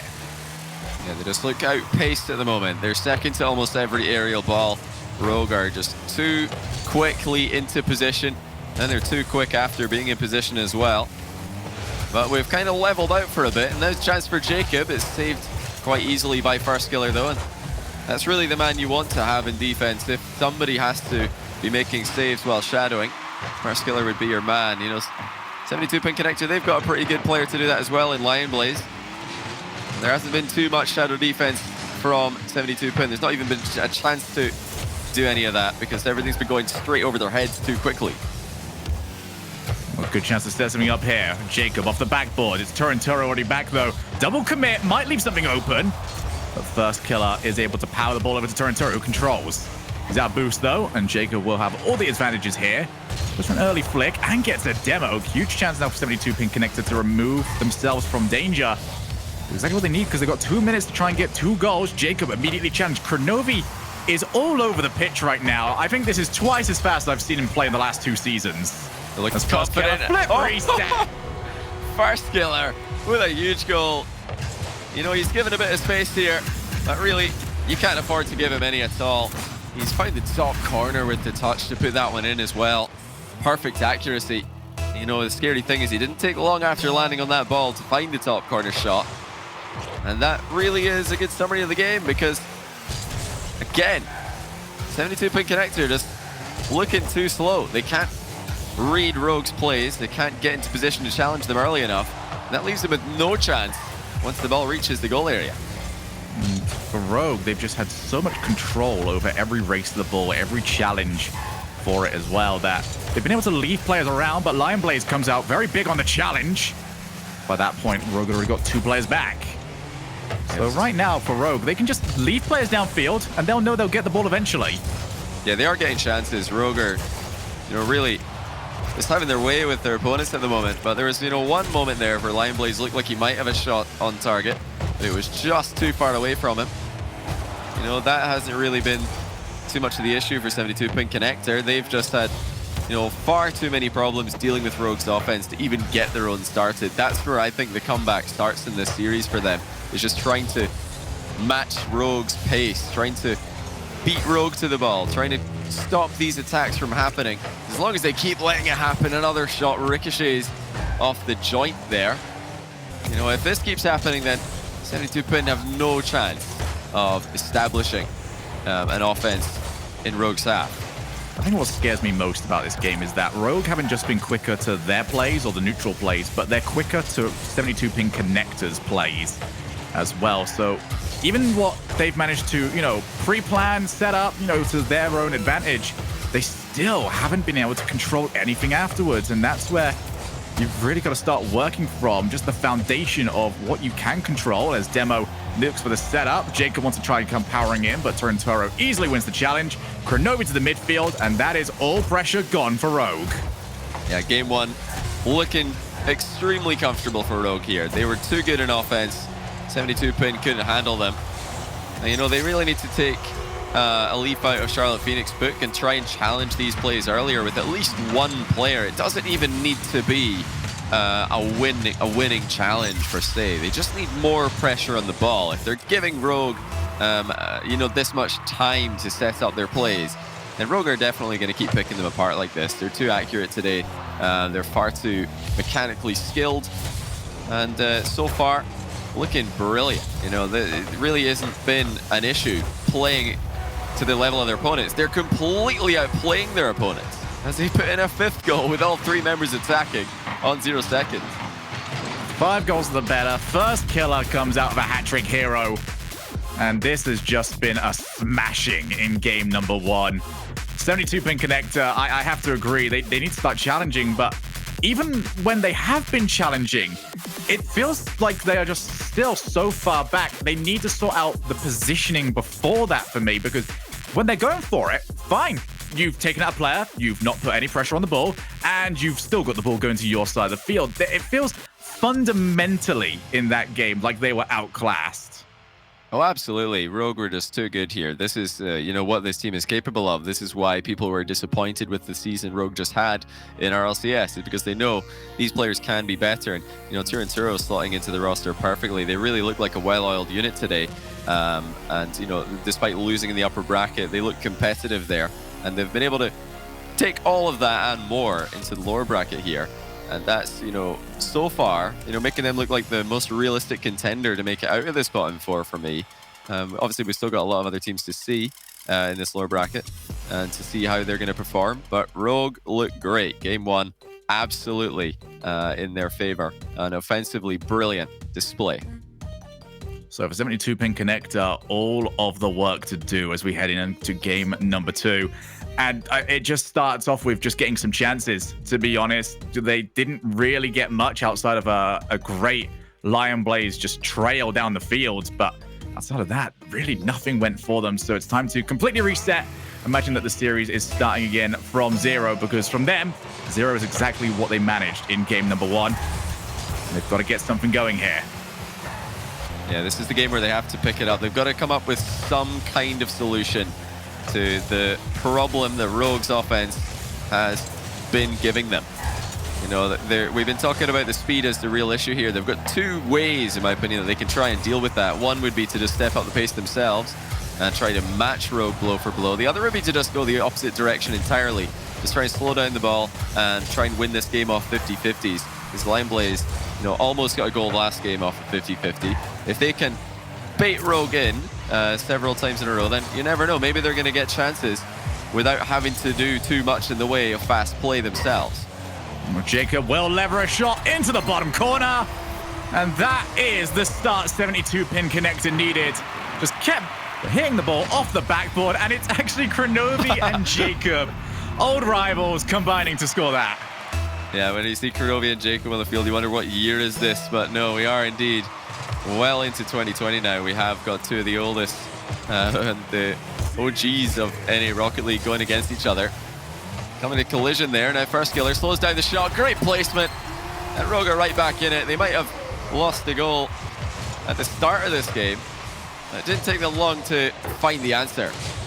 Yeah, there's no good option for Lion Blaze after seeing the double commit in the corner. He wants to leave to try and grab boost. He thinks that he's got somebody back. Then he realizes that 2 players have gone. He's got to turn around at a bad angle, and there's nothing he can do about it. So, 72-pin connector giving up their first lead. And giving it up a little bit easily. Turinturo, flip reset. Couldn't quite hit it the way he wanted to. And that's Kronovi over to Jacob again. These 2 currently the best duo on the field.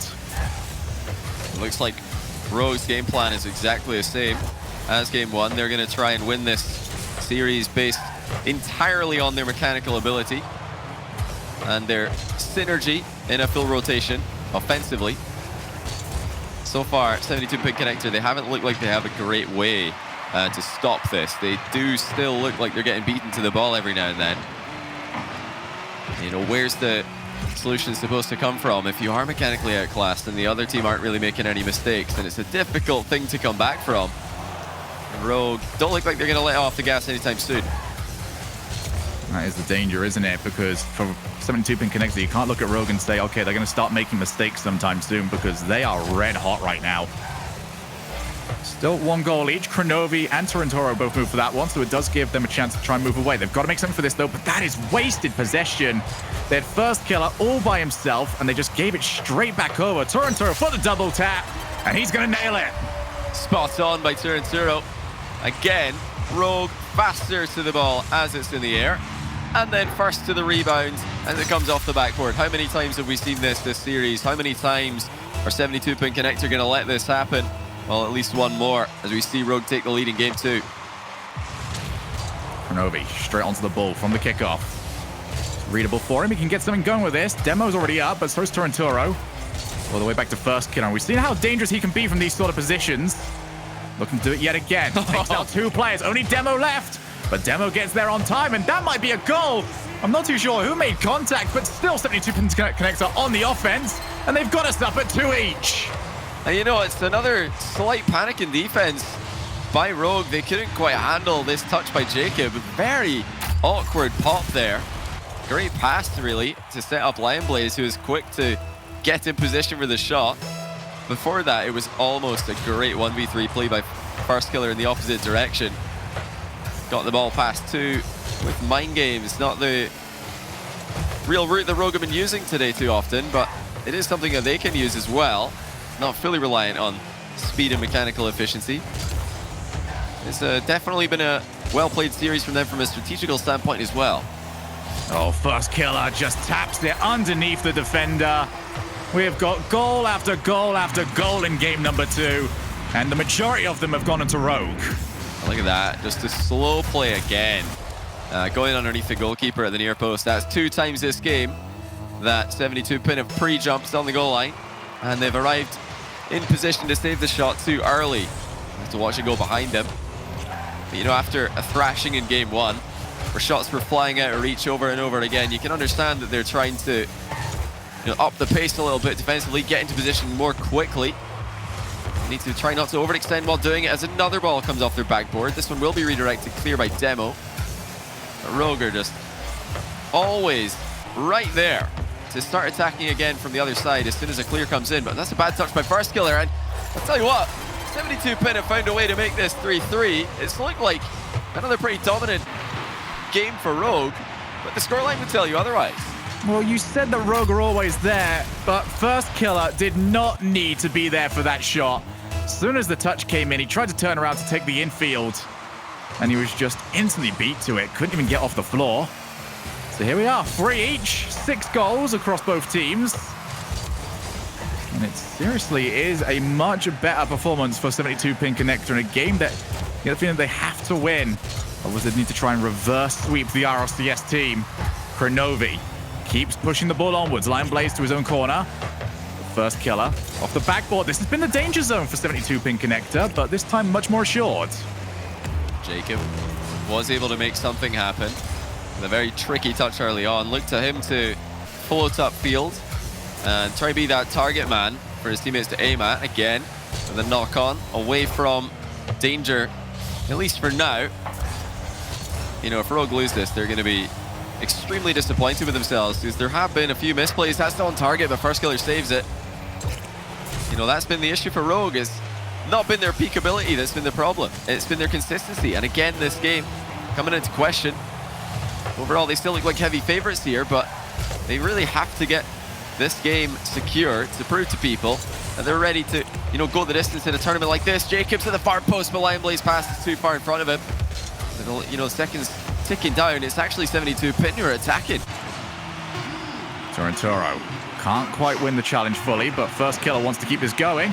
Shot is on target, and Jacob was the only player back. I thought they had that a little bit better defended, but instead Jacob had to scramble across the goal line. We are now at 0. Just need to get the ball to hit the floor. Jacob will happily see it do so. So here we go. Is it going to be match point? Or are we about to go 1 each? Kick off pretty even for both teams, but Rogue already trying to get that quick offense established. Got to keep an eye out for the mind games as well, though. 2 of their 3 goals this game have been slow shots behind pre-jumping goalkeepers. Will that be the shot that they go for to win it all? Demo. The touch, but it's only over the Torrentoro yet again, who can be so dangerous from here. Almost had the set, but they didn't want to commit all 3 this time around, with Kronovi still trying to rotate out. Now to Jacob. Only Kronovi back. Off the backboard, though, and that is going to be so hard for Lion Blaze to make something of. About half opportunity there for 72 Pin Connector, but they're going to need to try and make some more of those. As First Killer does win the challenge, Lion Blaze has got to do well here. He continues to follow. And that means that we can now see that 72 Pin have got everyone back, and Rogue have got to try and take on a fortress. Rogue are more than happy to do so. All they need is a high ball to play off. That's another pretty careless infield touch. Lion Blaze off the bars, bounced down. He was there for the rebound. You know, that's exactly the same way that Rogue got caught out and ended up losing their lead at the end of the game. Regulation time. And they've got to be careful with those. You know, those passes can be punished. First Killer floating in for the double. He is intercepted by Jacob. And the bumps are flying in now for Rogue. They've got the back post wide open here. Shut down at The near post by Lionblaze, though, before it can even get across. Awkward game for both teams. They're not been able to play the style they want to. Rogue having to slow down. They're having to play a lot more challenges right now. The clean wins are more few and far between than they were in game 1.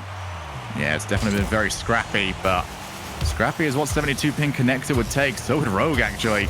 As that's going to be Demo looking for a block shot. Couldn't quite manage, though. We are now coming over to 2 minutes. Lionblaze couldn't quite find Chronovi, but Jacob gets a second touch. First killer takes the ball down. Can't get it past Demo. Off the backboard, unchallenged. Here's Lionblaze! Great double save! And that was a nice recovery by Rogue. They had Jacob on the goal line trying to mess with them. And they still got the shot away, even though it came in quickly. Demo trying to play that redirect roll. It's on the goal line for Rogue, and it's put in by Lionblaze. But credit to 72 Pin Connector. Look at the pressure off the ball here. Demo just drops it down, and Jacob's there to dunk on the clear. Well, it was the exact same sort of goal that this game deserved. It was scrappy, but 72 Pin Connector have got us to 1 game each. And I think, not only was it a game that they managed to match Rogue, but for Rogue to have sort of gone off their near perfect pace that we saw in game 1 is even bigger for 72 Pin Connector. Not that they stepped up to Rogue's ability, but a Rogue stepped down from where they were. Yeah, Rogue definitely dropped off in consistency in this game too. We did see, defensive misplays costing them, especially at the end of regulation time here, where the ball just bounces out into the middle off a careless touch to the side and gives a goal to 72 Pin. The one thing that 72 Pin did do exceptionally well this game, though, was just trying to keep the ball in that goal area. We saw Jacob, we saw Demo just knocking the ball into that box awkwardly, just trying to keep it in that spot where Rogue can't really deal with it. Now the question is, will Rogue respond well to this? Because everything was going so well for them. Everything was going perfectly, the plan, and the plays were being executed perfectly. And now it's not so much. They definitely, like I said, dropped off a little bit, while 72 Pin are rising to the occasion.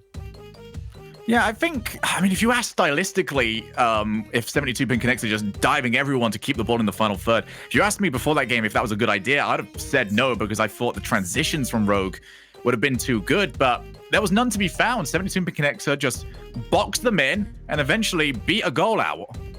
Yeah, and I do like that willingness to attack with multiple members when you've got a third back who can sweep up the mess if it does come clear. And that's, what 72 Pin were relying on, as you have 2 players committing forward at the end of the game there, over and over again. With the third man in Rocket League, the third player back, doing, I think, overall a better job than back in the day, where leaving somebody alone at the back was just a disaster. You're allowed to do that. You're allowed to commit forward to 2 players and to, definitely go all in with your second man for a shot. A lot more than in the past, at least. The days where Chronovi and Jacob would play against each other on entirely different teams. Oh, Chronovi's had to dive back, and that's a nice pre-flip to clear. 72 Pin Connector getting a good bit of pressure to start off game 3. And here is Chronovi. Does win the challenge, but it's only as far as first killer. That is a very centralized pass. And Chronovi on the low boost is not going to be able to make it to that. Teams are just trying to attack the net.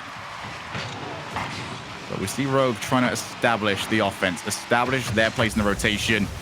Try and steal some of those boosts as well. And just make life for 72 Pin Connector that much more difficult. That is a great transition, though. Chronovi, good dunk. Moves first killer in. Aims for the target, but puts the ball high. And that was a real chance, first killer. So used to putting those on target off the bar, but this one has bounced out. Now another ball kind of kicks out into the middle for Rogue, but it's into the orange half very quickly. Lionblaze was beaten at the near post there. Both teams letting the ball bounce into the middle uncontested over and over again. That's a nice pass by first killer. Turnturo decides to shoot it, but it's saved quite easily by Jacob. And this series really does look balanced now after such a dominant game 1 for Rogue. Expected a sweep, but like you said, after game 2, it looks like they've fallen off a little bit. Their killer instinct is missing for the time being. They're really going to need to find that sooner rather than later. A struggle against 72 Pin Connector is not the look that they want. It's not what they are going for as a team. They're wanting to smash the 10 teams below them and go close against the best teams in the region. And right now, this game is anyone's up to grab. There's no team really creating much for themselves. First killer for the double tap. We'll have to leave it. There's Turinturo. Just ends up blocking the ball high. Jacob on the challenge. Hasn't seen Jacob really too involved in the goal scoring since first game earlier on today, as Lineblaze leaves this for a long time. And I would have been a bit more nervous about that, but his teammates seem to trust him on the goal line, so I suppose we shall as well. Yeah, the communication in that moment, I bet, is quite chaotic with Lineblaze looking the wrong way. There's probably shouts coming in from someone in goal saying there's nobody attacking, no shot coming in, so Lineblaze knows he has time. You know, the communication is such a big part of Rocket League at this level. So many, you know, little pieces of information being thrown in quickly. Jacob looking for the double. It's off the bar. Couldn't boost back down to the ball. He ran out mid-air.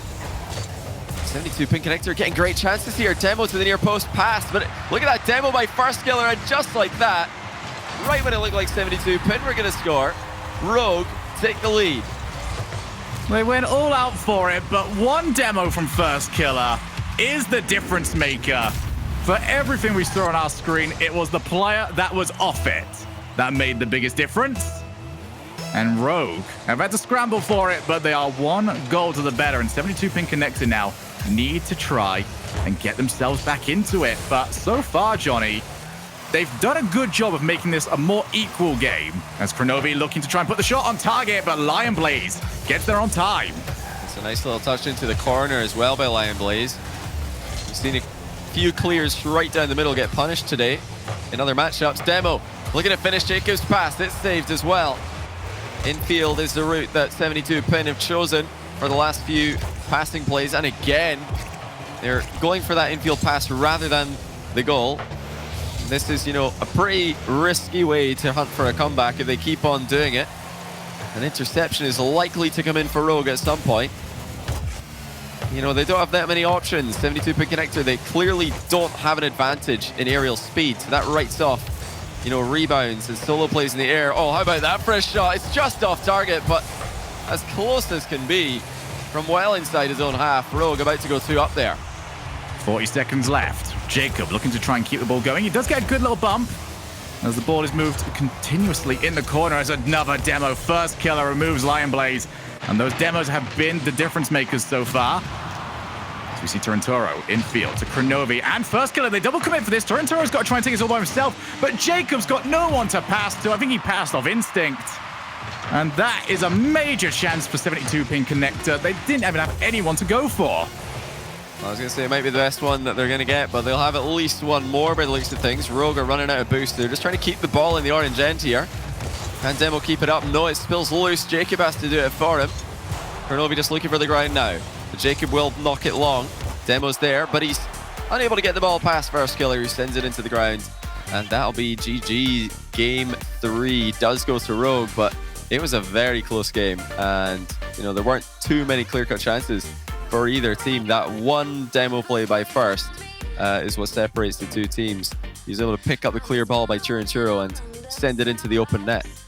It was a frustrating loss for 72 pin connector, because that was the most competitive I think they've been in terms of the neutral game, but they just got beat off First Killer's one demo. That is the danger if you go all out aggression, is that you need that third player to be able to come in and take the ball under their own control. But when that player's no longer on the field, it leaves the whole field available to the defensive team to go on transition. You know, there's two things that make this kind of play style where you've got a target man like Jacob or even Demo playing that role in game 2 with the winning goal set up for 72 pin connector. You know, the things that you need to have in order for this play style to work are insanely fast recoveries by your target man when he does make a play on the ball. And secondly, a very reliable and effective third man in any play that it happens in. And, you know, if you're able to demo that third man, you're going to get easy goals. Rogue know that. So they're always looking on their rotation back to their half to take out that third player. Because if you're up against a team who need to commit with multiple members to score and want to commit with multiple members to score, you're not just denying them goals by getting these demos. You're not just denying their third man the open net as he comes in to join the attack. You're also scoring pretty much every single time that you land one. So So Rogue 1 game away from heading into losers round 2. As we see Torrentoro harassing Lion Blaze, but he just times the jump on time, but it was enough. Lion Blaze tried what he could, but he couldn't do enough.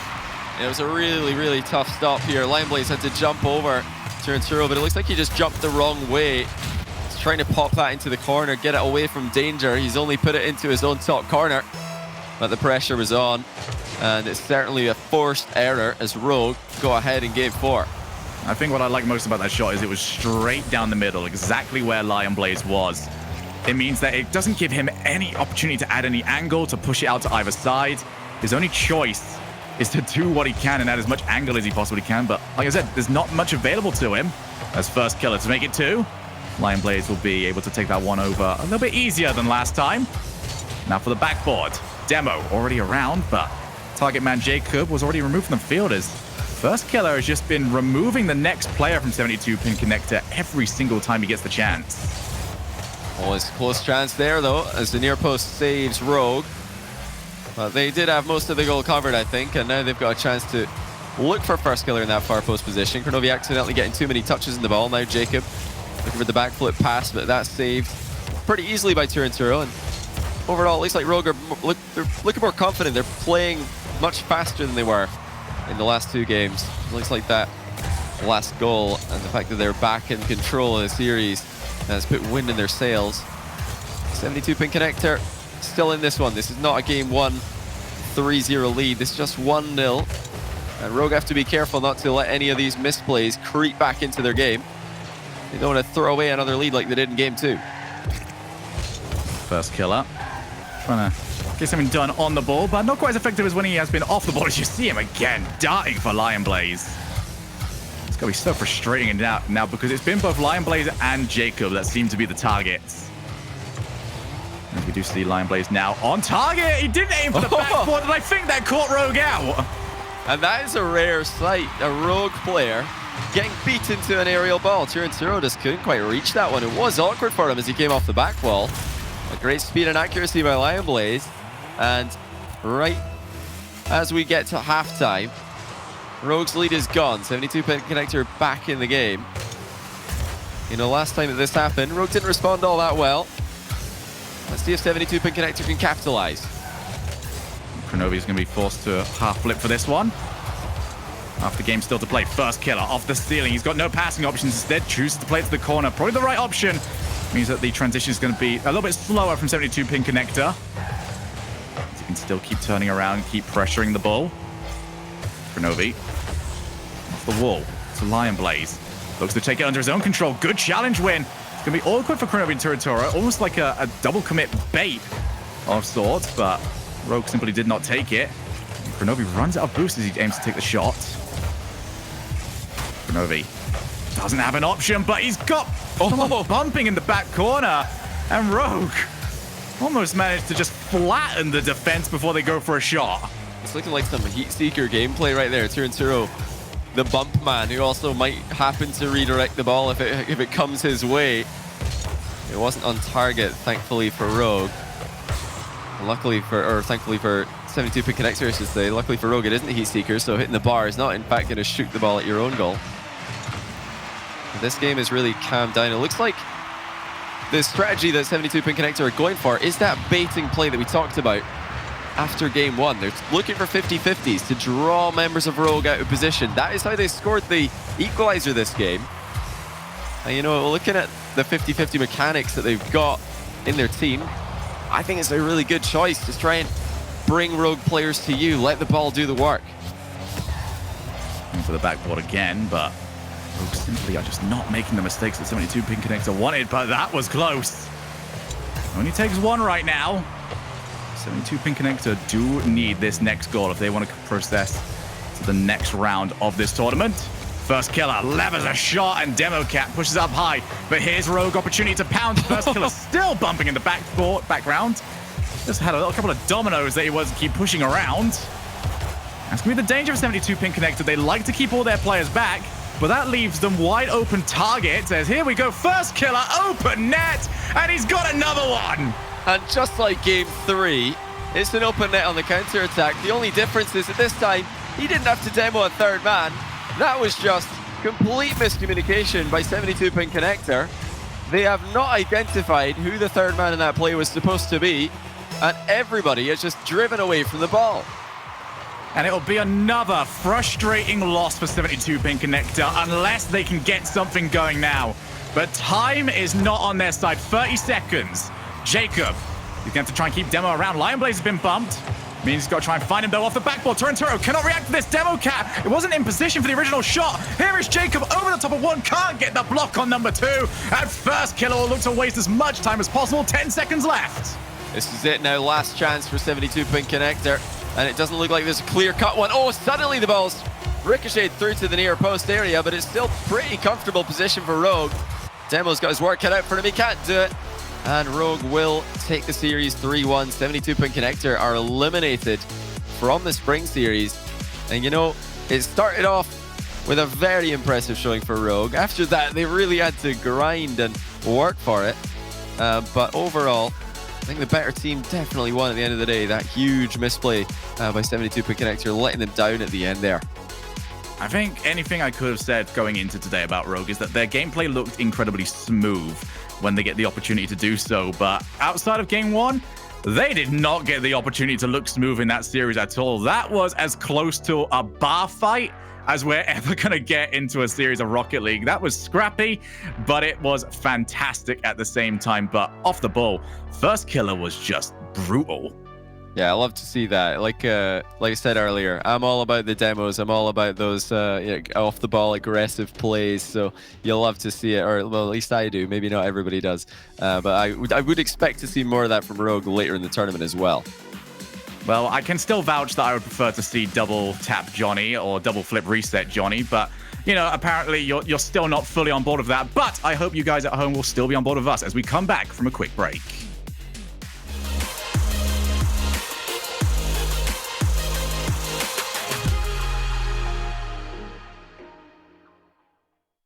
Rated E for everyone.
Ladies and gentlemen, welcome back to the North American Rocket League Spring Series. I am still your host, and alongside me is still Gibbs and Achieves. I'm Lee Fex. We're going to walk through that series you just saw. It looks like Rogue was definitely able to upset 72 PC, and they're going to have to reseat that CPU because they kind of fell apart, it seemed like, Achieves, and Rogue had their number. Yeah, I think Johnny was definitely right. Game 1, Rogue 100% outpacing 72 pin connector, winning pretty much all the races to the ball, and they crushed him in Game 1. Game 2, still close, but Rogue unfortunately let that one just slip out of their hands, to be honest. Jacob was really getting aggressive and making some aggressive pushes towards Rogue players, hitting the ball into some tough reads for them, and they couldn't quite hang, and that one slipped away. But games 3 and 4, it came back around, and Rogue just got fortunate that 72 pin connector got a little too antsy and left a lot of open nets, and that was a difference maker.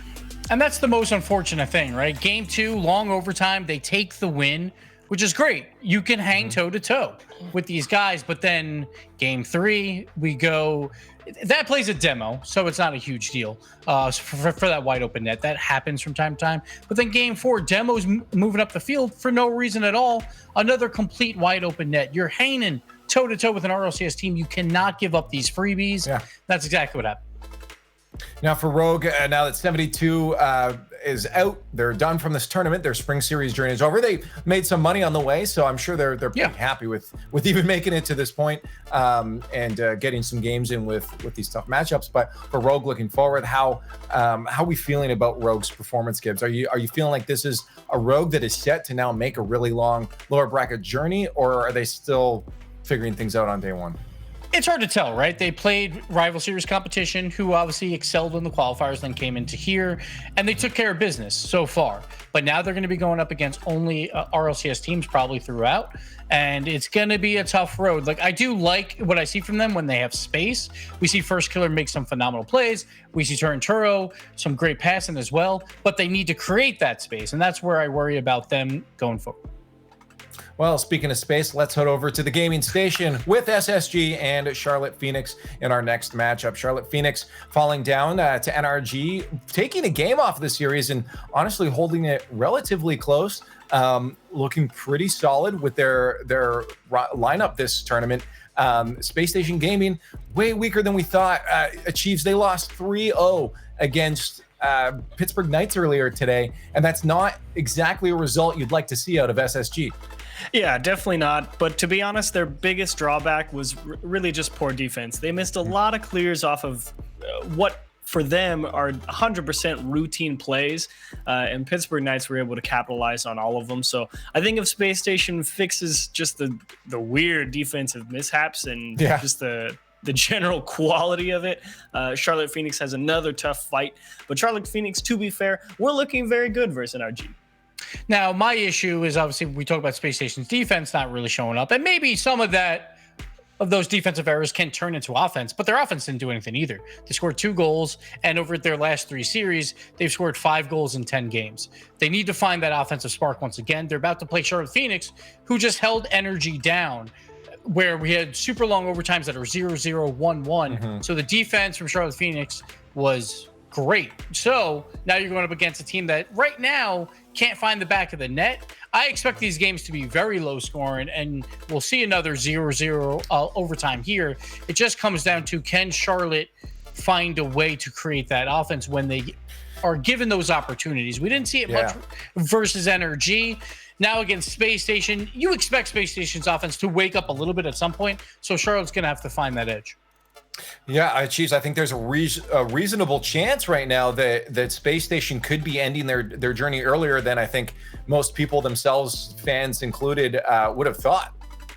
There is a chance, definitely. I think Space Station is going to play a little bit of a different game compared to NRG. Charlotte Phoenix started falling apart, generally in the pace department towards the end, where Garrett G and Justin were really able to make some nice passes. And I think that's where Charlotte Phoenix is going to get tied up. If Space Station can keep that physical aspect from Arsenal going, and they keep the passes out, I don't know if Charlotte Phoenix has it to really stay with it. It'll be tough, but I think there is definitely a non-zero chance. Charlotte Phoenix did play incredibly well versus NRG. The offense definitely has a spark to it, and if Space Station either one don't fix the defense and the offense still isn't clicking, Charlotte Phoenix could walk away with a big win here. Well, let us know your thoughts with the hashtag RL Springs series. Of course, we always want to hear your hype, but this is yet again another elimination match. Someone is going home after 3. In fact, after this next match, is it going to be Space Station Gaming or is it going to be Charlotte Phoenix? This is a sort of series, Johnny, that we looked at the beginning of the tournament as a possibility and said, well, Space Station would probably annihilate Charlotte Phoenix, but Rocket League is very much a game where you take what you see on the day, and what we've seen today makes this a bit more of a toss-up. Oh, absolutely. This is a really tough one to call based on what we saw earlier in the day. We had a very impressive performance for Charlotte Phoenix going down into the lower bracket against NRG, and a performance that we really didn't expect to see at Space Station Gaming in the wrong way. They did not look at all themselves. They struggled at pretty much every aspect of the game. And their one hope, I think, for this series is that stylistically, I think they've got what it takes to break apart the Charlotte Phoenix rotation. It's all about those demo plays. Well, how about that for a bounce to start things off? It's gone right to the middle, and AXB picks the corner. Looks like Shadow got the wrong end of that one. Yeah, it's incredibly unfortunate for Charlotte Phoenix, but AXB, the quickest person to read the play, means he's going to be the quickest person to get to the ball and turn the ball in. So Charlotte Phoenix find themselves a goal down against Space Station. I think, one thing that can very much be alluded to here is that this exact thing that we're seeing right now actually is that Charlotte Phoenix do give a lot of space over at times, and it means that they can get punished by players like AXB that love to carry the ball. So it's going to be very interesting to see whether or not they're going to try and meet him the same way as they tried to meet Justin earlier on. As here we go, the Doomsy Dish, and Sipical makes it 2. That's beautiful control by Sipical. Looking off the ball, as usual, Arsenal taking out the last man just to make sure there was absolutely no chance for anyone to interfere with Sipical as he scored. And that is what we were worried about when I'm talking about this matchup stylistically, is that you've got a team who rotate very well, the Charlotte Phoenix, but what's the best way of disrupting that, of breaking that apart? Well, just smashing them out of the game. The only randomness in the game is where you're going to spawn after you get killed. And that's how you can really mess up a team like Charlotte Phoenix, who are trying to play such a perfect defensive style for the entire game. The horrible thing for Charlotte Phoenix, given their seeding, is that no matter who won between Pittsburgh Knights and Space Station, they were always going to face this style.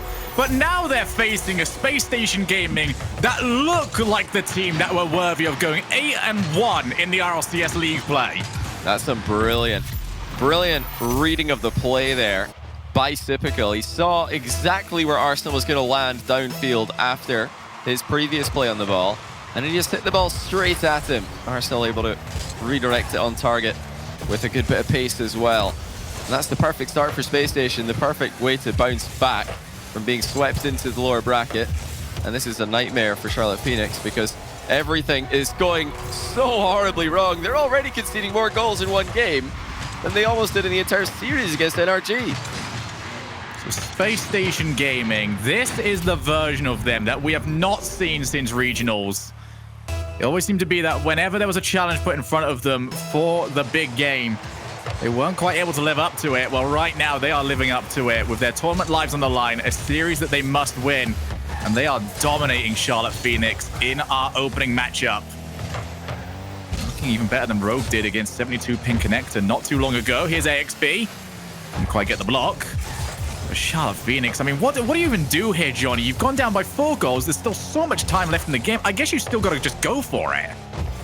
You've got to try and stop conceding because right now they are losing so many goals and they can't even think about offense at this point. If they get a goal on a counter-attack, great. Apart from that, just try to, defend more effectively than this because they're going to need to defend well if they're going to have any chance in this matchup. And right now, they haven't been able to. They haven't been allowed to defend well because Space Station have been timing their aggression so perfectly. And that's one of the things that makes this team so hard to play against.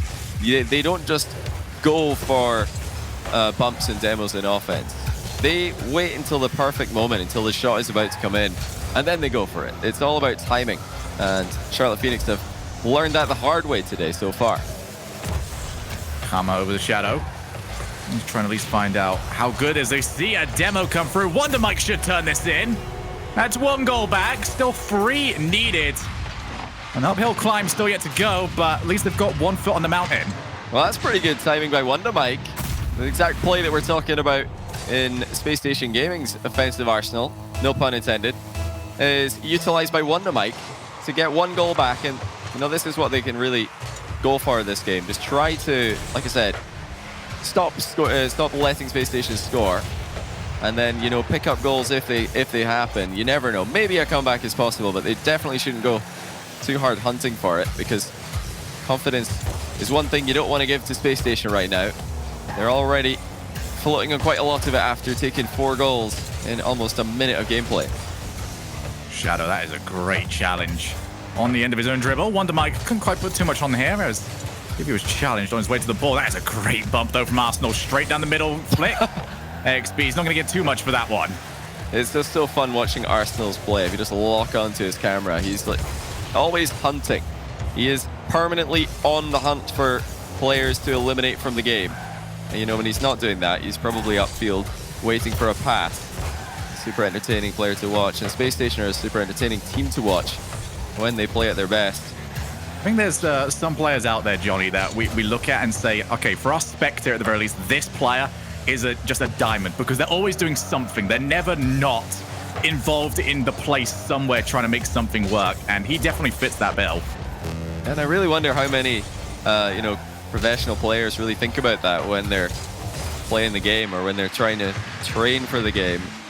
Are they really ever thinking about what is fun to watch? I would be surprised. You know, most of these guys just want to win whatever way, shape or form necessary. Oh, that was close for Shadow. Denied by the crossbar. You know, late game here, Charlotte Phoenix have had a better go of it. They have to start, you know, a little bit faster in the next game, not go down 4-0, and they'll definitely have a chance based on what we've seen in the second half here. Well, the good thing for them is that we've already seen in the previous series where, you know, Rogue dominated game 1, but it didn't transfer into games 2 onwards. It was very much a different series after that. So I wouldn't be surprised if this game didn't really have much of an effect outside of the series scoreline. And Charlotte Phoenix will be dropping game number 1 to Space Station, who looks a lot closer to the Space Station that we've wanted to see for quite a while now. 1-0 to them. Very impressive stuff by SSG. This is, you know, what we've come to expect from them after league play in the last RLCS season. Obviously, their immediate exit, their quick exit from regional playoffs came as a surprise. And, you know, that had us worried, especially after the upper bracket result they suffered in this tournament. Maybe they're not a bracket team. Maybe they're not just, you know, going to perform well in these online, you know, bracket formats. But this first game would tell you otherwise. We're going to have to wait and see if they can keep this up, or will they take the same route Rogue did and really struggle to win a series after crushing their opponents in game 1. Well, for the Rogue one, it was all game that they were being just dismantled. I mean, Rogue were dismantling 72-pin connector, but this one, it happened early, and then we had 3 minutes of just regular gameplay where if you just chopped it off, put it away and say, okay, what's the scoreline here? And you'd probably say they're still trying to fight for the win either side. So I feel like this actually suits Charlotte Phoenix more than the 72-pin connector one did. Yeah, I think Charlotte Phoenix had a good look at the end of the game, and I'm glad that they didn't just throw caution to the wind and try and make an impossible comeback happen, because I feel like a team like them, they're probably going to do themselves more damage than good in that position. They're just likely to lose more goals if they try and play that style, and that's going to, you know, completely ruin their confidence going into game number 2, where they have to actually change up the play style completely and, you know, play the defensive approach that they usually do. So I'm happy to see what they've done after going down 4-0, but it's still a big problem. If you lose that many goals early against a team like SSG, you are probably losing that game. Very, very likely that one has gone too far in the wrong direction. So let's see if they can start off better in game 2. It's going to be dropped down almost immediately. Wonder Mike, maybe just keep this ball going. He might be able to get a block here as well. He almost put it all the way down. That's incredibly impressive because he's got to play for one or the other. Go for a block will go for the shot, and he read it so quickly to suddenly turn his car in for a shot. You know, just like in the series against NRG, WonderMike looks like the player who's the hardest to read, and definitely the one who's most likely to get the ball past the last defender.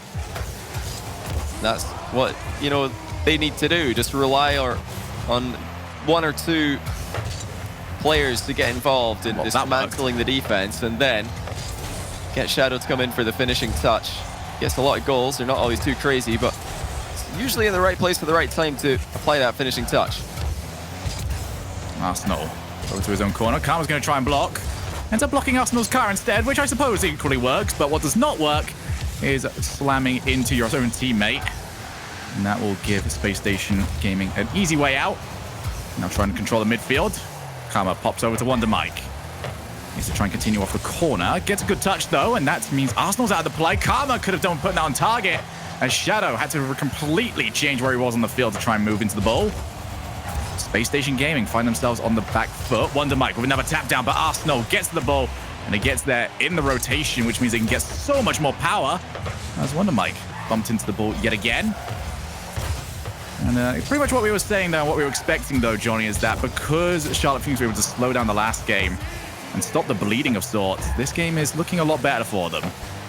Yeah, this is the benefit to what they've done in the last game. Even though the game was pretty much over after a minute and a half of gameplay, they managed to figure out, you know, how to get their defensive rotation working against the really quick and aggressive plays the Space Station like to utilize. And now they've, you know, got that established, they can start to try and create chances at the other end of the field. Again, WonderMike with these extra touches on the ball that are difficult for SSG to read. They're going to need to look out for those. You know, the one thing that maybe Charlotte Phoenix could be doing better is spreading out a bit more offensively. Oh, that's a great block by WonderMike. He almost had that on target as well. And, you know, just like I keep saying, he's the one who's causing problems, and now the ball's well on the goal line. No goal yet for Charlotte Phoenix, but the chances are coming. Charlotte Phoenix a lot more hesitant on sending the third player forward, though. They were caught by it in their previous series against NRG. Don't want it to happen a second time around. Right now, still a stalemate, which has been something that has been said a lot about the Charlotte Phoenix's games today. Good bump, though. Shadow ends up using Typical to put the ball to the far corner. Arsenal can take control of this. It's a very loose touch, though, and Charlotte Phoenix can continue to set themselves up, but that is very well played from Typical. Just went straight down the line. That's also a huge whiff. Charlotte Phoenix have given away a freebie. Oh dear, oh dear, oh dear. Well, there have been plenty of power clears today, but that wasn't one of them. That one just bounced harmlessly into the corner, and somehow it's gone past Shadow, who tried to hit it after the bounce. You know, maybe his car got stuck to the wall as he tried to jump, but that's still an unforgivable misplay. Should never be happening at this level. And it looks like WonderMike will be the one to make up for it. Solo play to the top left corner. Charlotte Phoenix are back in it. Well, after those sort of goals go in comms, you always say, don't think about it, just play. But there's no better way to not have to think about it than immediately righting that wrong, putting yourself equal yet again. Of 94 seconds on the clock. Charlotte Phoenix still in this series, but they need to get the goal. Otherwise, they're going to be facing 3 match points. Definitely not something you want to be doing against a team of the caliber of Space Station Gaming. But I don't know what Space Station were doing down on the right-hand side. Had 2 players around, but neither of them facing the ball. Charlotte Phoenix, this could be their chance to get away, but Typical is the danger man right now. Shot's not on target.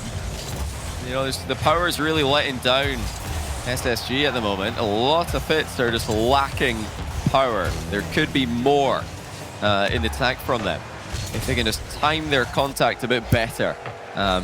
Charlotte Phoenix are, you know, happy to see that these shots aren't flying in too quickly. Still, though, they're struggling to intercept them. They're relying on the upright to do it for them. Arsenal, the tight angle redirect off target. Maybe now Charlotte Phoenix have a chance to get into the offensive end. Karma with a nice little piece of improv there. After losing control, just flies into the goalie. WonderMike might be trying to do something similar. Here it is on the goal line. Arsenal scrambles it clear. Good block from Arsenal, though. Means it can be taken over by AXB. 30 seconds now. So Challenge is going to leave the ball loose. Typical will be first. Karma can take her time. She was almost caught here earlier on. This time just controls the ball a little bit better. Left it for Shadow, but Shadow wasn't quick enough. This leaves Space Station a chance to move forward, and they've got it in. 9 seconds left, and Space Station might have snatched game 2. Oh, I think they have. It's a nice block center by AXB. Typical shot proved to be quite awkward to save. It looks like another one that's just bounced past the last man uncontested. You know, that wasn't the most easy read to make. Typical probably had everybody thinking he's going to sky that one into the net. He's kept it quite low. Now it's the last chance for Charlotte Phoenix to keep the ball up and do the impossible.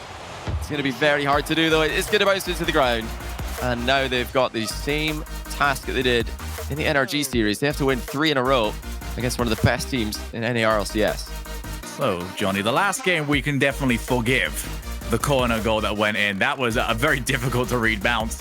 This time around, though, not so much. Charlotte Phoenix, same as 72 pin connector. They're going to look at a lot of these goals that they're conceding and say, why? Why did we concede that? That was very avoidable for us. Oh, absolutely. I mean, you make a great comparison there. 72 pin connector played, quite well all series long against Rogue, and then right at the end there, they've blundered in defense and just given away a goal that's ended up being the winning goal for their opponents. And the same thing here happens for Charlotte Phoenix. They go behind with a huge defensive misplay. This one, in this case, it wasn't the game winner. That came later. But it's still a hugely impactful moment in the match, and they can't afford to make misplays at that level. Completely unforced misplays. Nobody near the ball. Nobody really pressuring the players, trying to do something on it. And it still just bounces right by over the shoulder of the defender. You can't be making those mistakes. And, that's the sort of thing that has cost 72 pin connector earlier. Will that be something we look back on when this series is over and say, that's a key moment right there? And unfortunately, it's not a highlight, it's a low light. Charlotte Phoenix down 2-0. It looks like that's where we're headed. So, Space Station Gaming looking to bounce back off their loss to Pittsburgh Knights earlier on. Look very much like they're on the way again. The corner almost catches Shadow out. Arsenal looking to become his own little danger in that corner. Typical takes his time. XB moves in, pops it over the top. Wonder Mike's gonna have to respect it. Didn't know if it was on target. I think he did the right thing, just making sure it was covered. Wonder Mike's up for this one as well. Won't reach it. AXB's blocked him at the near post.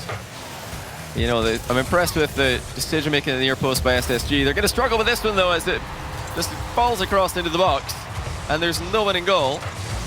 And I'm not sure what happened there. Defensive miscommunication, surely, because 2 players just ran out to that challenge, and neither of them are able to get there. 1-0 Charlotte Phoenix. Gotta try and hold on to this now. But we've been drawing comparisons to what we saw earlier on in the broadcast. This is how Charlotte Phoenix started off in Game 3 against NRG. Ended up taking that one 3-0. Maybe Manfield Knight holds something special for them. It could be. The map sometimes does. Have some kind of impact, like you said. Just last week, TurboPulse hates playing on Champions Field for that reason. This is so strange to see the similar outcome to the NRG series, with Charlotte Phoenix going 2 games down, and then finally catching a break as SSG misplay. It's going to be straight back to the middle. Wonder Mike leaves it for Shadow, and then Wonder Mike decides to take it yet again.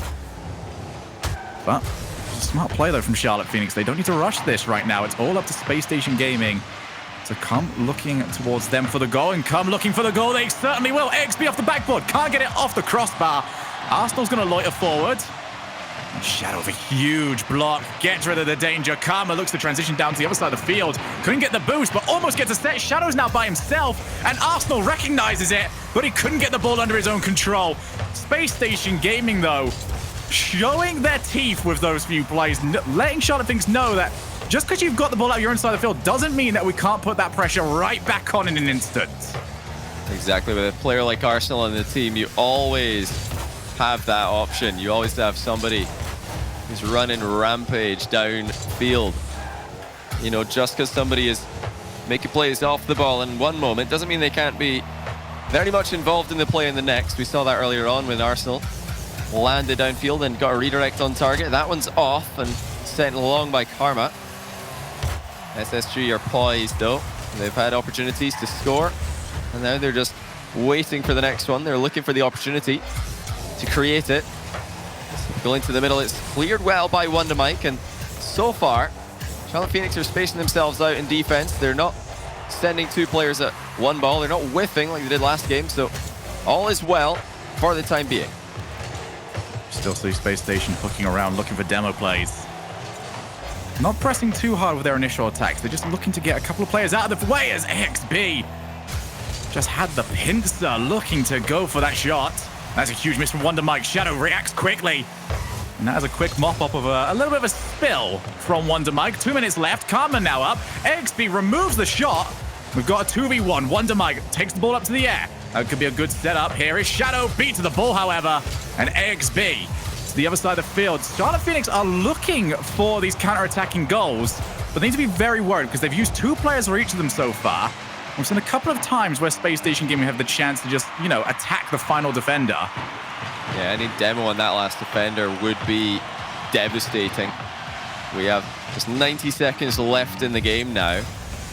And Space Station are still on the hunt. They're walking through the corner. They seem to just know exactly how to play these positions.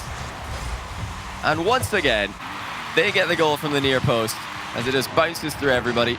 Typical with his swoop into the middle for himself. And it's a tie game once again. AXB twisting the Charlotte Phoenix defense like a pretzel. Slowed the play down, slowly moved it to the edge, and just let the fireworks go. 1 each. And it wasn't the quickest play ever, but boy, was it effective. AXB now can't quite get there before Shadow. Charlotte Phoenix need the next goal.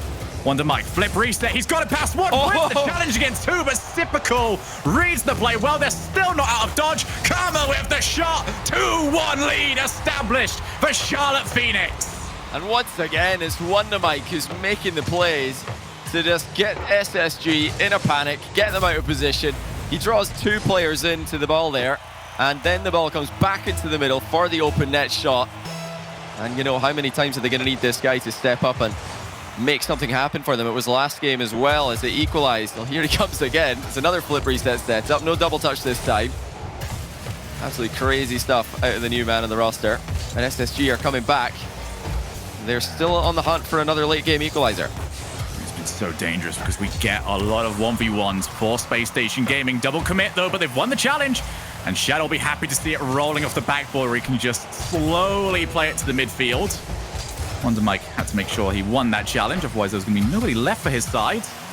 Off the backboard. Shadow will clear, very powerful as well. And it's going to see its way all the way to the opposing backboard. Freeway passing play, but the issue with those sort of plays, though, is that when you take the shot in the midfield, that's a lot of time for the defender to react. 10 seconds now. This is still available for Space Station Gaming. They're trying to pass the ball to victory. It's off the post. Still there for Arsenal, but he couldn't get the shot on target. And it goes down the line to safety. Surely now Charlotte Phoenix have done enough, but it will stay up for now. Wonder Mike going to try and find the ground here, and he does. Charlotte Phoenix take game 3 just like they did in the upper bracket, but they had to work harder for this one. SSG were clawing their way back into it at the end there. And overall, a very even game. And you wonder what could have been for Charlotte Phoenix if they didn't throw away last game with a late game misplay. Then maybe they could be the team or 2-1 ahead at the moment. I'm seeing like 2 separate styles from Charlotte Phoenix. One that's worked very well and one that very much haven't. Whenever we've seen Karma being placed in the defensive side of the field, trying to be used to almost hold on to the rotation, Charlotte Phoenix haven't got much going their way when they use Wonder Mike and Shadow as the offensive duo. But whenever we see Wonder Mike and Karma trying to combine for offense, they are getting goals every single time. I don't know if that setup almost works just a little bit better for them because Shadow seems to be very quick in that third man role as well. Oh, absolutely. And a lot of people confuse the third man role in Rocket League with, the defender of the team, where that's not really the case. Everybody has to do, their job wherever they're required in Rocket League. You don't have enough players in the field to just have dedicated roles. So just because we see Shadow last man back very often doesn't mean that he's not likely to score. And, very often you'll have 2 players like Wonder Mike and Karma making a play in offense, taking all the defenders out of the game, and then who's there to put in the open net? Shadow. That's why he's got so many goals per game very often. He's the one who's applying that finishing touch And at the same time, he's a great player, you know, based on this tournament alone.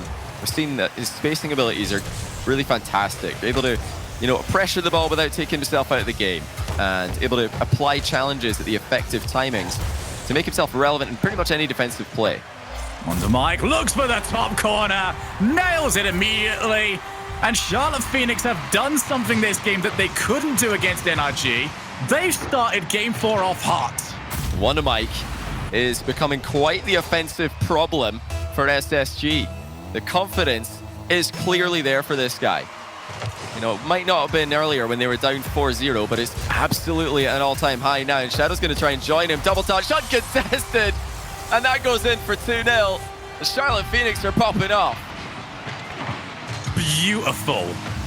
That's all we need to say about shots like that. Shadow comes in. 2-goal lead up. Wow, what a hit that was. And not only is that a hit in terms of putting the ball to the back of the net, that is a huge hit to the confidence of Space Station Gaming. They were hunting for the last game for as long as possible. This one, they're put back by 2 almost immediately. You know, that's just as impressive as the start that Space Station had in game 1, if not more so, because they've done this after going down 2 games in a series. Now, Karma wants to get on the score sheet as well. She's denied by AXB. But so far, so brilliant for Charlotte Phoenix. Wonder Mike with another flip reset set up. Karma's going to go straight for that one, despite the fact that there was a defender right there. You can see that the confidence is just thriving for Charlotte Phoenix at the moment. They have not really held back on any of these plays. They've not hesitated in any of these plays, and that's huge at this level because any hesitation will be punished. And so far, they're able to eliminate all that from their gameplay. It's going to be off the backboard. Shadow immediately there. AXB. We're hitting towards the back. Blast it over to Sipical. Sipical's also got Arsenal available, but he chooses to go for the net. Huge block! And he gets the bump after. How long will it take? Long enough for Sipical to move in. That is a disgusting block by Sipical. What a dunk to send it into the goal line area. And then bumps Wonder Mike away just to watch it go in. You know, there was another player trying to steal that goal, but rightfully, it crosses the line with Sipical's name on it. And they're right back in the game. 1 goal difference now. And Charlotte Phoenix have got their work cut out for them to stop that kind of offensive pressure. If you're at home, do not forget, Sipical has got an RLCS League Play MVP to his name. And it's plays like that that exactly show why. Is that going to be the fire that Space Station Gaming need to just, you know, slow down Charlotte Phoenix, get themselves back into this game, and take away what has been a resurgent comeback from the blue team? It's Karma now, looking to solo play. Can't get the block. Just couldn't quite stick to the ball enough. Now to the corner yet again. Wonder Mike presses up. Huge amount of time bought, though. And Charlotte Phoenix can now move players to either side of the midfield. Karma chooses not to challenge. Instead, just taking the time. Sees a lot of players moving forward from Space Station. That might have been the time to try and force a challenge a bit earlier if you're Karma. Anything goes your way there, and you can just send the rotation into chaos. You know, overall, though, I think it's a really fantastic manipulation of the position because you've got the lead intact, and time is ticking down in your favor. So for Karma to be able to bring multiple players forward and keep the ball under control really shows the control and the composure that this team are currently playing with. Not rattled, clearly, by Sipical's 1-man goal. Here comes another attempt by Sipical. It's just off the post and it's wide open for Arsenal. He's going to find the bottom corner. And Charlotte Phoenix were just scrambling here. They had no chance to get anywhere near the ball. Looks like a miscommunication in the near post left it completely open. And Arsenal's not going to miss from there. So we're back to all even. 2 minutes on the clock. And all of that good work early on in this game for Charlotte Phoenix wiped off the board. It no longer matters in the grand scheme of things. They've got to find another that Shadow might provide. We just went right over the top. I've very rarely seen an air dribble that just takes that much of a high loop. It was a great piece of air control there by Shadow.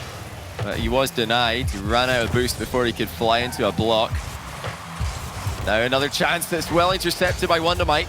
That could have easily been the goal to put Space Station in front.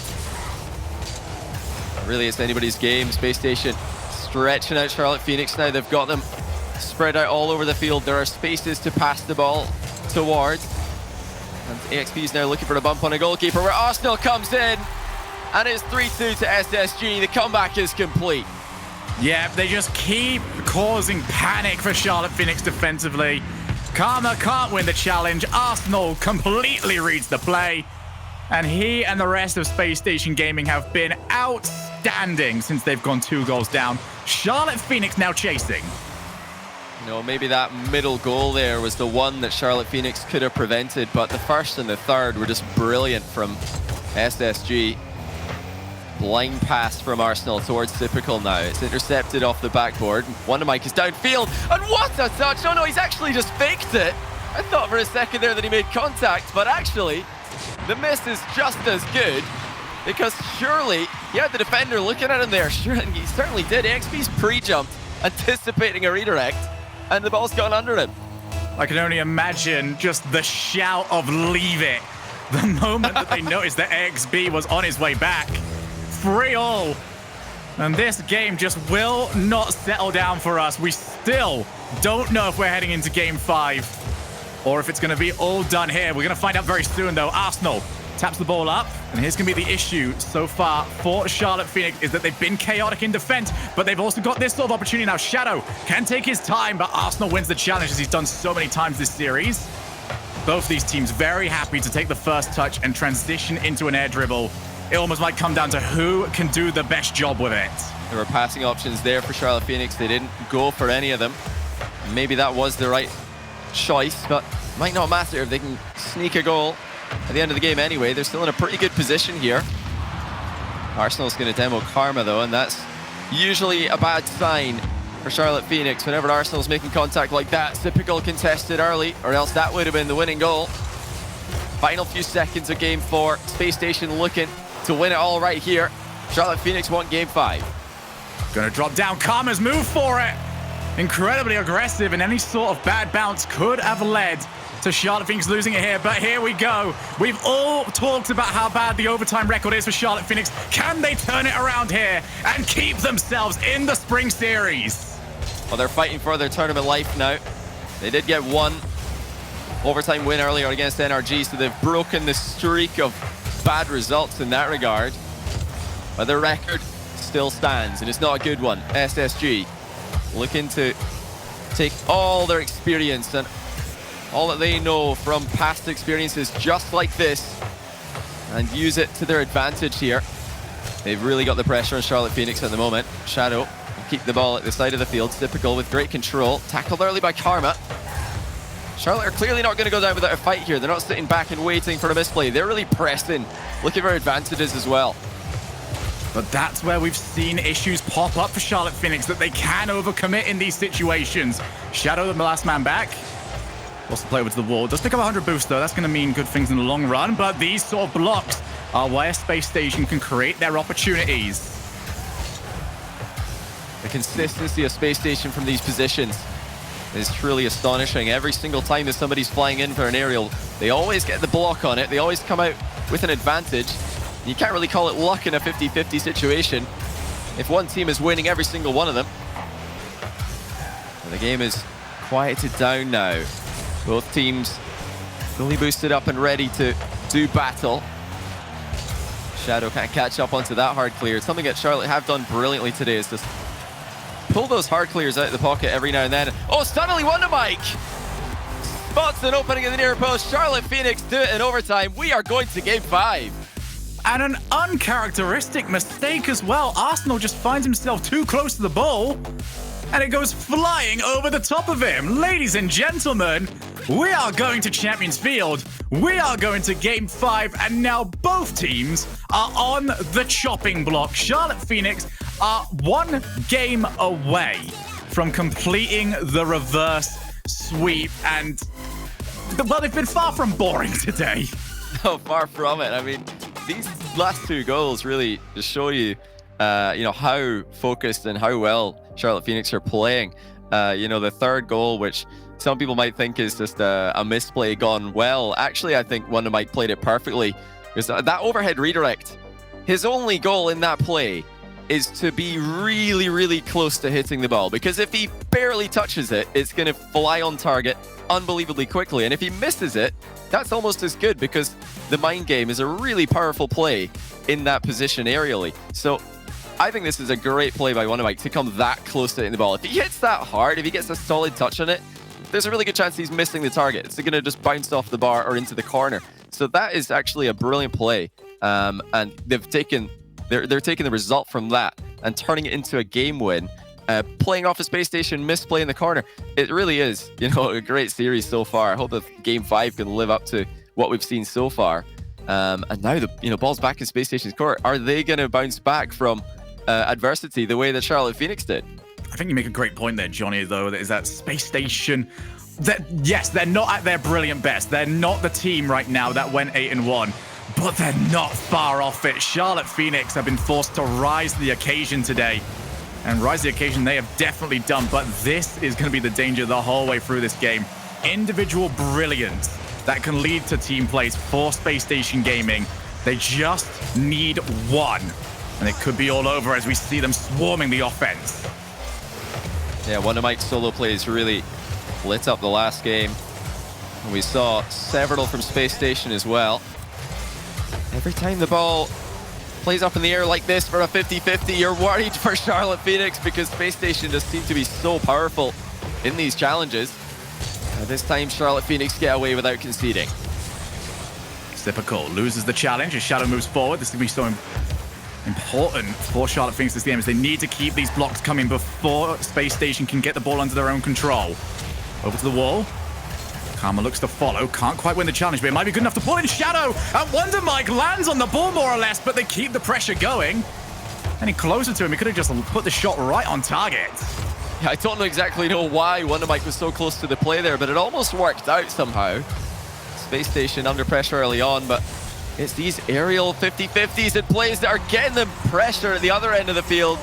And typical doesn't need to go through the player this time. He just goes straight over him with that last touch. Perfectly hit with the air roll.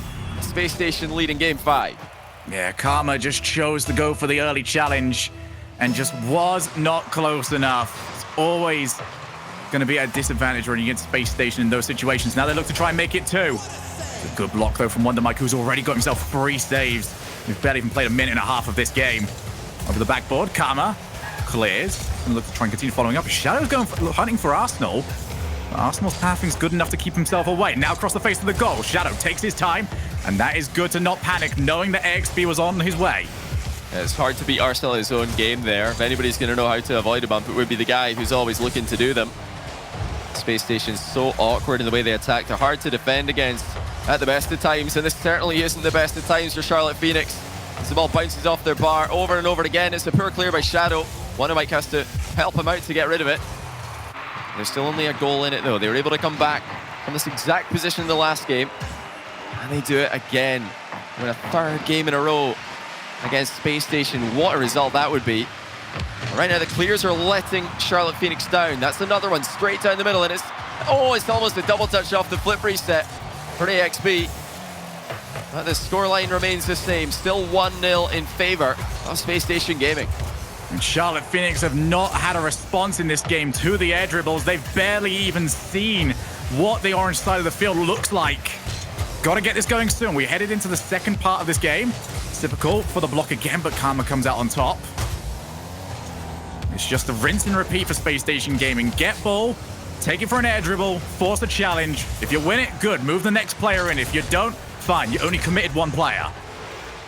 Just 2 minutes left. Space Station have had full control. Wonder Mike slapped off the goal line, and AXB's there to finish it off. But look at Typical, always finding a way to get the ball past the last defender into the goal line area. And he takes out the goalkeeper as well. 2-0 lead for Space Station. And there's not a lot of time left for Charlotte Phoenix to come back with this time. In Game 5, Charlotte Phoenix got to be asking, when did Psyonix change the game so that there was only a blue side of the field? They have been locked up in this game. Arsenal leaves it 3 goals up. Space Station Gaming rocking and rolling in Game 5. And the panic has really kicked in there. Karma just hits the ball straight into the sidewall. And like I said earlier, these clears, they're letting down Charlotte Phoenix. They were doing so well with these touches earlier on in the series. They were sending, you know, several hits after another deep into the orange half. But this game has not been anywhere near as effective. They can't get rid of the ball. It's stuck in their end. And they've actually been their own worst enemy at times, just hitting the ball softly towards the Space Station Gaming roster, who are just waiting, ready to collect the one possession donation every time. Yep, cleared long again. Typical looks to put it in for 4. Charlotte Phoenix have just been rocked in game number 5. Almost managed to complete the reverse sweep, but this would require a miracle for them to turn this one around. Especially with Space Station Gaming have just... This has been one of their better performances, not necessarily in terms of overall gameplay. I think they're capable of better in terms of team plays. But in terms of adaptations to what Charlotte Phoenix were doing, they completely changed playstyle in Game 5. They picked the one thing that was working and repeated it over and over and over until Charlotte Phoenix gave them what they wanted. And what they wanted was 3 goals. You know, it's the relentless force that Space Station's offense is. It takes a toll on any defense, really. Charlotte Phoenix were aware of just how brutal the 50-50 game was for them aerially, so they didn't want to, you know, take that battle. That's why they conceded the first goal. They just dove in early and ended up conceding to a long shot. And then after that, they've, you know, been anticipating a Space Station coming at them early, and Space Station have actually sat back on quite a lot of plays and just let Charlotte Phoenix hit the ball poorly. Charlotte have just, you know, not read Space Station's approach in a timely manner, but still, you know, I would say this was a pretty good result for Charlotte Phoenix overall. Yes, they've been eliminated from the tournament without winning a series, but I think they could be pretty happy with how they've performed against some of the best teams in North America right now. And, you know, as for Space Station, they move on to, hopefully for their case, to bigger and better things in this tournament, because, you know, they're almost there. Like I said, we're getting glimpses of the Space Station that we expect, the Space Station that we've become used to seeing, but they're, you know, a ways off from getting consistently to that level once again. So, is Wonder Mike the replacement for Turintoro 1-for-1? We're yet to see, but early signs indicate that there is a lot to be hopeful for when it comes to this roster. A great performance for Charlotte Phoenix, but they will be eliminated at 0-2. And for Space Station Gaming, well, they've got a long way to go in this lower bracket, but they look better and better with every single game played. So I'm very curious to see how they do in the next stage of the tournament, which we'll be seeing very soon, because we're going to have a bit of a break, and make sure you don't miss anything as we come back very soon.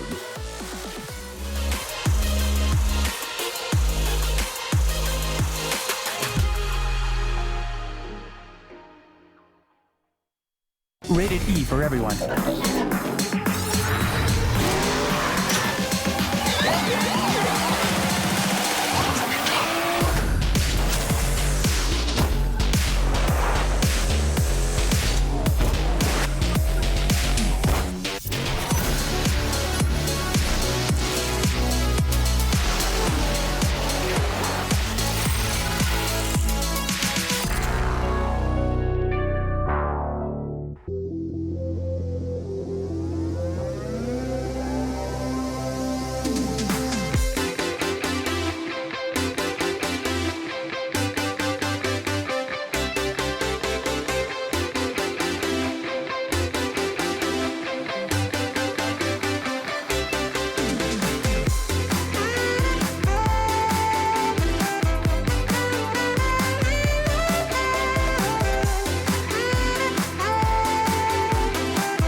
could find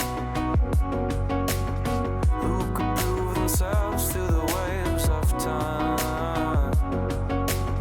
We're trying to repent before you sin.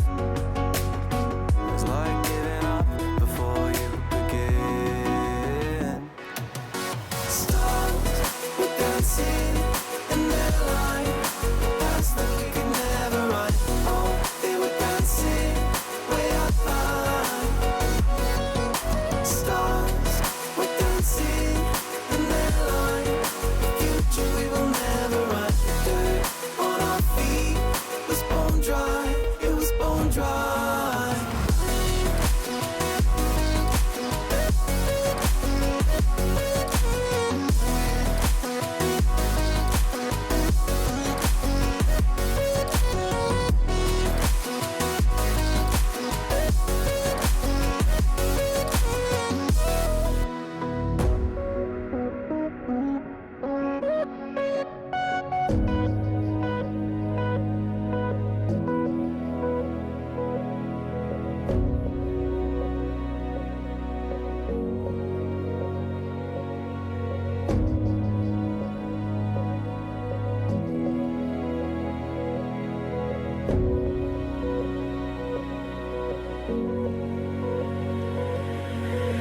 Thought another goal is all we needed.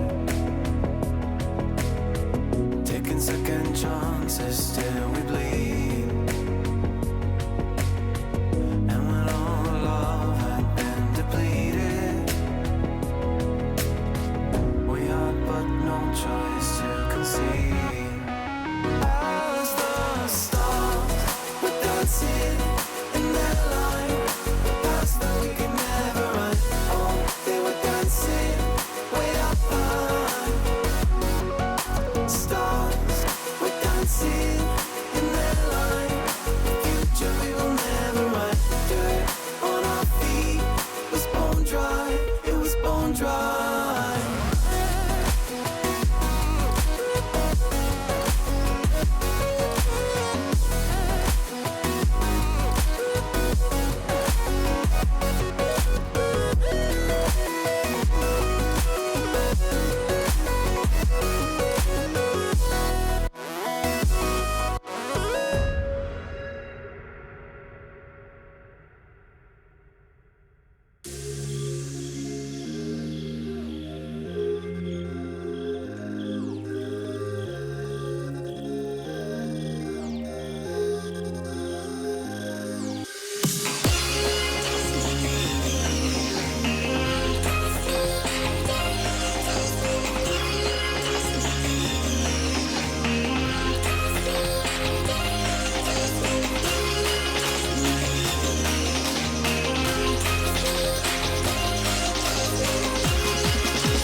And welcome back to the North American Rocket League Spring Series. I am your host, Brody Leaf More. Alongside me is, yet again, Achieves and Gibbs. Let's break down that match because that one went the distance to Achieves. That went right down to the wire there. but it feels like the story of Charlotte Phoenix has yet again fulfilled itself.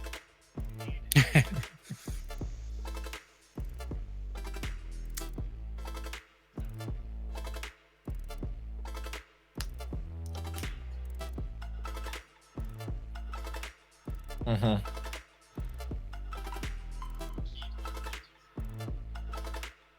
Oh, Achieves is muted for. Did Achieves do it? There we go. All I right. did it. Now they can hear me. It's not just. Okay. Let's go. Okay. Thank you. I am now Nice job, the Chiefs. Nice Chiefs job. crown owner. I will ask again. Charlotte Phoenix. It seems the story continues. Yes, unfortunately for Charlotte Phoenix, game 1, Space Station blew them out of the water. The offense definitely came to play, which is what we wanted. Game 2, Charlotte Phoenix trying to close the gap a little bit, but still not really feeling like they could press those half chances. Space Station jumped on one in game 2 and turned it into a 2-0 series lead. Games 3 and 4, though, 3 kind of felt like the inverse. It felt like Space Station made a little mishap, and that turned out being the difference maker. In game 4, well, it felt like Charlotte Phoenix was like, bam, here's our wake-up call. We're out to blow you out of the water. Space Station, nice job battling back. But game 5, it just collapsed for Charlotte Phoenix. Tough break. Now all right. So here's my issue. Like Charlotte Phoenix comes into this series, they're playing Space Station. It goes 5 games. It's a fun series to watch, right? Highlight reel goals on both sides, which was a bit surprising with both these teams coming in. But just the random misses from Charlotte Phoenix on the defensive side on easy to clear balls just gives up free goals to an RLCS team like Space Station. You can't be having those. Like, if they fix those small mistakes, it's very similar to what we used to see back when they were spliced. Just the random misses when, like, why? Why are these happening? I have no clue. But then it goes to game 5, and that's a problem in itself for Charlotte, where they can't get anything going. They have like 2 shots, I think, in game 5, and that's the end of the road for them. They played well at times, but again, just the random miscues that just are so unnecessary. It seems like very, very, very simple Rocket League, and they mess it up. And that's what frustrates me so much, because I don't get it. They look so good. And then these have... I'm mad, Leaf. I'm upset. Apparently. Okay, well, we're going to give you a second to cool down, and I'm going to bring someone in to talk while you cool down. Arsenal is who we're going to be bringing in here from Space Station Gaming. Arsenal, congratulations on the win there. You guys, seems like you may have had a bit of a rough start, obviously, in that upper bracket. Can you just tell me what needed to be fixed, and do you think it's fixed for the rest of the tournament? I feel like we just didn't hit the ball. So, Okay, fair. If we hit the ball, and in the later part of the spring series, we should be fine. Hopefully. Hit the ball. Lessons 101. So one thing I noticed is when you guys hit the ball well, it seems like you guys are a very momentum-based team. So once you hit the ball well once or twice, it continues. Do you guys feel that's the case, that you guys ride momentum? And is that a positive or negative for this team? I feel like we are like a really momentum-based team, but like when we get going, it's like it feels like we're unstoppable, really. But like if we don't get that momentum going, it's hard to like win, pretty much. Yeah. I mean, but to follow that up, you're talking about momentum and getting things going. You looked like you were getting into it in game 1. Don't think I didn't see you try and go for the breezy flip. It was great. And I gotta ask, last time we got the musty flick, are you gonna breezy flick one time for us at some point in the tournament? I mean, if any teams give me the space, I'll definitely go for it. I don't know if I'll hit it, but I'll attempt. Yeah. All right, I appreciate it. Sorry, hey, you know what? I just gotta say, the last time, Arsenal, that you called out that you were gonna do something, you did it. You got us a musty last time we talked to you in the tournament. So I'm expecting something good. You get that space, it better be happening. Now, I'm gonna talk to you about a potential next matchup here. I don't think either one of these teams are gonna give you much space at all. You're gonna be facing either G2 or Team Envy. Who do you think it's going to be, and who would you rather? I'm going to probably fathom it'd be Envy, but who would you rather play? Envy, 100%. Okay. Is it the reason just because G2's looking too strong? Yeah, they're the best team in the world. Don't feel like playing them yet. Hopefully get to the finals and play them. Yeah, that's my plan. That's a solid plan. So good luck in that lower bracket, man. It's a long journey ahead of you, but hopefully then we'll see you up against G2 in that finals there for some rematch. So thanks for chatting, man, and good luck going forward. Thank you. And there it is. You have Arsenal from Space Station Gaming. And again, Gibbs, you remember that when that happened, when I interviewed him, like, are we getting a musty? And he followed through with it. Could happen again, but again, the teams that are left at this stage, they're not going to give up that much space. Could be difficult, but Arsenal, he's a man of his word. So I expect it. Absolutely. Well, let's talk about that next match. I just asked Arsenal about it, and we get to actually find out what's going to happen here. G2 versus Team Envy. This is going to be our next match to find out who drops down the lower bracket. This is still the winner's side, so neither one of these teams are facing elimination at this point. So obviously you don't want to lose this, but there's not as much online as the two matches we just witnessed here. Let's talk about this Achieves. G2, Team Envy. Team Envy looked like they had a bit of a ramp up they had to take. They weren't quite strong out the gates, but looks like they might be ready now for G2. But again, G2 Achieves, the favorites coming into this. Does Envy stand a chance if they're in that full swing?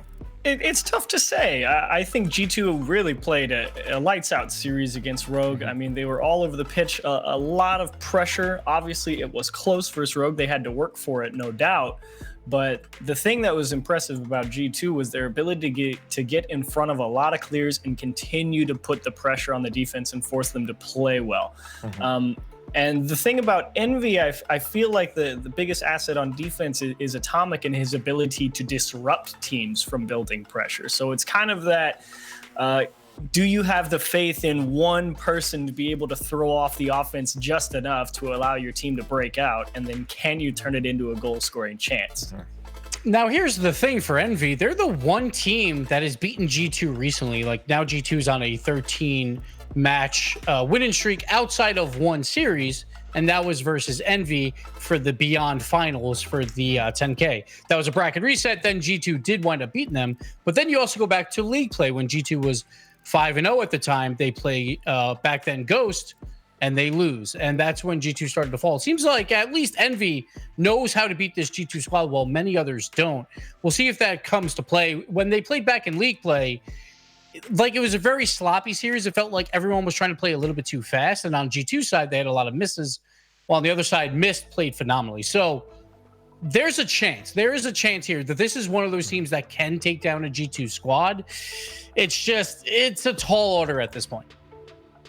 It's a tall order, but what did they do? What are they going to have to replicate, Gibbs? Like, what was it that they did to make sure that they got there? Or was it just G2 not, doing what they usually do? Well, I think G2 did play down a little bit in that series, but Envy has played well all season long. And I feel like it really comes down to those defensive plays, those defensive 50-50s when G2's on offense, which they're going to be for prolonged periods of time. They have to win those 50s. They have to get the ball out, relieve some of that pressure, make the third man on G2 think. And if he thinks a little bit too hard, that's when G2 falters, when they have to try and decide if they should attack or not. Well, we're going to find out right now if G2's momentum is going to carry through or if Envy is going to be able to figure out what they did last time to take the victory over G2. Let us know your thoughts. It sounds like the G2 army is out in force right now, so it's probably going to be a G2 win on Twitter if you use the hashtag RL Spring Series. But without further ado, let's get into Envy versus G2. Let's get into it indeed, Turtle. G2 right now looking like the best team in at least North America.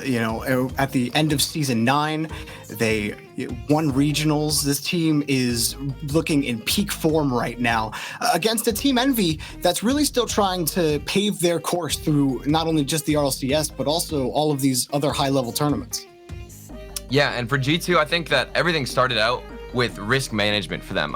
Jordan, me and you have had extensive conversations about this topic for G2 alone, and that's the idea that they know when to fully extend now versus maybe last season where they were always pushing themselves forward. They've figured out how to reduce the chances of always forcing themselves up and creating an overextensive mistake. And for G2 as well, we talked at the beginning of the day, or at least the desk did, about Chicago and his shot just off the post. The guy was just about to talk about his shooting issues that had been a problem a lot for G2, where sometimes Chicago is finding the back of the net, but other times he's just not hitting the mark, and Chicago's supposed to be that guy that can hit the mark. But today, especially against Rogue, Chicago looked solid. Jnaps was hitting double taps, and Rizzo has had some nice shots as well. They're definitely looking like the best offense in North America right now, and even here on this progression. Rizzo couldn't find the touch, but the feint still gave Chicago a chance. So for Team Envy, I mean, it's going to be about trying to beat G2 to some of these balls in midfield. Don't let them play this over-aggressive game where they just start winning the boost battle and all of a sudden you're starved and that long battle of attrition comes to a close. Yeah, So and far, I mean, they're backing it'll off. be a difficult mountain, though. I mean, Jorby, that's a lot to ask, especially whenever you're going up against the G2 team that is very versatile. You know, you've got Rizzo starting off the series earlier today with, you know, infiltrating the net, getting some demo plays. Right now, he just got one on Mist, and space has been opened up. As soon as I talk about the man, the myth, the legend, Rizzo, he goes in for the demo play.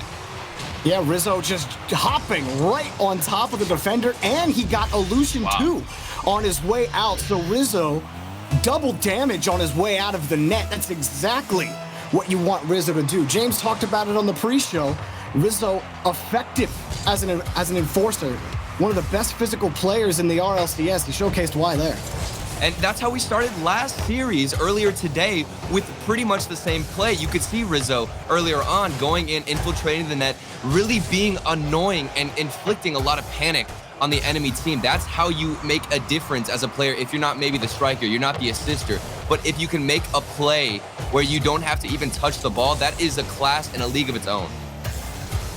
Now looking at Envy, they try to push down the pitch right now. A lot of these balls is just right back to a G2 car, and G2 are finding each other in space. Right here, Illusion will find Atomic, and Atomic against the corner. Illusion was hunting for a demo, but JNAPS had avoided him, and Atomic just trying to manage some time for Illusion to get back to this ball. So Envy still finding some space on the orange half, but really there's just kind of kicking this ball back to the backboard and trying to get the progression on the next touch from G2. And it's been working out so far, at least to stay on offense, but can they find a shot? I mean, things have been kind of flowing back and forth for Team Envy. I like the way they're playing Boomer Ball, smacking it against the backboard here. But it's really a difficult question to see how you can break the defense because, you know, that was a great attempt set up for Atomic. But in reality, you can really see that one coming if you just keep banging it in the similar spots. You know where to position yourself if you're the defense for G2. Now, so far, it's still been tough for Envy to crack through. They have registered a lot of shots on net, but the net has been covered almost every time they've hit it. They had a really threatening shot off the backboard earlier, but it was saved by Rizzo. And G2 hanging on to this 1-goal lead.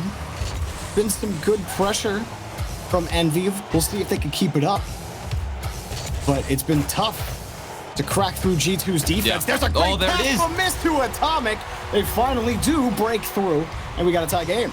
It feels like the corner play, as these seasons have progressed, have gotten so much better. I've noticed all throughout Season 9, we saw some great possession in the corner, and it happens there again from Mist, where he gets this great read, a solid recovery in the corner, and he can continue to move that possession across the net. And it's plays like that we've seen replicated all throughout the season, but then the counterattack for JNAPS, instantaneous for G2.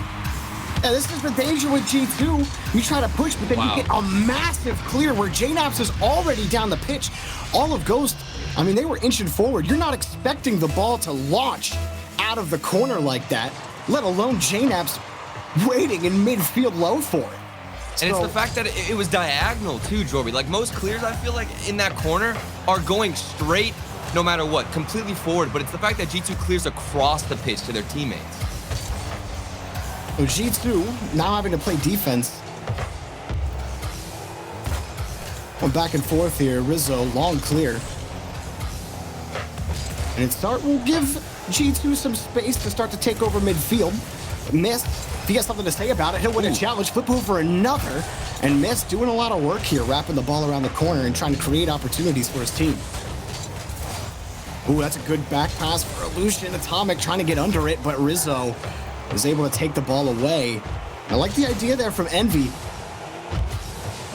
But Chicago, back to JNAPS, will find Rizzo for a long clear. It's just buying a little bit of time as G2 were starting to feel the pressure a little bit from Envy. But again, just a great job overall here for G2. Midfield's theirs right now. Yeah.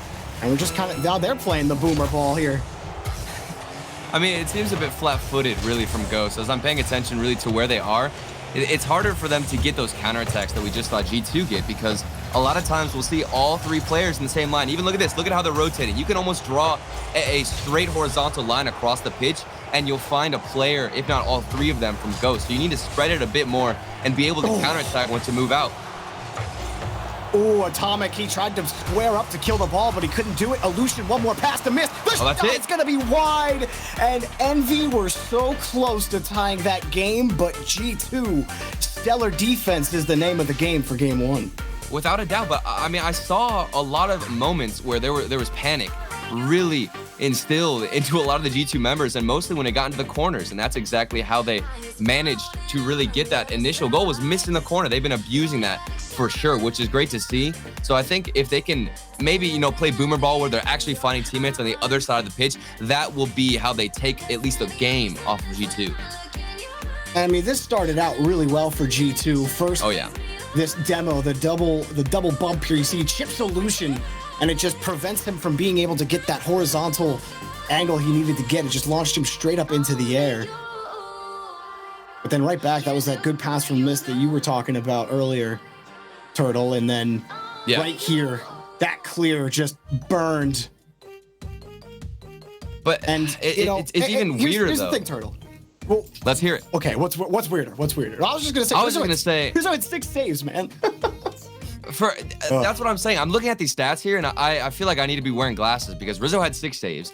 The shots, I believe it was around 4 to maybe 10 for that in favor of Envy. So it's crazy to see that, you know, the possession was there for G2. They had a lot of these great counterattacks and bursts of energy, but I still feel as though it was mostly dominant for G2. So to see Envy even have those attempts and a lot of those shots on net makes me question how they're actually trying to throw a lot of these passes together. And I feel like it just needs to be a bit more creative and a bit more forceful on the net, because it doesn't feel threatening whatsoever.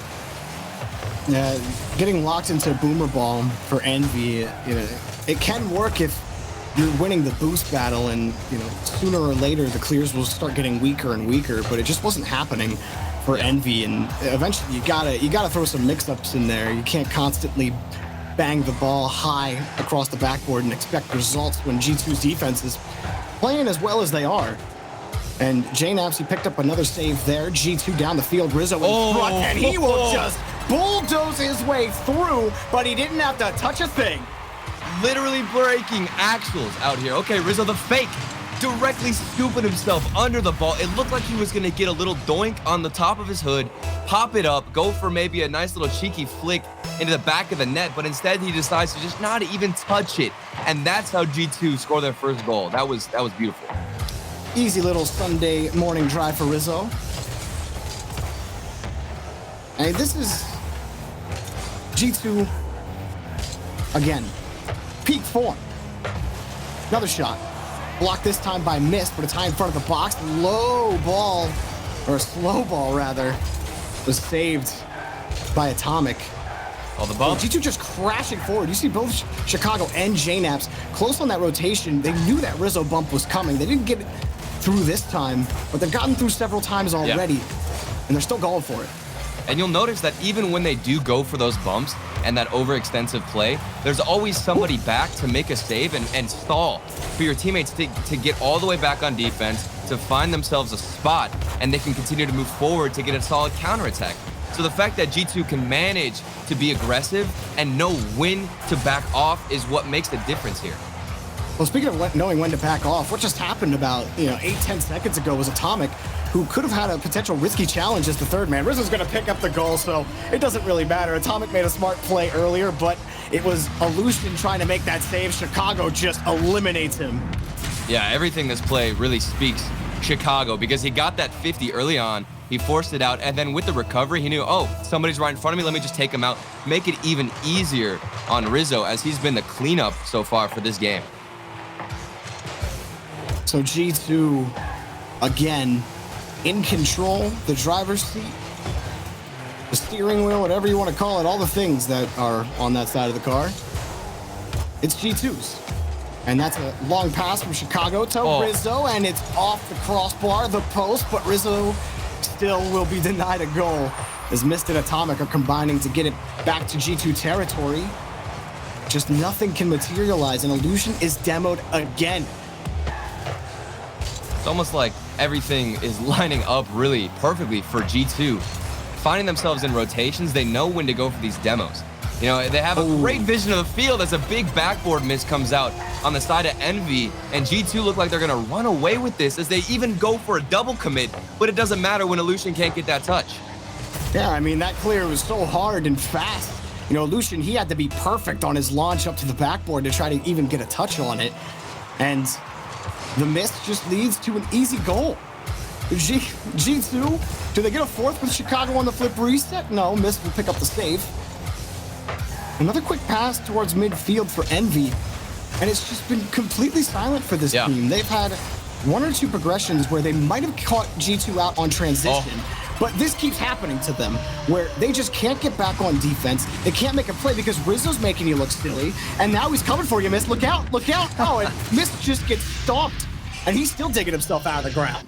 And from that player's perspective, it's hard to really dodge that demo, because whenever JNAPS takes that ball into the air, the player who's in goal most likely has ball cam on, and that means that the ball is completely shot up. He can't see the ground. He doesn't even know Rizzo's coming for him. So it's a perfect time to get a demo. It's a perfect execution from JNAPS to bring it up, to make the difficult camera angle for the defender, and just everything in terms of execution, making everybody uncomfortable, has been perfect for G2. Love Chicago going the old backflip flick earlier, but it's Rizzo. Again, I mean, all three players are doing their part, but Rizzo in game one, 6 saves. And he started out with the demo. This game. Yeah, he has a hat trick in this game and an unregistered assist on the demo. I mean, this guy is absolutely popping off today. JNAPS, in their series against Rogue, he had a lot of great goals. And great progressions down the pitch. He's doing just the same, but he's really taking a backseat to Rizzo, who is the star in games 1 and 2 so far against Envy. It's been a clean game 2 for G2. And it's definitely a confident one at that, Jorby, because, you know, these guys haven't sat on the throne of regional champs since season 5, I believe it is. So for them to now reclaim that spot, to be back on top, you know that they're feeling so confident. And they know that the playstyle that they have molded over the past few seasons is just enough to counter the demo meta, to include their own demos, and to also have that crazy midfield passing that we've seen throughout their entire careers. And anytime, you know, there's a chance you listen to the pros and what they think about, you know, who are the best teams right now. In North America, you know, you heard Arsenal say it in his post-game interview, like, G2 are the best team in the world. We're gonna hold off playing them as long as possible. And, you know, he's not the only one that feels that way. G2 are showing why that respect is given by the rest of the league and, you know, the rest of this region. This has just been, the last minute that we've been talking, I don't know if Ghost have really had a progression down the pitch that wasn't just completely owned by G2, but it's looking like it might be on the road to a clean 3-0 sweep in our first winter semi. JNAPS, Rizzo, Chicago. Right now, it feels like house money. Envy just trying to find their way back in this series. I mean, it's just a clean performance, and like I said, Envy, they throw it into the corner. They expect something to come out of it, but G2 are there to meet them in the face and confront them. The 50s have been on point. That initial goal earlier on from Chicago was off of a 50, squeezes it out to Rizzo, where he's got a free net. It's plays like that, little basic mechanics that G2 also are perfecting. So I think that, you know, for G2, you don't got to change anything. For Envy, you've got to get something moving, get the ball flowing back and forth between the midfield, get some more possession, and it's difficult because, like you said, Jorby, these guys, G2, are looking like the best team around, if not in the world right now, especially when JNAPS, we've got to say it, he's pretty much getting back to that world champion best player form that we've seen. And there, that Rizzo fake in front, it's dirty. Really a rare type of fake that you don't see too often. And then that demo from Chicago, that was probably going to be tough for Illusion regardless, but the demo just pretty much makes it for sure. And then just the miss, it was a snowball effect after that. But I mean, they got to figure out a way to stop this physical play. You know, Turtle, I'm thinking back to, you remember in Madrid, Violent Panda during one of his interviews, you know, like one of the hardest things to do in this game is, you know, to avoid the bumps and the demos. But if you can figure it out and you can avoid those bumps, you can really take advantage of a team that relies on that physical play. So Envy have to find a way to avoid these bumps and demos. Otherwise, it's going to continue to kill them. Yeah, and it's literally a maze as well, because a lot of times you can even mind game with bumps. That's the crazy thing, is that people assume, you know, it's just driving straight into somebody, driving straight into their car. But lots of times, you know, we've seen Rizzo go for bumps right now. Maybe they'll switch it up, throw somebody else going and being the aggressor. And, you know, a lot of times they'll jump instead, trying to get them in the air. You can see a lot of aerial dribble play bumps where you'll just ignore the ball. So there's a lot of versatility now, which makes dodging these bumps and this physical play that much harder. Well, right now, Mist just jumps right on this route. He took a shot, but Rizzo on his rotation back had the save. Illusion will go end to end. So this is where you want to see Envy start to thrive, as Mist just takes a shot towards the net, taken away by JNaps.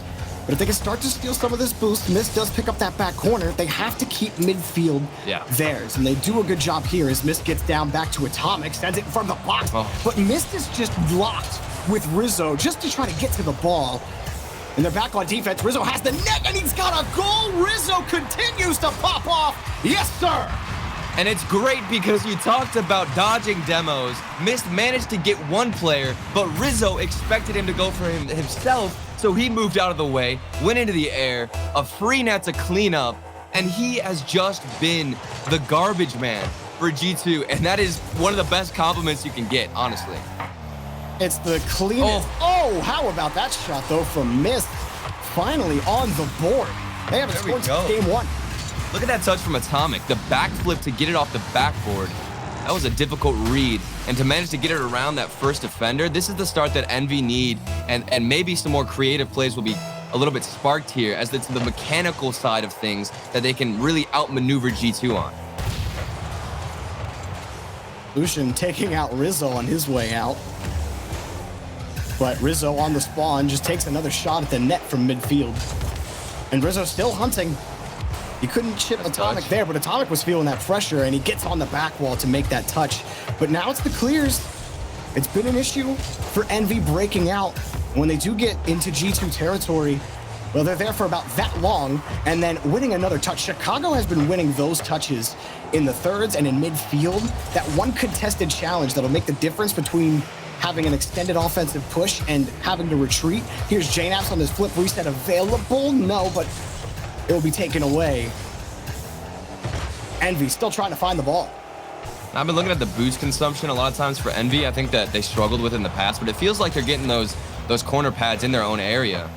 Just whenever they can find a clear like that. You see Mist, he just bullets it all the way to the other side. Nobody's there on the receiving end, and it gives G2 a little bit of comfort and a little bit of space to recover. But even right there, like, you know, it's not the worst idea. That's a good bump, but JNaps will have the pass over to Chicago.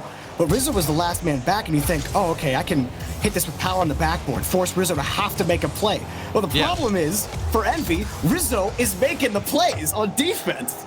They have to maybe try to control, like Mist has done out of the corner a couple of times. Didn't have any boost, but there's Atomic, has the shot. Forced a double commit out of G2. Now Mist has a look, and the shot is blocked by Chicago. Next up, can't get it. JNaps, massive clear for G2. Even on the recovery side of things, almost a double commit in the net, they still managed to somehow make a save. And I'm looking at the shot placement there, as you just had to bullet it anywhere that Chicago wasn't, but he managed to make the recovery. I don't even think the shooter in that instance assumed somebody was going to find a save, and G2 managed to keep the game tied. And you see Envy trying to get physical, and I like it. It is working. It's slowing down G2, but it's just not turning into goals. JNaps taking one player out on his way out. Chicago takes the pass from Rizzo. Rizzo still on the point, but Mist very high up on defense, and that whiff from JNaps. Look at his space. Rizzo in. Yeah. I mean, Rizzo has so much space to move. You can see going forward, even after a miss from JNaps, that's the respect that Envy are giving these players. JNaps went into the air. All of Envy knew there was going to be a total amount of aggression coming out from the side of G2, so they all shifted back. But now, even when they do make mistakes and have misses, it's that fear that they're striking into Envy that's really creating them and creating a safety net for G2. Oh, chance for Atomic. He gets 2 taps on the wall, and it comes out, and somehow G2 get away with that. That was a breakaway opportunity for Envy. They had a 2-on-1 situation, and Atomic, he wanted to go for that double tap, but he didn't get the cleanest first touch, and so he had to try to recover and make another touch happen. He forced a double commit, but Envy still come away empty. The game's still tied, but Envy, they're slowly starting to keep control of the ball, and it's G2 now having to react to Envy's control. Illusion, this next challenge, look how fast Atomic is to that ball, onto the point. But JNAPS will just cut right in front and put the ball right back into the blue half. Coming to the close of regulation, it looks much better from Envy in Game 3. Game 2 was just utter dominance from G2, but now, time ticking down, Envy, they're starting to get locked in the blue half. Atomic having to manage to clear. Up high. Cut off again by JNAP. 5 seconds. Ball will come down for Illusion, but he just kicks it off the sidewall. That could be dangerous, and Atomic will kick it down. You saw the demo, or the attempted bump, no good. And a frustrating shot from Chicago. Possibly could have saved that initial flip. He double jumped to get to the arrow, which means he doesn't get any power on any of that touch. But it's step by step that I feel like Envy are starting to crawl out of their own defensive end. We're seeing better position clears. Teammates are starting to receive a lot of these hits, and they're finding more possession. So I really think Envy is starting to find their groove here against G2. Chicago is going to be beat clean by Illusion. Now we really are in a boomer ball situation, but Atomic trying to recognize his positioning against Chicago, trying to beat the ball, or hit the ball right past him. Now a good pass over to Mist, but Mist cut a little too far forward. A good touch from Atomic. It'll keep the ball locked in midfield. Illusion has the shot, but Rizzo has the save again for G2. Mist is there. JNAPS. It's good! Mist sneaks it into the corner pocket, and Envy are alive. And I feel for JNAPS in this situation. He had 23 boosts in the tank. He was creeping out. He wanted to get that pad right in front of the net to have a little bit more of a chance to maybe make a stop. But he went too far out, couldn't get the recovery in time, and managed to miss the save with a solid shooting performance then from Envy. As like we talked about, they got themselves out of that hole that they dug themselves in, and they get themselves back into this series, Jorby. That touch by Atomic in midfield, where it was such a high ball in midfield that he was able to cut off. It generated another man advantage opportunity for Envy, something they had struggled to take advantage of earlier in just this very game.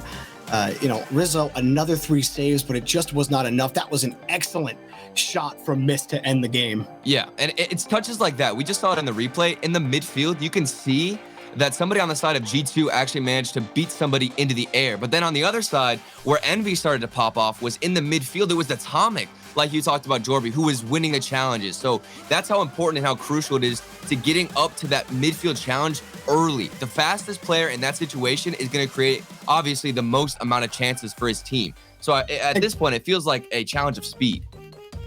And again, Mist, the owner of both goals, but that first Envy, the first Envy goal also was off of a bump. I believe it was Illusion that came out of the net and just sent Rizzo flying from a slingshot. And they got physical at the beginning of that game, and then it kind of petered out a little bit, and then they picked it back up again. So, for Envy, is it just rolling? Keep it at the same, or are you just hoping Atomic wins every challenge in the midfield? Well, we're going to find out here in game number 4. Envy got to keep another one. Stay alive in this set. It's not over for them if they lose this series. They are still in the upper side of the bracket, so. But we got a series on our hands. Illusion in the corner will find Atomic. Now Envy. Back on the orange half. Atomic swinging back around, and you always got to be wary of Atomic as he's carrying the ball down the pitch. He's very mechanically skilled and always a dangerous man in the air behind the ball, for sure. I think it's scary as well to note that Illusion, a player, I think last season, I believe he was up there for most demos per game. And right now you can see he's starting to take on that role that Rizzo was early on, going for the demos, getting aggressive, using that extra extended rotation to maybe get a little bit physical. And you can see him on the wall there, gets a piece of G2, which is what we're looking for, a big response and retaliation. And I think that's what's made G2 back off, because they're kind of getting disrupted. They can't go for the demos anymore because it's happening to them. Oh, yeah, look at the aggression from Envy. They are hopping on these challenges, taking a couple risks in the attacking third. Even right there, Illusion pulled off for a second, but he still made the challenge in midfield. So you like that aggression from Envy. Yeah. And Mist will take the ball away. That absolutely would have been a boomer right back over into Illusion. G2 trying to possess down the field, but the ball broken up, this time by Atomic and Illusion. Next man up here for Envy on the air dribble, trying to go under Chicago. It won't be good. Now G2 on the point. They're still trying to control the ball. Break this out past midfield. Don't want to overextend or move too quickly. But G2, for the most part, I mean, this offense from Illusion off the crossbar, no good. So close. He didn't have a lot of boost to correct. And Envy are still hunting on the orange half. And they didn't even need to involve a demo there, but here we can see a lot of the dynamic duo coming out from G2. All throughout the season, we were looking at Chicago JNABs to make that connection, that synergy building that we've seen all throughout these past few seasons that they've been on the same team together. It's really starting to come into play here as they just move the ball together back and forth between the pitch, but even more demos coming out from Envy. This is a game that's constantly evolving, and I love to see how both these teams adapt and react to each other's new playstyles. And Envy, they were starting to feel pressure a little bit. An earlier double commit on defense. But Atomic on the spawn will take that missed pass. And Jay Nash has the down for Chicago. Chicago's got the boost, but Mist has the ball. And he will carry that straight down and have the challenge out. Envy not allowing as many shots on net as they had in previous games in this series. I say not as many, but G2 have still registered 5 compared to Envy's 2. Now Mist, he's got registered shot, but it was saved by Chicago. Atomic picks it up next. He's over another defender, but it's wide at the net. Just trying to close the gap, force G2 work end-to-end in their own territory. Right now, midfield is Envy's. Missed off the back wall. Wants the pass out, but Atomic was expecting the ball off the side wall, but now it's Chicago's. They'll let that one go. Mist was already ready. Well managed on defense by G2, despite some of that control that Envy had. They weren't able to register more than one shot on net, and that came from, a shot that was never going to come off a Mist from the save on Chicago. And I think you can say the same thing for Envy. They've had somebody on the backboard almost every single attempt that G2 has carried with the ball. They've been doing a good job of also getting in front of the passes. Early on, it makes me think of that little drop-down pass from, I believe it was Chicago to JNAPS or vice versa, where they just kind of tapped it down, a nice little tee-up, and there was still somebody from Envy to read that pass. So if they're able to predict a lot of those duos that G2 are so strong with, and they're dodging the bumps from Rizzo, that's what's helping them break out of the half, and now we can see Atomic do some of his magic. Chicago, he had taken an aggressive position in the attacking third. He tried to make that challenge happen earlier, but it gave G2 a lot of space to collect some boost and get back up. That's a shot to the ground, but saved by Mist off of Chicago. The whiff from Rizzo will give Envy a little bit of time, and Illusion will get the pass to Mist. Looking for Atomic in front of the box. Saved from Chicago, but it's still in front. Atomic taking the ball away from G2. Illusion's shot. It's a baby shot right into Chicago. No good. We're coming to the end of regulation in game 4. Here comes G2 on the transition. Saved by Atomic. JNAPS around the corner. And Illusion trying to handle this ball out. Rizzo hops the route and keeps the ball locked in the corner. Chicago. Does he have a pass to JNAPS? Here in front. JNAPS no has way. a shot off the crossbar. Rizzo. No, it's off the post. Chicago can't get there. We're in overtime. And it was a difficult angle. Both teams now had a chance, opportunity back to back. You think back to Illusion's, I like how you called it a baby shot, where he literally got no power off of Atomic's beautiful touch. And then now Rizzo had a chance to seal the deal for G2.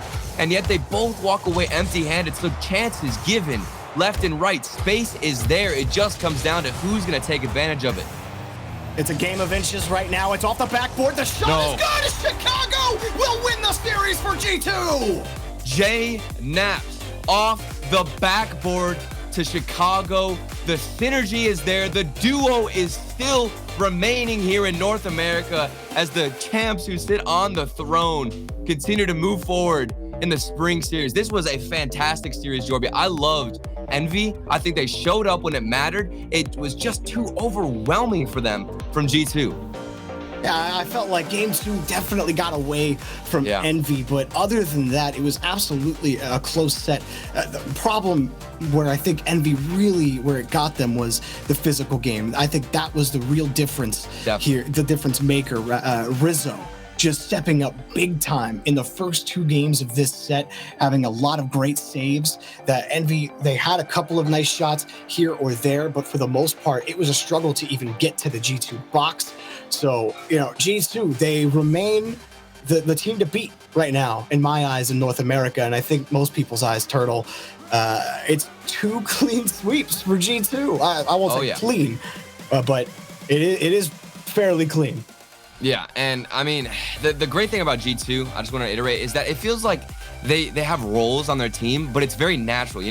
Rizzo isn't forcing himself into that demo role. That's just where he excels and is the best possible version of himself. And it's the same for Chicago and Jam. So I think they are so scary because it's a natural formation when they get into that rotation, going back and forth. The passes between Chicago and JNAPs, Rizzo with the demos, it's all natural and they're not forcing themselves into that role. And that's what makes G2 so scary, because it's literally just chemistry, Jorby. Well, coming next up is going to be NRG versus the Pittsburgh Knights. Who will come away the victor in that? Will the Pittsburgh Knights continue their run in the upper bracket? Find out after the break.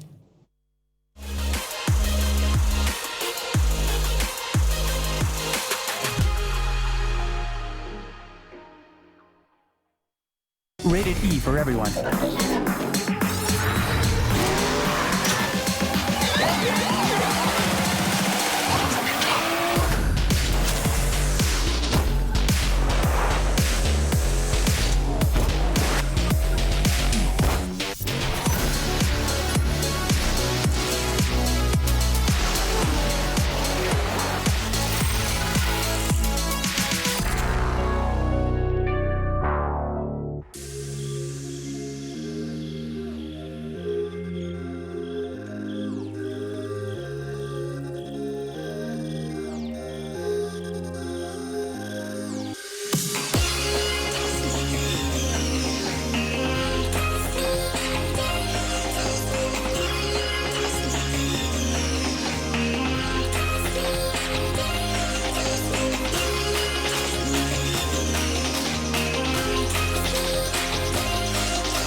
take it too far to say that we cannot pretend now.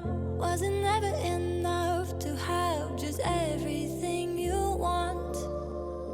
In your shadow I found a place to hide me from my own thoughts. And if I ever got lost, you'll find a way to bring me home. And I want something I can hold that's worth this waiting cold. And I want something that is real, something to make me feel alive.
Well, hello and welcome back to the North American Rocket League Spring Series. I am your host, Leafex, alongside Gibbs and Cheese. Joining me to continue talking about Rocket League. And the Rocket League we're going to talk about specifically pertains to G2 and Team Envy. G2 continuing, Gibbs, to plow through just everybody. It seems that this seems to be clicking. And at this point, there shouldn't be any questions, I feel, about if this is going to be a performance that continues.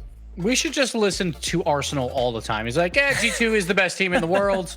Enough said. And then Turtle, he brought up a great point. It just feels natural for this squad where it's like, all right, we're going to have Rizzo maybe begin the play. Then he's going to go for his demo. JNAPS in Chicago will do a 1-2 pass, and there you go. Or they just always know where everyone is on the field. They're so fast to the ball, but it's not only about the speed. It's about the position on the field where they don't need to necessarily be as fast because they will find that man open. And it's just so good. We see the fake there from Rizzo as well. It's just, they just outclassed Envy, and it's looking like no one can beat this team right now. Yeah, they did an excellent job. A lot of fantastic counterattacks. A couple nice goals here and there from Ghost, but overall, really struggling to get anything going. Only able to score 3 total. So well done. G2 played a phenomenal series and a well-deserved win indeed. Now, Chief, just for just in context of them trying to be the best for Team Envy, I mean, like they've continually made roster changes back when they were Ghost over the seasons. They've gotten to this roster now. Is this a result that you would be happy with, knowing that G2 is for sure looking like the best team in NA or potentially even the world right now. Is this a result that you're okay with walking away with right now? Taking a game off, saying, okay, we can still work on stuff, eventually get there? Or when do you draw that line of, no, we need to start bringing this closer? As a competitor, absolutely not. Never acceptable to have a loss. But they did keep it close with the exception of game 2. Yeah. A lot of 1-goal games. You made them work for it, but in the scenarios where they scored, a lot of times it was because you were in a lot of situations with pressure being put on at the same time as a counterattack with a demo or a really nice pass off the boards. And I think that's what led to G2's win. So I think it's fixes that are possible. The hard part is managing, is mitigating the amount of those chances. And G2 got a lot of them. So are you happy about it? No. Do you think it was acceptable? No. Is it fixable? Yes.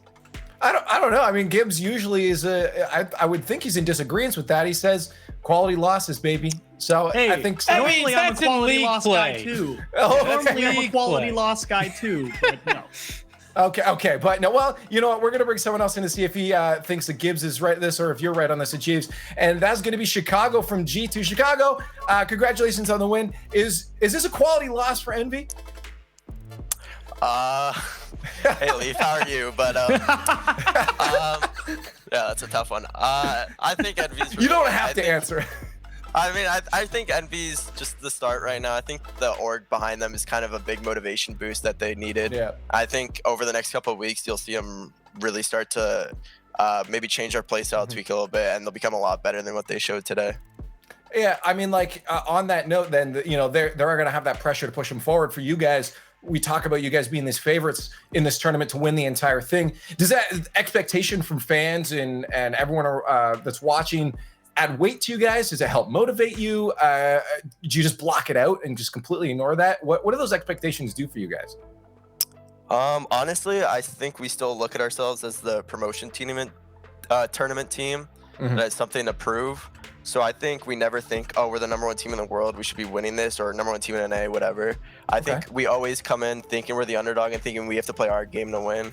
So no matter what, we're always looking to not underrate a opponent, or just we're just trying to be the best, and we know if we play our game, then we should win. That's fair. You avoid complacency at that point. True. So Chicago, we talk a lot about this team as the glass cannon team, all offense, no defense. Do you like that term? Do you feel like you guys are the complete package now? Say what you want. I don't really care for the term because I think all offense is pretty cool, but I will say I think after I remember watching your video, you would say every week we were playing the tough teams in league play, and then we did lose, except to Sonics. But I think those losses really showed us that we can't play this way, and we'll lose in regionals. So I think after that, we learned how to try and balance it out and do less offense, more defense. And I think since then, we showed in regionals, and I think that's why we're even more confident than ever, is because we know that our defense is good, and we know that our all-around game is kind of where we want it, and we don't have one side of the field lacking. Say what you want, Dad. I think it's cool. Hey, I'm just happy that he watches my videos, man. That's what I got out of that. That's all. Clout, for sure. To follow that up though, you talk about taking those losses on the chin and learning from them. You have two teams in the next round, Knights and NRG. You played 2 5-game sets against or the longest they could go, 1 5-game, 1 7-game versus NRG. You won one, you lost one. You beat the Pittsburgh Knights. Who would you rather play tomorrow? Oh god, that's tough. Well, I think NRG's been slowly on the downhill, but they're always consistent, and you'll know, like against us, we know no matter how bad they were in scrims or the week before that they're gonna put up a fight, and that's every match they go into. But also PK's been on the way up, obviously after that game after SSG, so I think this will probably be a 5-game series, and honestly I think PK will probably win, and I think we're happy and comfortable to play whoever. Wow, fair enough. I mean, on that note, you almost killed this question I had for you for before I let you go, because we'd be halfway through Worlds right now, and given the way you guys are playing, I was going to ask if you'd be having that easy win, but you said you look at yourselves at the underdog, so I don't suppose you can really look at a world situation and be like, yeah, we're going to win, can you? I I mean, for us personally, it's been a while since we've actually played at a competitive LAN, so I think we would take the underdog status based off of that. But I do think that we'd be confident in our play style and how good we are playing right now, and I think we do think that we would be definitely Worlds contenders, Finals contenders. Well, man, keep that confidence going because the tournament's not over yet. You're going to have a few more opponents to get through before that's over. I just want to say, Chicago, bro, thank you so much for chilling and having a chat with us, and good luck going forward, man. Thank you. Have a good night. And we will have a good night. We got more Rocket League to come. But yeah, there it is. Chicago from G2 Esports showing the mentality the team takes. And I think what he touched on it really well there is not having expectations that, yeah, we're the best, because you can give to complacency. And we've seen that a lot with world champion teams before, where once they win, they kind of fall off a bit. So being able to think yourselves an underdog, I think is a pretty good mentality to have. So let's see if they keep that going forward. But we do have to talk about, of course, the matches going forward, because we have a few more to get to before the day is over. Let's just get to the next one then. Pittsburgh Knights versus NRG, another upper bracket match. We saw the NRG move through Charlotte Phoenix 3-1. Even talking to Gyro from the Knights, they said the NRG had their number in scrims. So I'm wondering if that's going to apply now that they're playing, in an actual match that matters in this bracket. Or if you guys, Gibbs, do you think NRG is at their peak? Because it looked like maybe they were still a little off from their peak. We kind of talk about that complacency, and that's what Energy had this season, right? Their league play didn't go that well. They tried to salvage it when it went to the regional championship. It didn't happen. And even Chicago was saying Energy's not looking that great in scrims right now, while PK's been looking hot. Like, this is a closer matchup than people think. I still have to go with Energy because I think on the show day, they show up to these events, and it's something special about those three players.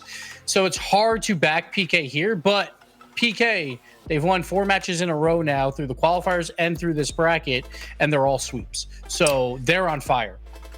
And for me, it's tough to say if I think Pittsburgh Knights can take down NRG, because I think NRG really did showcase a little bit of that spark of brilliance that they've had for such a long time in their series for Charlotte Phoenix. Absolutely.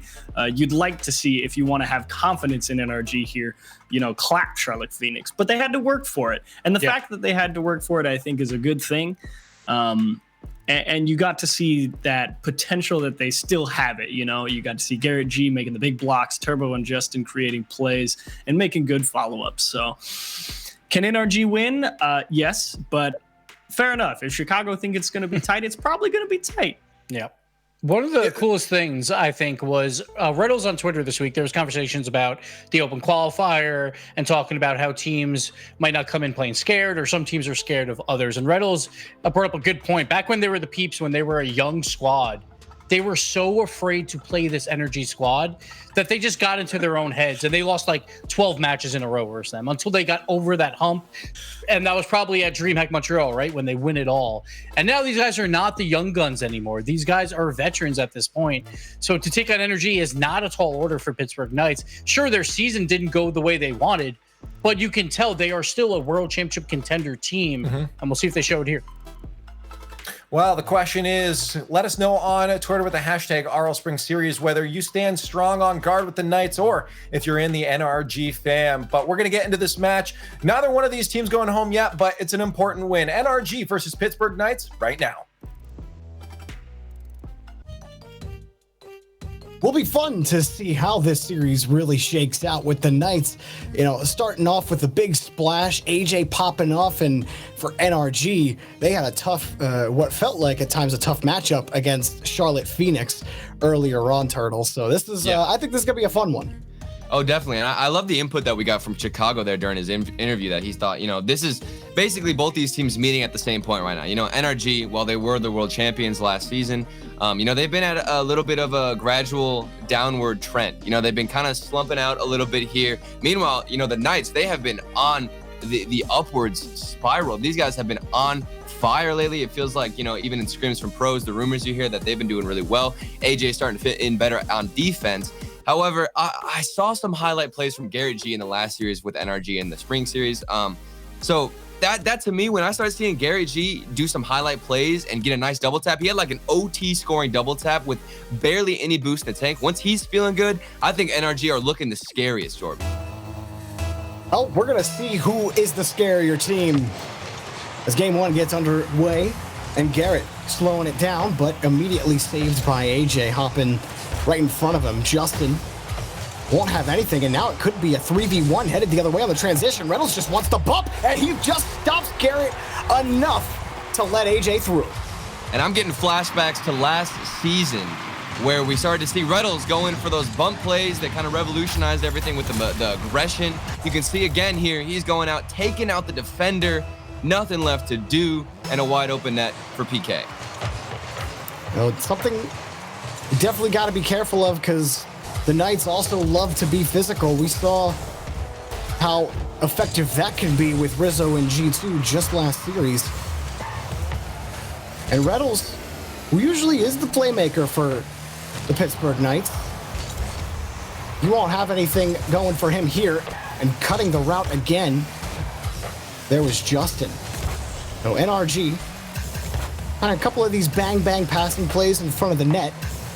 And that one will just kick straight back out to Reynolds, who was in the perfect spot for it. Turbo has to make the touch. He can't. Garrett barely bails him out, and Justin will flush it back out to the corner. But NRG, it could have been dangerous from Turbo. Luckily for them, the Knights were back on their own end. NRG will boom this back to Knights territory. And I'm curious to see, what amount of boost we're going to see NRG really pull through with, because I think that once PK can start to be aggressive and Reddle starts running around doing his thing, who's a player who is definitely in contention for MVP, it gets scary because NRG, they rely on that boost for Justin to do his crazy things, for Turbo to have some cleanup ability, and then now more demos come out. Reddle's got space to get the flick over, he finds the net, and Reddles is there to secure the 1v1. And this is exactly what I'm talking about with Reynolds. That demo, though, will open up the space. He keeps it close. Garrett, he tried to bite on the angle, tried to find exactly where Reynolds was going to flick that, but as soon as he jumps up, Reynolds has him beat, and it's perfect placement. The Knights, it's a 2-goal lead. And Turtle, before the Knights replaced Mist with AJ, they had the trajectory of being quite possibly the best team in North America. They were still contending with NRG and Space Station, and we were all waiting to see how they would do with AJ, and they didn't have the season that they wanted, and they took a few steps back. But so far in this tournament, they look absolutely solid, and sometimes it takes a feeling out period with a new roster. But look at this. It's a wide open net for Reynolds as he just takes a cannon shot from midfield. And right now it's the midfield, his own box. A boomer of a ball. That was all the way, like you said, Jorby. Literally the whole pitch almost for Reynolds to snipe that one in. And it came down to Turbo. He was being really aggressive there. Cut in as that third man back. And a lot of mistakes so far for NRG. Even things like that should not have even been a mistake. And it's a rare sight to see NRG have mistakes like that where it's an overextension, especially from Turbo. Oh, Reynolds, he tried to find the clear, and Turbo could not get the shot. Garrett, it was going to be a high ball, and AJ took it away. It's going to be a long pass to Garrett. He'll get it clean from Justin.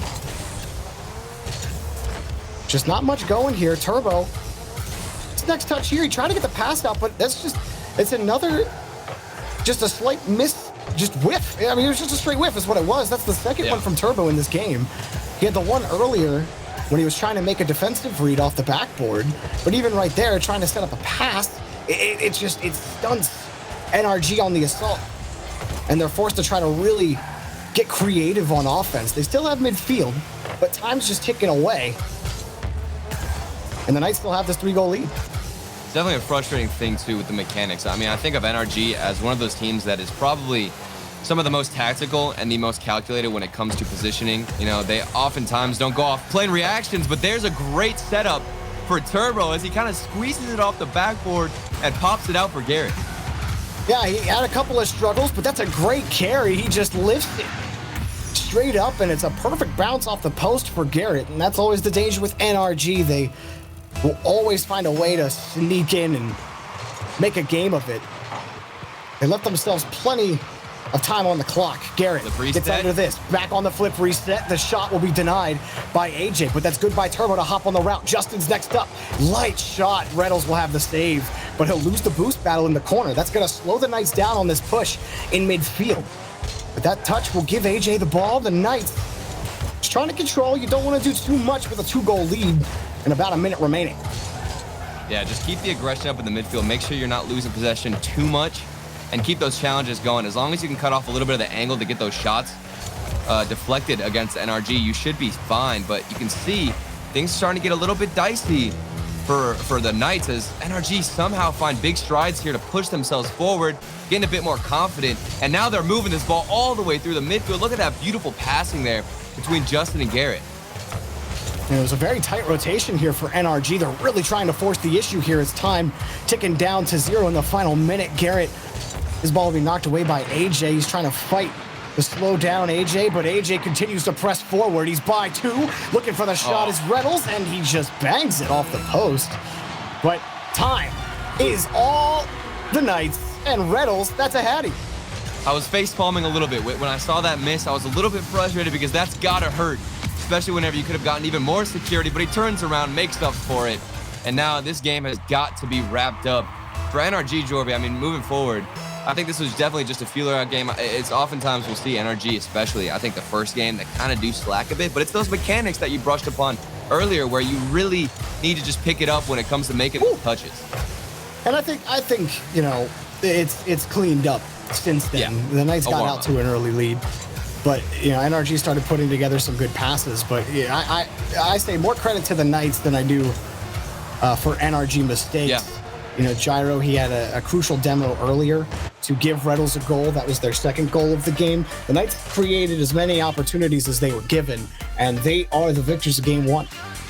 And I think the biggest improvement so far for the Knights that I've seen, again, has been AJ. I think AJ has always been a fantastic striker, don't get me wrong. Somebody who is in a class of his own. He knows what he's doing when he's on the offensive side. But on defense, I think AJ got a little bit panicky. I think that sometimes, you know, maybe it could have come down to communication. I'm not sure. I would have had to hear the comms for sure. But when it comes down to AJ, I think sometimes on the defensive side, he gets a little bit panicky and stumbles over his teammates, especially on the backboard. But now against NRG in this first game, and even in the series earlier, he was super clean. They never really stepped on each other's toes. And now that means they're able to punish. Like goals like this, where it's all the way across. You can't punish mistakes where there's over-aggression unless your defensive rotation is on point and the communication is there. I totally agree, and it's, you know, we were talking about it a little bit before the day had even started. Actually, well, the day had started. It was during the Knights' last match. I felt like the Knights have it was Reynolds and Gyro sort of molding to AJ rather than AJ molding to Reynolds and Gyro, and just kind of figuring out, you know, how he likes to play the game. And AJ, when he's left to play his game, when he gets those carries and he's being a force, carrying the ball down the field, and he's able to get those flicks and take those air dribbles, get the flip resets, whatever AJ loves to go for. You know, that's where the Knights are really starting to thrive. But you know, as much as we like to talk about AJ, I do think Reynolds was the guy in that first game. Reynolds has consistently been a force for the Knights, even in games where they couldn't pull through. Reynolds was always doing something to make a play for his team, whether it be in the physical game, whether it be shooting, or on defense. This guy is an all-around solid player. Yeah. And we'll see if it continues in game 2 or if NRG can even this up. And the Knights trying to carry the ball out of their own half. Justin, the double tap will be just high. Close one with a wide shot. Earlier on, I thought Justin was doing a great job in the earlier series today at playing that support role. You know, Justin, we always talk about him and mention the crazy things he can do in the air, the space he can open up. But I thought his challenge game and his passes were actually phenomenal. I thought that the way he was moving the ball into space and creating opportunities for his teammates was better than anybody else, which is normally a job for Garrett G, at least in the previous, 2 seasons. I think Garrett has played that support role and let Justin do his thing. But now they're both kind of sitting back a little bit more and switching off who's going to be aggressive and who's going to push up. And NRG are the ones pushing up right now. Garrett and Justin did a wonderful job moving down the pitch. And Justin's earlier shot was turned away, but he'll pick this ball up around the corner. Keeps it close. He's got Garrett, and Garrett's got money. First goal, NRG. This is beautiful from Justin. The corner play, that little touch up. He keeps the space to himself, He pops it all the way to the ceiling so he can get above the ball, find the angle to find Garrett G, and it's the passing from Justin that has been great. All of today, it has been directly to Garrett G, right on top of his car. He doesn't really have to work at all, and that's Justin doing what he does best, but this time, he's not on the receiving end, he's on the passing side. When closing the gap there was Garrett. Justin was close side on the rotation, and he'll be demoed for his efforts to try to keep that ball locked. He did steal the boost away from Reynolds, and it forced the Knights to boom that ball away. Reynolds will stay high on the sidewall. He's got shot, but denied by Garrett. Gyro just keeping it locked, and AJ. Next man, waiting for this next touch. Reynolds off the corner. Gyro's right there. Gyro's shot is good, and the Pittsburgh Knights, it's 1-2-3 tie game. And I've been watching Gyro's perspective. He actually rotated out of the offensive side onto their corner. And that's why, you know, when you go through all the players on NRG, almost none of them have boots. 2 out of 3 had 0 boots in the tank. Gyro took the corner, managed to rotate around, and then get the finishing shot. That's beautiful rotation. Solid communication done between all 3 of them. And it's really an outstanding performance from Gyro, who's been getting more involved as he gets a great pass out to Reynolds for another give-and-go play. That's 2 straight transition goals for the Knights.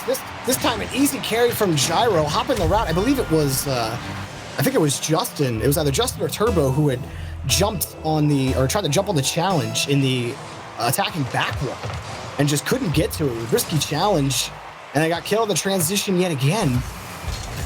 So the Knights taking advantage of the openings they're finding in midfield, and against a team that's usually known for its danger. I mean, it's danger all over the pitch, but especially on the transition. How about the Turbo dunk, but he couldn't find the net. I thought his bumper would find the ball again, Turtle, but he came away empty. And that would have been a classic Turbo goal, as he actually saved his flip too, coming off as a little side dish on the ball. NRG, you know, they've gotten opportunities. You can see the little ideas that they're starting to string together, but it's just not enough to break that defense. They're so close. It'll be Garrett trying to find a clear route. AJ, he's got the boost to make the challenge against Justin. It's going to delay the push, but Turbo off the bounce. Reynolds has the read. NRG trying to fight their way back into Knights territory, but it is difficult right now. It's Justin, he kicks it away. AJ had pulled off that initial challenge, and Gyro comes in. It is a perfect rotation in midfield by the Knights right now. NRG have tried 5 times to clear out of this corner, and Reynolds just muscles his way by Garrett and Justin. And now space. There's Reynolds off the sidewall again. He's got a laser of a shot. Justin, good luck. That's 3 goals for the Knights. It's so clean. And then the demo off the aerial, while it was a bit lucky, it did open up even more space.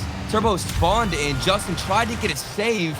And it's the fluidity of how PK can move from the defensive side. A great clear pass. And it's those 1-2 passes that have been so lethal for PK.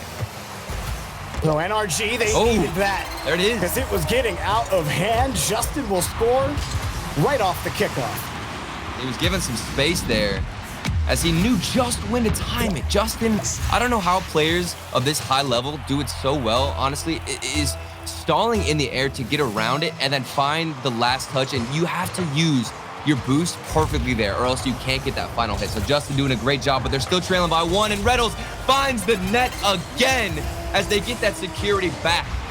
That's 2 hat tricks for Reynolds in this series. AJ makes a great challenge, and I mean, Reynolds' positioning is, you couldn't ask for any better from Reynolds right now in this series. They are out there just smacking NRG right now, Turtle. And AJ, he was the support role in that situation. Reynolds, he's going forward, getting all these goals, doing all the dirty work, and he's still there with a clean finish, while AJ just has to simply get a solid 50 across the net. While it seems, you know, easy in a sense, but managing to push that one out to your teammate is really difficult for a pro player. So really kudos to all 3 players, but specifically, like you said, Jorby, Reynolds. And AJ in midfield, he gets another good touch on the ball, completely beating the NRG defender. He's the next man up here against Turbo, but Turbo will win this challenge, and Turbo will get the bump, and no, NRG will be denied at the goal line again. Garrett back over to Turbo. Can he find Garrett again? He can't find the ball. Garrett has to wrap back around on his way out of the stadium. Got space. Turbo was looking for a bump to give Justin the space he needed to make that shot happen, but it doesn't matter. Gyro had the save. Time ticking away for NRG here, and they just cannot find the net. The Knights on the goal line are impenetrable. Turbo, he can't find the goal. Garrett tries to cut in. Does he have the double tap? Yes, Justin's there. Can he get a goal? No. Gyro says, thank you. The time is up. That's all we needed, and they're going to take the game. No sweat whatsoever. This goal, while it was pretty and solid execution on the side of NRG, it's not enough. Final seconds. They were knocking on the door so much, Jorby, but when the time came, they couldn't find that final answer. And the Knights hold on with a strong defense, which is the opposite of really what we saw all throughout Season 9, where I thought that their defense was really struggling, but now out here, it is popping off. Yeah, and AJ had some crucial touches. He had 2 assists, 1 on that crucial transition goal to tie the game up, and then the second time, Reynolds, man. Reynolds, 6 goals huge in this series. He is putting the ball, his accuracy is on point, and that shot from midfield that he had, 171 kilometers per hour. You can't get that much more power out of the octane from there. So, yeah, and when he's playing this well, Turtle, it's crazy. I also like the rotation a lot from Gyro. I noticed, there was a single play where it's similar to the one where you're seeing on screen, where it's somebody on the far side gets a solid hit out. It's that 1-2 pass.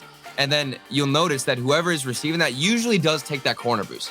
And that is what's making it so lethal for NRG, because even when they can bust out of their own end, it's super difficult because they don't have any boost. They don't have nowhere to go. Justin, he's limited on space. While he has had opportunities and he's done well with, capitalizing when he needs to, it's been difficult because of the starvation out of the Knights. And so what's it got to be for NRG here? You got killed on the transition a couple of times. You're struggling to hang on to the ball. They still have some decent passing plays down the field, but Gyro had 4 saves in that game. And so how do you get through to this net? Is it physical play? You really try to go for those boost steals and start to prioritize that? What's it got to be for NRG?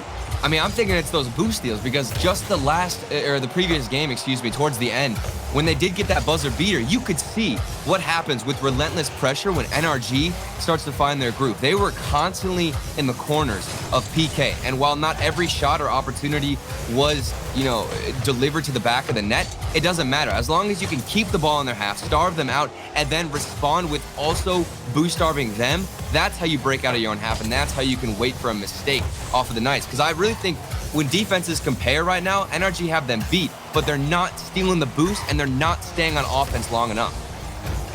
Gyro, he'll take the boost out of the corner, and now he's got the ball, and AJ on the wing. Flip reset available. He won't use it. He tried to force the challenge towards the net. AJ forcing it to the box. Reynolds waiting for this play from Turbo, but he's got no boost. And Reynolds will take the ball away from Turbo and try to keep the ball away from NRG. The Knights are chokehold on NRG right now in their own half. There was finally some space for Garrett, but you saw he was working with no boost. And it's been a struggle here in the first minute. Even there, Turbo getting denied. Justin, he can't get by Gyro as he flipped into the ball. And then AJ making another challenge. So every single touch for NRG is a fight for possession right now. And it's always being combated with at least the same amount of speed. We just saw earlier, Gyro got in the face of Justin, which is what you need to do against NRG. You don't even have to win the challenge per se, but just get a little bit of disruption going on the field, and you should be set. Reynolds hopping in midfield onto the ball to try to take it away from Justin. Turbo buying a little bit of time, but he'll get the demo on Gyro, but Reynolds got possession, and he has AJ, and AJ could not sneak it into the corner. Gyro on the spawn will come right back into the corner. Reynolds, he's the next one up, and it's just this almost picture-perfect rotation for the Knights. The first man does a good enough job buying a little bit of time for PK to just roll around midfield, retool, refuel, grab the boost, and make a challenge. And they're struggling to get by midfield right now. Turbo picking up the demo. And they're still trying to get this ball cleared out of their own territory. And look at Reynolds. He's going for the bumps. He's getting involved on the offense. and he's making sure he can cause panic so that NRG are constantly looking out, trying to distract them. And that's such a key element of the PK, or of the Knights, game plan, is to make sure they're distracted. And then there's even corner plays where they've had great possession. Here's a nice pass out from Reynolds, Reynolds with a shot.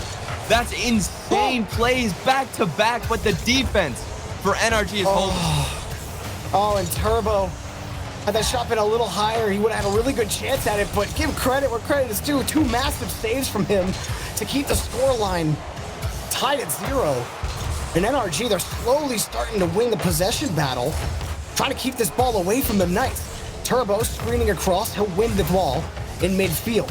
Now it's the Knights struggling to find clears. Justin could not get that tip on his Dominus, and Garrett will just get punched out of the way. Turbo forced up from his position in the middle of the third. The Knights handling the pressure well. Now AJ's got a one-on-one. He loves these situations, and he puts it right in. The Knights have a late lead. If you got to pick one player to make the 1v1, it's gonna be AJ. Look at that little twirl under the ball. He carries it, lobs it into the back of the net. This is how it's done when you get in those 1v1 situations. AJ makes it look so easy for his team and comes out clutch. Are the Knights about to sweep NRG out of the upper bracket, or will they fight back with Justin in tow as they tie the game? This is about the first 50, I would say, that NRG have won, and it wasn't even anybody near the ball. It literally was just Gyro and the wall. And the wall, for that time, if you're an NRG fan, thankfully won the challenge, and it squeezed right out to NRG. Justin's there for an easy finish, and now we've got a tie game. I hate when the wall wins. It's the worst. Feels bad, but Justin, credit on the goal, and NRG definitely needed the equalizer in front. Oh, we saw Reynolds, he was right behind AJ, and he got a piece of that. That might have ended up somehow pinballing into the net. Yeah. So, but NRG, they're not phased. Garrett carrying across, trying to force that challenge out in front of the box. They've really struggled in those corners. Turtle, you had just talked about it, winning some of those challenges and only getting that goal off of the unfortunate Gyro touch. Time winding down in regulation. It's all NRG needed to stabilize. Garrett get back to his own ball. Turbo, he gets by one. He'll keep the ball locked. Justin's there, but can't put the ball on target. And Gyro almost sniped the angle. He still can't find the goal. Garrett got back for the save. Time starting to run out. Justin flips by one. Justin on the carry. He makes them look silly. NRG, they got the lead. Justin is just embarrassing the defense. Look at the control of him and his car with the ball in between them like they're cones on a field. Beautiful work from Justin. And then the delayed hit into the net. That's what made it so difficult, is that he kind of waited to flip that ball and flick it into the back of the net. So that was a difficult read for the defender because he didn't know when Justin was going to flick it. Well, time hits 0. Garrett kills the ball, and NRG will not be swept by the Knights. We will go to game 4, and it couldn't have come at a more timely moment for Justin as he picks up 2 huge goals for his team. I mean, that was a beautiful game. I really loved how both teams were fighting. It was a tug-of-war match, to say the least. And I think that Turbo was actually starting to push out more. I was watching his perspective, and I was waiting for somebody from NRG to kind of take the initiative and push up more and take that boost, and Turbo was kind of filling that role. But a lot of great opportunities, a lot of great chances, but even better saves on the side of NRG.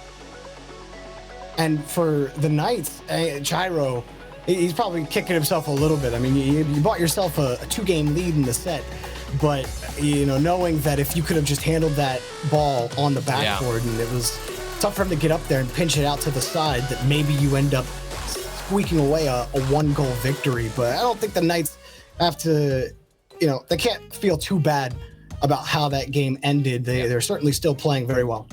I mean, sometimes you just lose 50s with the wall, Jorby. It's as simple as that. You can't help it completely. But Gyro, that's frustrating, excuse me. But on that play from Justin, I mean, he had a couple of 1v1 chances too, but it's nice to see him finally capitalize on one of them where he's able to maneuver between the defense. I thought he had a really big opening of a shot the pass off Turbo towards the end there of that last game. So we kind of made up for it. NRG, this could be the spark that they needed as they have to continue this reverse sweep. It's going to be difficult, but as long as you got Justin making plays like that and the PK defense not holding up, that's pretty much going to be in favor of NRG. Justin has always been the X factor for NRG when it has come to tight series. And NRG continue the path here in the upper bracket.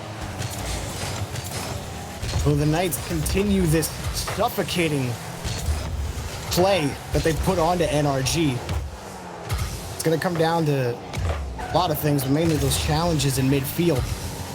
They're quick onto the ball. You see Justin hopping right up for it, and that's his third consecutive goal. Justin is rolling. And it's off a win from Garrett G.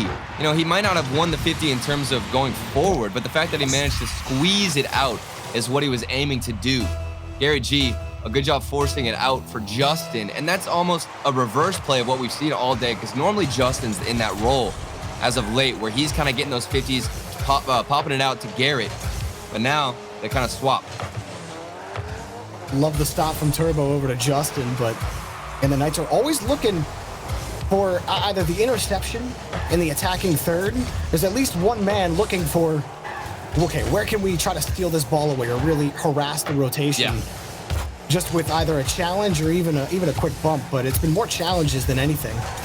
And Reynolds on this next carry, it's just, weaving your way through traffic. It gave AJ time he needed off of that kill. Gyro closing the gap on the far side, and now NRG are forced to stretch.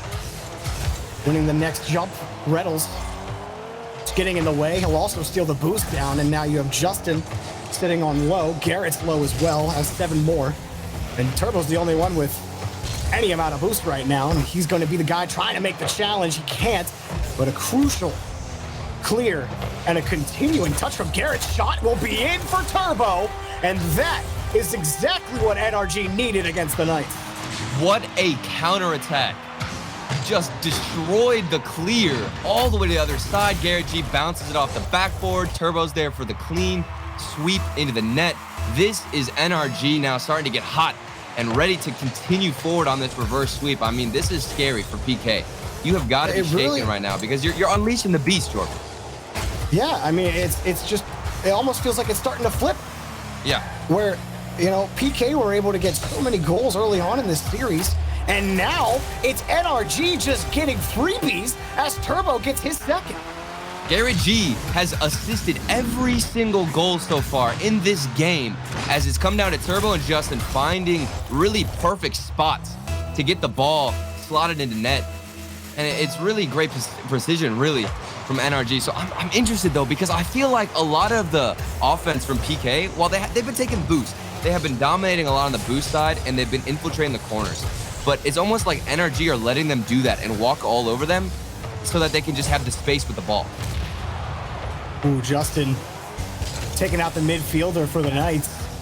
Gave them the space to get this clear. Turbo and Garrett trying to work their way towards the box. Justin quick on the rotation. Garrett just screened the ball to pop it up. It bought Turbo enough time.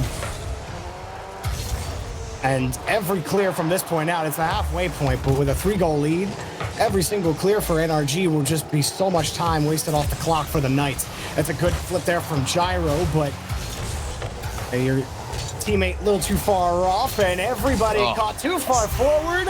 You pull the goalie to try to get back in, you got burned. And that game sense from Justin to go for that clear there, even though his teammate was right next to him, it was actually a double commit.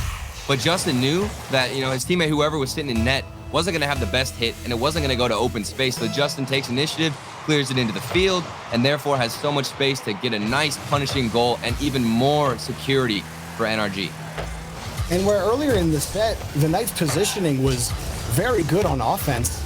Yeah. Now it's almost like some of their positioning is almost expecting the ball to just get past NRG defenders with no real reason for it, because there's not a Knight coming to make a challenge. You're just kind of expecting the ball to be fast enough and away enough.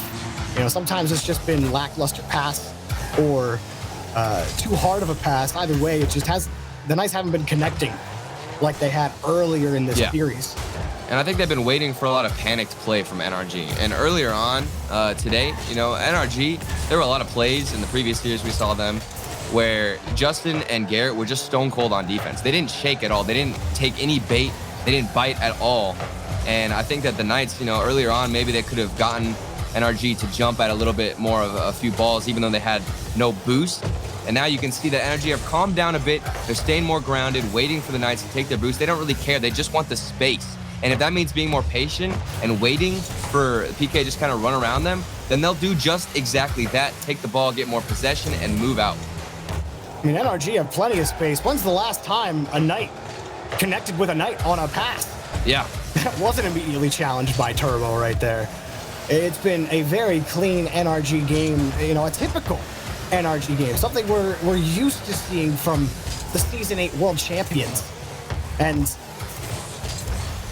Justin especially has just been roaming around the pitch. He's been stealing all of the Knights' boost, and not just the big pads, but I was sitting on his camera for a little bit, and on those offensive progressions where they were just taking the ball away from the Knights, he's picking up every single small pad in Knights territory. And while those don't stay unlit for long, it's enough to make a difference in the span of a few seconds to prevent the Knights from breaking out. The Knights had almost zero boost for so long, and by the time they can finally get some passes together, they get the routes get jumped on by all three of these players, and that's as close to a perfect game as you are going to see from NRG. And they forced Game 5 in their sleep, attempting to finish off this reverse sweep. And like you said, Joy, I like that point because, while it's frustrating to have your big pads taken, it's also even more frustrating when there's literally no smaller pads, penny pads as we call them a lot, on the field. There's nowhere to get boost for the Knights. And you've got Turbo being aggressive and taking the corners. Then Justin, he's kind of running around taking his space there, taking those little pads like you said, causing a lot of mayhem. And I think that we've seen, Garrett G go back into that play style that they won the World Championship in. He has been a great support player where he's getting a 50 out, and you can see it even in a lot of plays where they're having to force out a 50. Garrett G is the one who's there to get it right into the middle of the pitch for somebody to have a solid shot on net, or at least an opportunity. And that's what you really wanted to see from Garrett, where he had his struggles during Season 9 and found his stride a little bit of the way, but then kind of faltered off a little bit. Yeah. Very up and down season. Today, Garrett has absolutely been very consistent, and with 3 assists in that game, I mean, you can't ask for much more from Garrett. Right. But also Turbo, we were giving a little flack to Turbo early in the series. I think he's really cleaned that up. He's looking really solid. He's making good touches, making smart challenges. Everything's really working out for Turbo after those first 2 games. Really all of NRG, but Turbo's the one that I think we kind of picked on a little bit at the beginning of the set. Well, usually the issues that we have with Turbo are never anything where it comes down to rotation. I feel like if we're ever going to get frustrated at Turbo, it's because he's either making the most insanely awkward looking goal, which is amazing, but if it's not that, he's also going to be making mechanical issues on the defensive side. So it's literally just comes down to him hitting the ball, and it's doing that well because he's been aggressive now. He's been pushing up and getting in the way of a lot of passes, having a good job at seeing where the passing lanes are getting connected on the side of the Knights, because even you mentioned it earlier, it's hard for the Knights to find anything between each other because you've got Turbo getting in those lanes, knowing where they're going to hit it, and reading the passes perfectly. So they can't get possession. And then now you've got Justin taking your boost. Turbo will continue to move forward, take that corner, and then they all fall back while Garrett G's there to force a 50 out, and then a shot comes out, and NRG are there to take it away. So this is where you really want to see what the Knights are made of. You go up 2 games in the set, and now NRG are on course to reverse sweep you. If the Knights, this new look team with AJ, if they've really, come up to the next level with this new roster, you're really tested in how you handle a team that's got all the momentum in their way, one of the best teams in North America, the current reigning world champions. So how do the Knights respond? How do they react?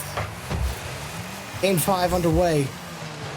Back on Champions Field, Justin all day, every day, puts them in, slots them in, 1-0.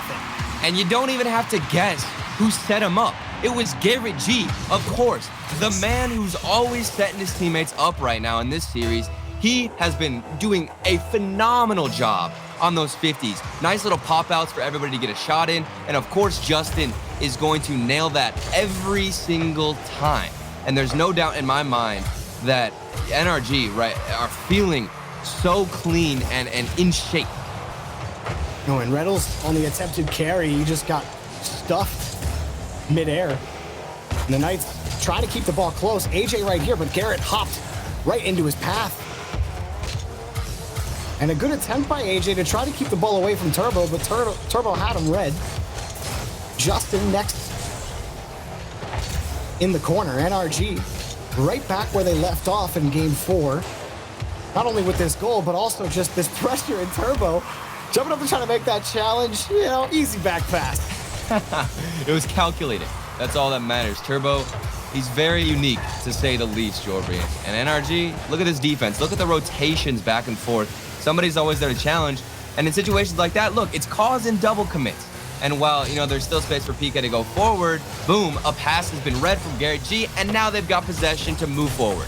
Oh, but look how fast Garrett jumped downfield for this. Turbo got in front as well in the box.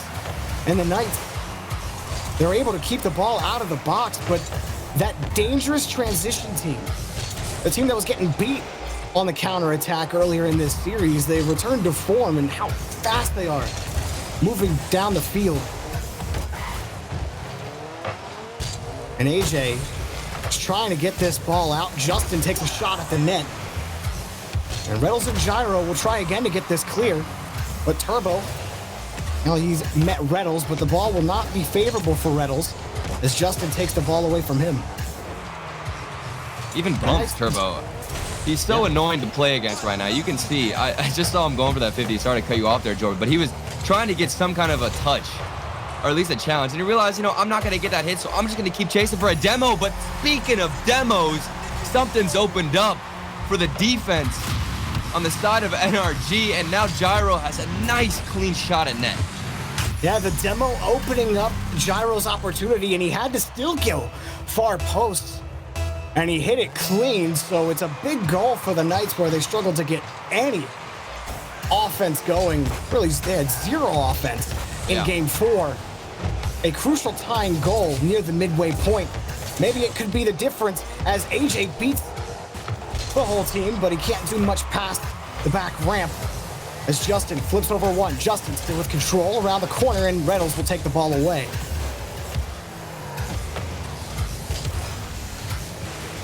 When Gyro getting up there was risky. Reynolds, he had to get that pass out to Gyro, otherwise Knights would have been in a worse position, and a steam from Garrett keeps the tie. Justin finds Turbo down in midfield, and Gyro is forced to make a save back out to the corner. My goodness, look at how scary both these teams are. You can see NRG, they got a last-second save from Garrett G, and then instantly his teammates Turbo and Justin are ready for a counterattack to maybe catch PK slipping up on defense. But thankfully, they're already, everybody's set. A last man was back, and now it just comes down to these counterattacks, and it's just frustrating because the one goal from the Knights was a demo play when it feels like NRG have been dominant this whole time. One small demo, and then everything can shift. And maybe continues to as AJ getting the pre-flip to try to force that challenge, but it was immediately boom back, and here's Garrett almost finding the ball, but Gyro just making sure that ball got sandwiched to the corner.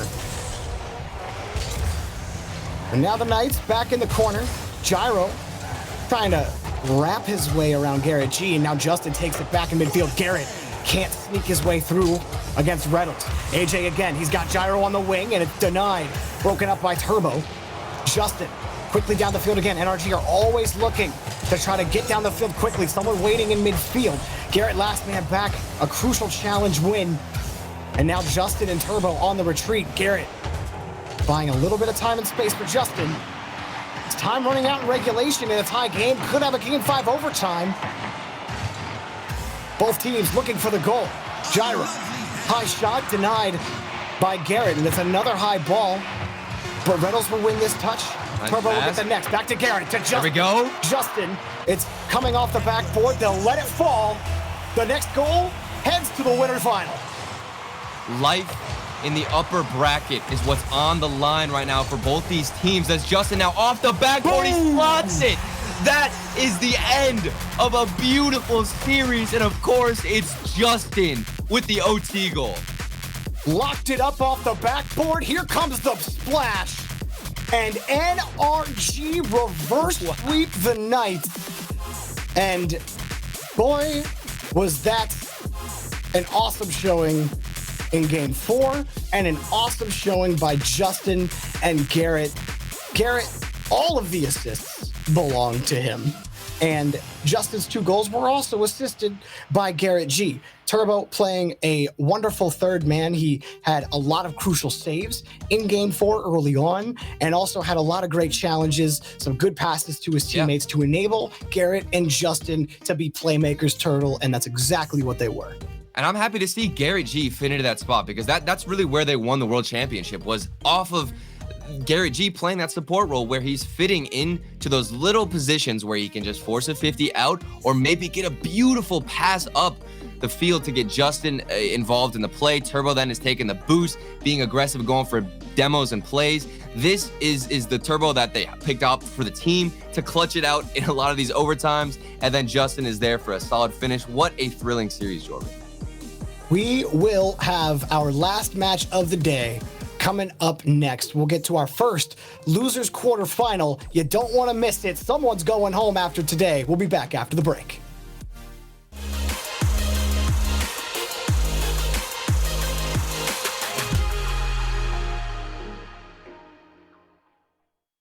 Rated E for everyone.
I just can't be alone tonight. Don't you hang up again, baby. I just can't be alone tonight. Don't you hang up again, baby. I just can't be alone tonight. Don't you hang up again, baby. I just can't be alone tonight.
Ladies and gentlemen, welcome back to the North American Rocket League Spring Series. I am still LeafX, and Gibbs is still Gibbs, and Achieves is still Achieves. Surprise, surprise. Unfortunately. I was worried. Yeah, we're worried it might turn into Gibbs there. But yeah, we just witnessed, again, yet another close series. This is only the second Game 5 that we've seen today. The rest has been 3-0s or 3-1s across the board. NRG do squeak through with the win. Achieves, I got to say, the Knights are looking very solid right now, consistently through, again, the offseason into this tournament. Yeah, early on in that series, the Pittsburgh Knights were absolutely lights out, firing bangers left and right. Reynolds hit, I think, one of the fastest shots we've seen in a long time, 106 miles an hour in Game 2. It was amazing. Thankfully, he gets redemption here after hitting the post. Yeah, I was worried at that point. But the early series was good for the Pittsburgh Knights. But, man, games 3 through 5 started, and everything just got shut down. Only 2 goals allowed by NRG, so a phenomenal turnaround and a huge reverse sweep. I believe it was Game 3 when we see Justin just dribble the entire Pittsburgh Knights team, and that's when everything changed, and Justin just began to do things that only Justin can do. We saw it throughout 3, 4, and 5, and of course he hits the the crucial Game 5 goal to win it all, but so incredibly close. Pittsburgh Knights battled through and through. Reynolds again. What a performance from him. It seems like all season long, he's just been hitting bangers. But Energy, they woke up just in the nick of time. It was very, very close, though. Yeah, no, I mean, at the end of the day, though, this is what we did expect at the beginning. Gibbs, you talked about the Pittsburgh Knights potentially having that upset potential throughout it, and they're starting to show that. They took down SSG, brought it to Game 5 against NRG, a team that we all predicted at the beginning of the show to be in that grand finals, to be first or second, playing against G2. So this was just a great match, some great Rocket League here, but of course NRG moved through. And to talk about that win, let's bring in one of the players. It's Garrett G. Garrett God, as we like to call him, one of the most consistent players across Rocket League. Thanks for joining us, man. The last time we talked was a while ago, I think during RLCS. You guys weren't as confident with the play. You thought that you guys could be playing better. Have things changed now? Do you guys feel like you're more on track to what we saw from World Championships? Yeah, I mean, I think like I feel like it's not a skill problem. I feel like for some reason our confidence has been super low. Like games 1 and 2, we were super afraid to challenge the ball the whole time. But then I don't know what happened game 3, but all of a sudden we were super confident in everything. And I don't know. It's been really weird since we've won Worlds, like trying to find our confidence again. Motivation is not a problem. We're motivated. It's just something to do with I don't know what happens. Like from scrims to actual matches, we're like a different team sometimes. So we're trying to figure out. I mean, I think it was a little too late for regionals to figure things out, but hopefully, we go into next season, which will probably be in a while. But finding our stride again. Well, you did an excellent job getting back into it in this series. The reverse sweep is certainly not something that you guys have to deal with very often. And, you guys said you found your confidence. Did the communication improve, or what changes did you have to make to start shutting down that Pittsburgh Knights offense? Honestly, I haven't given enough time to figure it out, but games 1 and 2, we were just randomly missing stuff. It felt like I don't know what happened. It's like our decision making was super bad. As like whoever was third man, which obviously involves me, but I think this is the most we've improved in a while, like how we've been playing recently. And I think we had a pretty sloppy series with Phoenix, and I think that kind of carried over once we're playing like an RLCS team. So I think we just need to find a way to be more solid, while also like we're trying to pass a lot more and be quicker. But we're not used to that with also being super solid. We used to just catch the ball in defense over and over, but you can't do that anymore, with how fast everybody is. So we're just trying to figure it out. I mean, I feel like we're completely changing our play style. So hopefully we can get comfortable with it better tomorrow. So the last time we talked to Turbo, he was all alone in the house that you and him built together. So what's the reason why you would leave Turbo so lonely? I don't know, man. Ever since we lost the space station league play, it's been rough. Every time we saw each other in the kitchen, it was flares, rough waters in the apartment. So I broke it off. I left. We're better off as teammates and then not roommates. You know what I mean? That's unfortunate. Was there like a lot of broken furniture or going on during those losses? Yeah, me and Turbo were just absolutely screaming at each other. I have a couple bruises actually. Whoa! On my left. Without Worlds, I was kind of like, it's been a while. Need to see the fam. Turbo's fine. He's still got Uber Eats. He's fine. He's doing great. He's doing good. I'm sure. He likes the privacy. That's all you need in life, right? Is some food delivered in Rocket League. Now, just talking about Rocket League again, just to bring it back down before we let you go here. Just for G2, I got to get your thoughts on them right now. You said you guys are kind of changing your play style up and feeling pretty good about what you guys are doing. The motivation's there, and hopefully, again, that confidence will continue through. But for G2, I mean, they're looking consistently good. Do you think that's going to be, again, so consistent through the rest of this tournament that it's going to be problematic, or do you think that play style is going to falter again? When G2's played that in the past, I've always said it's super hard to be consistent at, but everyone's just becoming so good. It's like it's how you have to play. Like now you have Envy, who honestly they're kind of just super fast, pass a lot, super mechanical. So I think it is going to be the play style, like the go-to. I feel like at least in North America, like mechanics are starting to like overcome playing the perfect touch. Like if everyone's on the same page and it's the wrong move, sometimes it works out. They're just really good as a unit. I feel like they pass in super tough situations and somehow find each other. So, you know, if we could start to play more like them, I'd be happy. You know, their play style is probably the best there is right now. I don't know. It's super mechanical, but they also work as a unit at the same time. It's pretty impressive, honestly. It is indeed. But again, you guys will have to face them later at some point tomorrow. It's going to be an epic matchup. So good luck in that one, Garrett G. Thank you so much for spending some time chatting with us. Yep. Thank you. Always a blast. Talk about to Garrett G from NRG. Dude's been around for a long time, Gibbs. Dude's sent it. You know, the only guy to make it to every Worlds, right? So he's a guy that knows what's happening. So when you hear that they're working on something new, I mean, at least for me, it excites me. I know that obviously their playstyle was a World Championship winning play style, but you know, as you said, everything's starting to adapt. Gibbs, are you worried that they're changing, or do you think this is for the best? Like I think that's actually good. That just shows that they still want to win it all, right? They still have that drive. After 5 years, Garrett G, he finally did what he wanted to do, but now it's like we have to rebuild. We have to figure out what's going to win the next season, and I think that's great for him because it will rejuvenate that team to not get bored and complacent of like, all right, we're just going to sign on, do our normal thing. And instead it's like, no, we want to learn. They want to continue to grow, which is a great sign. Well, we're going to see that match, of course, tomorrow, as we mentioned before. This is a 2-day event. We have one more match to get to for the day, and we are heading back down to the lower bracket where elimination is going to happen. One more team is going to get sent home before we head to our day 2, and it's either going to be Pittsburgh Knights or Rogue. Pittsburgh Knights, though, now, Chiefs, talk to me about this matchup because the Knights are, to me, looking like the heavy favorites dropping into this series. Rogue looks okay.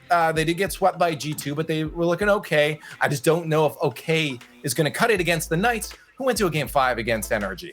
Yeah, it's tough to say if you think Pittsburgh Knights come in as heavy favorites. Yes, they did look phenomenal in the start of the series, but then the offense got completely shut down. Sure. Only 2 goals.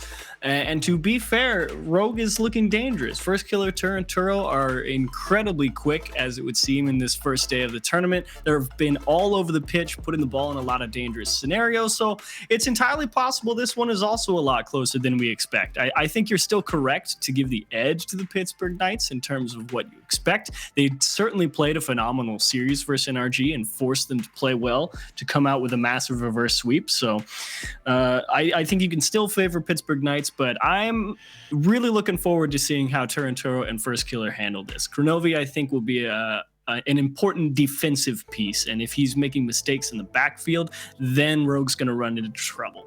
Now, here's the thing about Pittsburgh Knights and Rogue. It was 1 a.m. when they played 2 days ago to qualify for this event. Then obviously Rogue, because of the DQ, they got a second chance. But when everything was on the line, Pittsburgh Knights not only swept them, Rogue didn't score a single goal.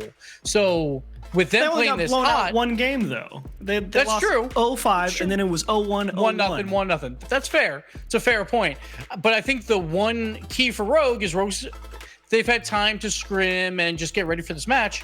While Pittsburgh Knights, they just got reverse swept. That's gotta hurt, and they have to bounce back within 15 minutes and play again. It's going to be really difficult for them to get that momentum going once again. We always talk about with Rocket League, like it's a lot of skill, but just the morale of a team can help elevate everything that you do on a squad to trust your teammates. And this game 1, I think, is so crucial. Whoever wins this game 1, I think, is going to take the series, because if Pittsburgh Knights do find a way to bounce back here, then Rogue has to be thinking about 2 days ago when they just couldn't find a goal against them. But if Rogue wins, then Pittsburgh Knights is like, man, we just lost 4 in a row, and they feel like they probably don't want to play right now. So I think it's going to come down to this very first game. Well, Cheese, it looks like chat is in agreement with you that this is going to be a much closer series than a lot of people think, with it just barely going in Rogue's favor. Also, let us know on Twitter what your thoughts are about the match in the day and the weekend just in general with the hashtag RL Spring Series. Now time for our last match of the day, an elimination match, and it's Pittsburgh Knights versus Rogue. And for these two teams, only one can stay. And for Rogue, it's a new look team with Turinturo, adding to First Killer and Kronovi, and the Knights trying to recover from what was a very, it's a seesaw of a series against NRG Turtle. Yeah, that was definitely a difficult one to say the least. I think that the Knights were definitely dealing with a lot of issues whenever they started to lose that momentum, and I think that they don't have the experience, at least as that roster, to battle back whenever things aren't going their way. And, the same could be said about Rogue, but surprisingly, I'm kind of on the same side of a cheese. I think it's going to be really close. I think this series, a lot of people, you might see the Knights and then look at, Rogue's reputation as well recently and think that it's all in the favor of the Knights, but I really think this Rogue roster has a lot to offer, and I think that as we continue on, they're going to progress a lot with Turno moving in to this roster and kind of picking up a new play style and some freshness to this whole squad. Yeah, all of North America just seems to it's starting to get really interesting. And the Spring Series maybe giving us a snapshot of what North America is going to turn into. And it's this, AJ will put this in the back of the net to start for the Knights, but I'll finish my point after Turtle. Knights, first goal. Look at that touch there from Kronovi. He had to make some kind of a hit there to force it into the corner. It wasn't strong enough, and it was a difficult read because that initial touch out from Gyro was a banger off the backboard. So starting things off strong for the Knights. Well, with how Rogue have looked earlier today, you really can't say that they looked bad with Turo on this team. In fact, it's very hopeful. If you're a Rogue fan, you're feeling pretty good about the team that is being fielded right now based off of what you've seen so far. And it just muddies the water of North America even more. There's G2, there's NRG most of the time, and Space Station also maybe, but the Knights, they're really starting to find form. And if Rogue continue to gel Turinturo into this lineup, then they might turn into a force themselves. It's a young team with Kronovi at the helm of it as the veteran. Exactly. I love the lineup of it. The fact that, like you said, it's a young team. Kronovi is the vet who's leading and taking charge, and that's exactly what he did, at least against 72 PC. It felt like, for the most part, his defense was outstanding. I thought that he had so many predictions, so many reads from the backfield where he would intercept a pass, get in front of a challenge, and then have a great clear out to First Killer or Turinturo, who would have a solid shot on net. So he's the guy who's sparking plays and making it happen. Well, right now, Rogue are really starting to find possession pretty consistently. Kronovi having to fight off Gyro for possession of the ball. And AJ will find Reddles. Reddles just snakes his way past midfield. And Turo gets a massive clear for Rogue. AJ, he already got one goal, and now he's taking the carry himself. Reynolds on the wing will be taken away by First, and First Killer will move it back to his own corner off the next challenge. So despite not being able to break out there, Rogue, they maintain possession of the ball, and they almost bounce it past the whole Knights defense. The bump on a Gyro doesn't matter. Reynolds had the save. First Killer, he tried to keep it close, but couldn't get back to it. Ooh, Reynolds, he cut. Not sure Gyro was expecting Reynolds' bounce on that play. And it kind of killed the Knights' progression forward a bit. But AJ does have midfield. Rogue just haven't felt that pressure. Here's Turo in midfield, and Reynolds will hop right in front of him for the challenge. Rogue starting to push out. I think that this is really a great base that they can build on, at least for the start of this game. While they are down one goal, we've still got about half of the time left, but there's an open shot so far, but Crow's there for the save.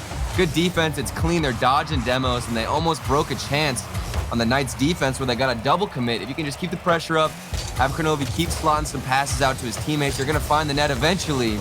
Just comes down to that shot, and now there's space for First Killer off the backboard. A great challenge there for the Knights, and they hold on. And Gyro, he's been stepping up on defense. He was kind of the netminder for the Knights in the first half of the series against NRG when they were playing well. And, credit to them, as much as Rogue has done a good job trying to keep the ball away from the Knights, they've only registered 3 shots, and they've done this kind of thing where either it's Turo or First Killer, these long air dribbles that the Knights have easily thwarted. And they're doing it from about their own half. It's taking a lot of boost, and they don't really have a philosophy past it right now. We'll see if they can find some more creativity, or if Gyro will get a triple demo. He only needs 2 to get Reynolds on the board. And this is so rough. Turo missed the midfield touch, and Kronovi was just left confused on the backfield. He would have easily gotten a touch, but then the recognition to know that there was going to be a big mistake in midfield, to go for the bump, and then open up even more space. Now the Knights are starting to heat things up, and I'm a little bit scared here for Rogue, as they had all the pressure, all the possession, so much time on the other side of the field, but they didn't come away with anything. Now Rogue, the offense kind of got stunted, or stunted, if you will. And that is just unfortunate, as it bounces straight off the post for their 4th registered shot on net. But play is slowing down a little bit. Gyro will keep the ball right behind him, and as he drills it back. Long ball to Gyro, but with no boost, he actually comes away with the ball. Maybe we're expecting a quicker redirect from Gyro, but Rogue just never got onto that challenge, and it feels like the Knights are just finding a lot of room where you're not really expecting it at times. And they've killed so much time off the clock because of it. And they're not really panicking too much, which is something I've noticed, ever since I think that initial opportunity where they realized they sent 2 for that single save and Rogue really had a chance to at least tie up the game. Since that moment, it feels like they've kind of calmed down their nerves, settled down a bit here in the first game, and realized that, we're not going to let anybody reverse sweep if we can help it. We're going to continue our trend, not let ourselves get in our heads as they bounce back from that rough series previously and take the first game. And you heard Gibbs talk about it in the pregame. He felt like whoever won the first game of this set were going to come away with the victory. But I think that this first game was even more crucial for the Knights after coming off of that reverse sweep from NRG. Gibbs was absolutely right. Winning or losing 4 games in a row, that is so hard to beat out of yourself mentally. And getting this win is a huge stabilizer for the Knights' mentality. And I'm convinced still from Rogue, I definitely haven't lost confidence in what they're doing on the offense. I think that the way they're attacking has been solid. They've had some great looks, some great chances here and there. But overall, the defense hasn't been tested too much. It's just the shooting. I think that's a bit off for Rogue. I think once you can kind of capitalize a bit more, and, they haven't had even chances to punish because the Knights haven't really been double committing. They've been spacing out themselves on the field, and then they know when to go for demos. So if you're going to beat this defense, you're going to beat this roster, it's not going to be off of waiting to punish. It's going to be off of First Killer or Turo either going for a demo, which they did a lot in the series previously that they won, or it's going to be off of a great pass from Kronovi out to the midfield. So if they can prioritize that, I think they'll find themselves at least a path back into the series. Now, speaking of passing, it has been non-existent for Rogue. A couple of the chances that they did have were long carries from either Turinturo or First Killer, where they're not feeling like there are any lanes to really try to maneuver the ball as a team down the field. But they have to start finding these lanes. They have to start pushing forward as a unit. And right here, it might be a good start for them as Kronovi will turn around. He's got the boost. AJ will have to wait, but Kronovi's got him beat, and he's past Reynolds as well, but everybody's so far up, both Turo and First Killer. And another miss. The old whifty turtle, where you expect the 50, but you get the whiff. And I don't know how that ball just stood still so long, Dorby. It was almost as if time just slowed down. Both teams were confused, and that happens so much, surprisingly. But look at the space now, Rogue. Having the air, there's so much space given to them, but they're not really making use of it. And they did try to find a couple passes, but it was good from the Knights on the challenges off the back wall. But they are having to manage boosts. AJ using the rest of his to pick up the save. Reynolds only with 13 in the tank. Gyro with 23, but he'll be able to take that one away. If Rogue can continue the pressure here and keep the boost taken by the Knights to a minimum, they might be able to crack through, but that's going to be a dead play as they try to get back towards midfield. The Knights finally get some breathing room. Rogue can't really keep control of this ball. I mean, all throughout that sequence there on offense, they were kind of just smacking it to the corner of the Knights. And their turn, like, you have to look at least to get a solid 50. If you're going to get a touch there, look to either beat out the opponent or find some stalling time, or else you're going to open up opportunities for Reynolds right there. That's the space that was created from that miss. And Kronovi was in jump and pray mode just hoping that shot was not going to be anywhere where he wasn't. And thankfully for him, it was outside of the net. And Kronovi gets the pass downfield. Two Knights members caught together in midfield. This is a chance here for Rogue. Demo to open it up. Oh, what a punt. Back to first, back to turn, and he can't do it. Could not find the ball. First cutting in for the challenge. It'll buy a little bit of time for Kronovi in midfield. And that's enough for him. Touch was unreal from first earlier. I can't believe that didn't result in the goal. What a opening created for Rogue, but they're still scoreless. That's the kind of plays that they need right now against the Knights because they're not finding a lot of offense. They have to get more creative, but speaking of lack of offense, the Knights only have one shot on net halfway through game 2. Reddles back pass to Gyro. He'll kick it over 2 Rogue defenders, and he'll put the bounce, and it's saved by Turin. First, can't get the ball. Kronovi trying to clear it out as well, and Rogue are back on defense just when you feel like they're going to break out. Well, they do here with a massive boomer from First Killer. Ooh, it's a good challenge from AJ, but let's hear from Turo. The shot from Kronovi easily saved by Reddles. Might be a good turnaround here, but Reddles couldn't chip Kronovi on his way up the field. Kronovi, the double tap taken away. Gyro couldn't find it, and Turo makes him pay. Rogue take the lead. I didn't think Turo was fast enough to get up to this ball because that was a great pass from Kronovi, but Gyro, he had a chance to get under it. He panicked a bit. Double jumped so rapidly that he just sweeped right under it, assuming the challenge, or at least the shot, would come out way earlier. Turo just took his time. Great positional awareness from him, and even better pass from Kronovi. And now they finally take the lead and manage to capitalize off of several opportunities, and this one finally goes in. Now Turin Turo will find First Killer. Kronovi will get a demo down the field. First off the ceiling, but it'll be difficult as Gyro had a great carry off the backboard. But Rogue, they're starting, you see, Turin Turo and First Killer especially, starting to jump these routes and start to find some interceptions in the attacking third. Yeah. And if they keep finding those gaps, they might get another goal. Here's First Killer, can't roll it. And Kronovi, he tried to be the fullback to open the gates for that second goal for Rogue, but now First having to flip back. Kronovi and First Killer running into each other. The Knights, with less than a minute remaining, they're looking for a tying goal. Defense getting a little bit flimsy from Rogue, though. We saw a double commit earlier on, 50 seconds left. Let's see what the Knights have in store, what they've saved up all game long to finally put one in.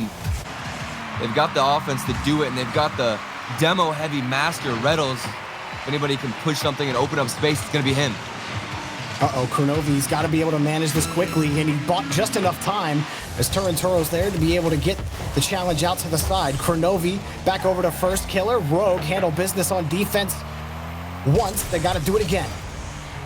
Kronovi, I don't know if he'll get back to that. It's going to be a pass, shot, goal, Reynolds, corner pocket, the Knights tie. The first time we saw the Knights play in the RLCS with their new roster, it was AJ and Reddles with great passing back and forth, and they've continued that trend all the way to the spring series. They bring it here. A beautiful give and go for the Knights with 14 seconds left. I didn't think they had it in them, Jorby. They do this time. AJ on the carry. He wants the win. AJ puts the team on his back. The Knights have the lead with 7 seconds left. The flip reset. This was dirty. He completely obliterated the defense. There's no chance whatsoever when you've got a shot like that coming out. AJ mopping the floor of Rogue. Unbelievable turn of events. Goal, Rogue almost knocking the game up. First Killer, he wants this. Turin Turo has to be the next. He's got the catch, flips it up over, but Gyro's got the save for now. Turin Turo keeping it in the air. First Killer, they get tied up, but they untie themselves as AJ looks for the clear, and he spikes it to the ground, and the Knights steal the game from Rogue. This is just robbery at this point from the Knights. I mean, you have got to be kidding me. That was Rogue's game completely to take. This entire match, it felt like Kronovi was getting more aggressive. He was the guy who's sparking plays in the offense, getting into the dunk a lot on the offense and on the attacking side of the ball. He stuffed the player, was destroying them. You see him get that assist with Turo with the easy finish, and then boom, you don't expect it, but the Knights find a way to come out on top. And this time, Rogue they were finding more team plays. They weren't finding each other down the pitch. They were making some good challenges, but the Knights did just enough on defense for the majority of this game. And then this pass from AJ, the shot just as clean from Reynolds, and then this was the real difference maker. When AJ gets chances like this, he rarely disappoints. That was just perfectly executed on the flip reset. And that's exactly what you want out of this Knights team. If you're a Knights fan, when you picked up AJ, this is the type of player that everyone knows AJ as. And when he can make this happen, the Knights are one of the most dangerous teams in North America. At least this weekend, they've proven that. Yeah, and his defense, he's picked it up completely. I haven't seen him really stutter at all with hesitation. I think that he's starting to finally get comfortable and confident with his teammates. He knows where they are. He knows where he needs to be. And you talked about it earlier, Jorby. Gyros and Reynolds are starting to kind of rotate around AJ. They're letting him do his thing, go for those nutty flip resets, and then they'll follow up afterwards. Oh, but how about this pass to first killer? It was denied, but it was a great spike on the pass. Gyro back over to Reynolds. And so for Rogue, where you felt like you really did a great job controlling game 2, and then it just got away from you in the closing seconds, it's got to be taxing on your mental state. Because one more loss and Rogue are out, Turtle. And that's save from Gyro. I don't know if you just saw that save from Gyro. He got a wave dash, went inside the net. He dodged the demo and then got the save out. The Knights, they have found something that is just making their mechanical plays so much better. It's been multiplied here against Rogue. Double tap, there it is. Turintaro will put it in. Rogue with the lead and a thankful bump from first killer.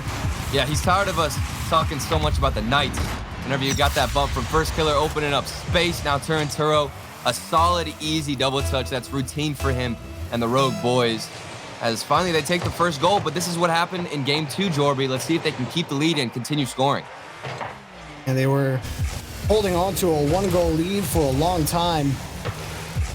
And the Knights, something they did well against NRG in the first half of that series was their ability to boost starve NRG and play a very aggressive game where, you know, it forced NRG to think about those challenges. You heard Garrett talk about it in the post-game interview where, you know, they felt like their confidence wasn't there. They were scared to challenge the ball in places where they felt like they should have.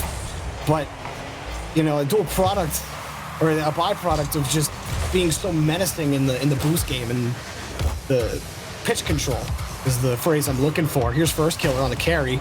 It will get by 1, but it will be kicked out back to midfield.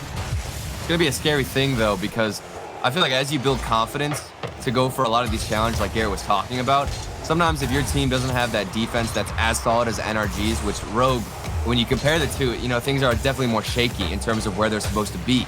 So if you want to have confidence to go for those 1v1 challenges, sometimes you're going to be going up against AJ. And if he's hitting shots like that, it's going to be so difficult for Novi with the pass out and then the save. Gyro's right there in the net to get a stop, and they're still alive. Oh my gosh, but first killer, he straight up did not quit on that play. Turintaro, he came out of the net after missing that shot to get the pass out to first killer, and the first killer set up Kronovi for another chance. I love that mentality. The play is never over for Turintaro. It didn't work out, but man, I love that idea. And Rogue still got the ball. Here's Kronovi, downfield, trying to square himself up for a dunk, but the Knights quickly turn it around, forcing first killer up, back over to Kronovi, and Rogue are barely managing it. They can't manage for long because AJ is sinking them. That's a goal for him to tie it. Absolute resilience for the Knights as they continue to push forward. Kronovi did a good job of getting that ball into the corner, but if you're gonna want to place it anywhere, it's gotta be the bottom lip so it can roll up, stall some more time, and then make sure it doesn't bounce out for a great opportunity for the Knights. And Kronovi, that's gotta be a frustrating hit because he did all the right things. It was just the placement of that clear. It's really what it came down to. And now they're tied up after all the possession, all the aggression that we've been seeing from Rogue, it's the same thing that was really plaguing them last game, and that's just those counterattacks that they let slip in. And Reynolds hopping on another ball. And for this pass, first killer. That was a pixel of a difference, Turtle. Just missing that passing play. And this is what we're seeing from Rogue. It looks good, it sounds good, but it's just not quite right. Where is the finishing touch? They're missing it right now, Rogue are. And the Knights are back on the blue half. The chemistry is definitely there. I don't think you can watch this Rogue offense and say that they're not trying to pass, they're not looking for each other, because we just saw a great attempt, but here's AJ with cleanup duty. Still going strong for his team. AJ is the MVP so far. And that touch from Reynolds putting a lot of power on that shot, making Turanturo's life difficult in trying to clear it out, but it's AJ all day for the Knights. A late lead threatening to sweep Rogue out of this tournament. And after a devastating loss to NRG, it's got to feel good to have this lead, but it's not over. First killer will put it in. Rogue got fight. Look at this touch from Turo, a beauty. And oh my gosh, he just completely trailed with his boost to get above the ball and to the left, setting up first killer. And it was difficult because, we talked about it earlier where Kronovi needed to place it into the corner and have it go up the lip. In that situation, you want to just have it bounce straight off the wall. And this time it goes Rogue's way as Turo gets a solid assist out to first. No time winding down in regulation. Rogue able to fight back this time. Can they give themselves a late lead? You're gonna have to beat this dangerous combination, and against NRG it was Reynolds sinking balls in the back of the net. This time it's AJ, but Rogue got one of their own at first killer. You just cannot get a set there for Turo. AJ, you see first killer just bodying one winger out of the way for the Knights. Now one more push downfield. Kronovi, the fullback, trying to force Gyro out of the way. First killer keeping the ball. His Turanturo. Pass to Kronovi. Shot. Sneaks by one, but saves for now. Rogue trying to find their way back towards the box. Can they get there? One more bounce, one more chance, and we got overtime. Reynolds going above the ball. They want to kill it. He had no boost on the back. And now we've got a tied game, Jorby. This is insane still. These two teams, while the series score doesn't represent it, they are so close in skill and positioning. And the Knights, they're starting to get a little antsy on defense. That's the second time you see a couple of players jumping at the ball, but here's a quick pass. And Reynolds undercut the route. Gyro shot just off the crossbar. Cross this, Reynolds denied by Turanturo. Turanturo trying to get back to the touch. He'll win the challenge and bail Rogue out. Back to Knights territory. As soon as you get comfortable on Rogue, the Knights are right there with a huge clear and somebody right downfield with an answer to a shot on net. And that's so scary because you don't want to push up too much in this OT. Ooh, Gyro could not force his way by. And Kronovi and Turanturo move back down the pitch, looking for a pass to first. He's got his man back to the corner. First killer, all he can do is really manage a high touch as the rest of Rogue wait in midfield. Kronovi next up. Rogue work their way towards the box. Right now, it's merry-go-round the corner. And the backboard closed. Double demo. Two demos. It's a net. It's a goal. Rogue! They are in game 4. Reynolds had to put on his tennis shoes to just run all the way back to the net. He still wasn't fast enough. That is the most panicked play I think you would ever be in. If you're Reynolds, you are freaking out. You see both your teammates just get obliterated. And Rogue, off the demos, they stay alive. That was executed flawless. Demos couldn't have come at a more perfect time for Rogue. The best, if you can't beat them, well, blow them up, Turtle. Yeah. And that's exactly the difference for Rogue. That was scary. I'm amazed that they went for the double demo because it just had to line up perfectly. It's a rare time that we'll see an instance where that situation presents itself. But Turo, I thought he stepped up a bit. I think he was slacking a little bit early on. I thought that, he had that big miss, I believe, in game 1 where he didn't even get a touch and let PK really run away with that game. But now he's picked it up. He's there for solid finishes, and now he's getting the demos. I think Rogue, they're definitely onto something, and their shooting has been a lot better. Yeah, the team synergy is there. They're finding passes. It's something that they struggled with in game 1. And the offense was there. They had 12 shots on net. They forced the Knights to make 8 saves. AJ had 4 of them. Reynolds had 3. Man, I really thought that AJ was about to do it to him again. But those demos at the end, I just love... It's Rogues, not their awareness, but just their mentality when they're on offense. When you think a play is dead, it's that type of play where Turinturo flies out of the net to just smack the ball off of the top of Gyro's car to give first killer a chance. It's those little plays right there, those little decisions that make Rogue so fun to watch when they finally get on offense. And these 2 young stars, up and coming stars, first killer and Turinturo, it's been fun to watch. So I think the name of the game, 4. the name of the game, really, sorry, Jorby, is definitely going to be a lot of that disrupting, Jorby, because I love that topic that you brought up. Whenever you're talking about those little touches to kind of throw off the Knights, it's disrupting, and I think that's something Kronovi has really brought a lot to almost every single team. I remember, calming with him eventually in the first pro draft tournament. He usually compliments every one of his teammates for disrupting, getting in the face, and knows when a challenge has been useful, whether or not they touch the ball. It's all about just frustrating the opponent's defense. That's really what it comes down to. For the Knights, they were in this position once before. You win the first 2 games, and then you drop the next. NRG had reverse swept them, but they want a different story. The crossbar might have some bad news for Reynolds. AJ, it'll be a booming clear for him. A lot of high balls. Forcing the challenges up towards the ceiling. This will be close for Kronovi, but Rogue, they don't want to try to force too much, trying to break out of their own half. And maybe they just continue to pick up some demos. Here's first killer. They'll get by 2 Knight defenders. But the play will be dead in the corner as Gyro works to try to clear the ball out.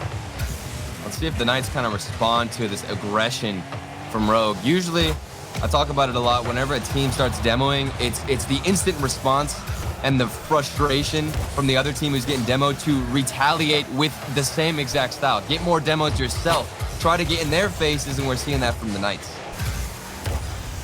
And you're going to need more of Reynolds. You're going to need more of Gyro. You're going to need more of AJ. As Rogue, they're really starting to stuff the Knights' progression down the pitch. He does have 3 registered shots on net. First killer and Turinturo, a save apiece. Turo actually getting a look off the back wall, but Reynolds will get downfield. But that's about how far they get to midfield. And then they're forced to get up against their own back wall and try to get it clear. But here's some space for Turo, and he'll boom it to first killer, they just went end to end without a Knights card touching the ball. Kronovi off the whiff, almost was the benefactor for a goal. Now Turin, he's got a flip, and he's able to dribble by 1, and it's getting more and more difficult for the Knights as Rogue continue to just possess in their own third. I mean, they're just waiting for something, a mistake, a punishment that they can put in. But this is what happened before, where if they weren't making a mistake, or if Knights were making a mistake, they usually would be able to respond with a counterattack. So just hold your defense, make sure your third man is being safe with where he positions himself. And I think Rogue should have this in the bag, and there it is, first killer. The first goal seals it into the corner. And Turno set this up even before this little move right here. AJ had the misread on the corner. Gyro was trying to play it back to AJ, but Turin was all over that ball, and all it required after that miss from AJ was one little pop and an easy goal for Rogue late in game 4. Rogue's forced game 5. Can they keep this up? They've had the lead several times. They've also blown the lead a couple of times. Oh, no. And squaring up, flex your guns, Gyro. That's how you tie it up, nice. Gyro, this is a very fortunate play as he gets to 50, but he actually flipped the perfect way. So at what point do you call it luck, and at what point do you call it game sense to know which side of the ball to flip to? Because if that thing's gonna pop out, it's gonna go to the left side, and Gyro must have known that. So great initiation from him. And the Knights try and at least stop this second reverse sweep. They've already experienced this against NRG, and right now they're getting nightmares and flashbacks. So what was this, like 45 to an hour ago? This has got to be frustrating for the Knights. Just their last match. And Reynolds just trying to slow down for a second. Something Rogue have done so good. Something we talked about earlier against the Knights, just carrying the ball. Turinturo and First Killer especially on these air dribbles, keeping the ball close, trying to keep themselves as dangerous as possible behind the ball. And the Knights are just having so many struggles keeping the ball away from them, getting clears because it's just bouncing right back into Rogue cars. And even when you try to look for the corner, there's a touch like that from Kronovi that just takes the ball away from you. And Turinturo flips over one, and you're forced to just play this game where you get the clear out to midfield. Oh, what a and you bump. have to get that bump and almost finding Turinturo, but it wasn't good enough. The Knights stuffed. Kronovi's challenge is only going to be for First Killer. It comes off the backboard, but grabbed by Gyro as time is waning down at the end of game 4. Kronovi will pop it against the side. He'll take a carry for himself, but AJ will take it away. Turo back to Kronovi around the corner, and it might be dead, but the ball has to touch the ground, and we got overtime in game 4. Those backboard reads getting so much more important for the Knights. You could see as Gyro just barely managed to get a touch there earlier on. And look at these 50s. Those challenges right there for medals are so important. Somebody's always got to be following up, but Rogue keep knocking on the door, and they steal it with a sick demo play. It's repetitive. They've done it before, and it keeps working. Well, the Knights might need an exorcist for this reverse sweep demon because Rogue are the next in line to do it. Forcing game 5 after being down 2-0. It can't happen again to the Knights. If you're a Knights fan, you're shaking your head. You're on the edge of your seat, like, not again, man. Not again, but Rogue. All the credit to Rogue. First Killer, Turinturo, and Kronovi, all of them instrumental. First Killer getting both of the goals, but splitting the assist between Turo and Kronovi. These guys are gelling so well right now, Turtle. And Rogue, they're aggressive. They're forward. They're pushing up because they know that whenever they have somebody go over the 50, as long as they can just keep throwing somebody into these challenges in the corners, something is going to result from that. And while it's a little bit risky because you're forced into like a third man, say, alone on defense, you also got 2 players on the offensive side in the offensive half to just run around, run and do laps and get bumps, get demos, disturb the defense. And that's what happened here. That was 50-50 after 50-50. And then all of a sudden you got Rogue players in the Knights half. What are you going to do? You're just going to keep rotating in, rotate out, grab some boost, and then go for a bump. So Rogue, it's been picture perfect from them. They didn't really let up too much there as the Knights even got more aggressive and it still didn't work. Well, the Knights they had zero offense.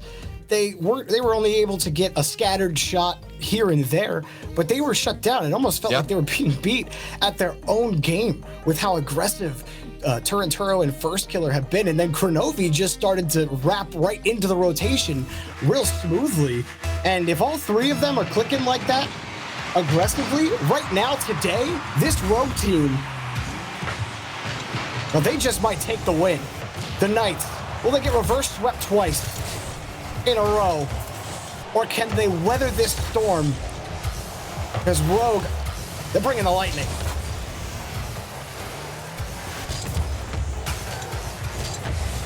First Killer having to manage this ball in front of the box and going to be a little careful here. Good first challenge here from Reynolds. We'll see if it can materialize. And love the control here from Reynolds to try to bait some of these challenges. You know that Rogue are going to play aggressively. Try to use that to your advantage. Rogue trying to move down the pitch. That's tilting though. I mean, you can see Reynolds get a solid 50, a 1v1, gets it over, has the corner, and now has possession. Then Kronovi just comes out of nowhere, demos the dude. He's out of existence almost. And then Rogue are able to push up forward. So even when the Knights can beat out that 1v1 player, I feel like it's so frustrating right now going against Rogue, who have all the momentum in the game. And here's opening space for First Killer as he flies off the ceiling. Rogue can't get a better start than this. No, First Killer's off the top rope, and it's a body slam into the net.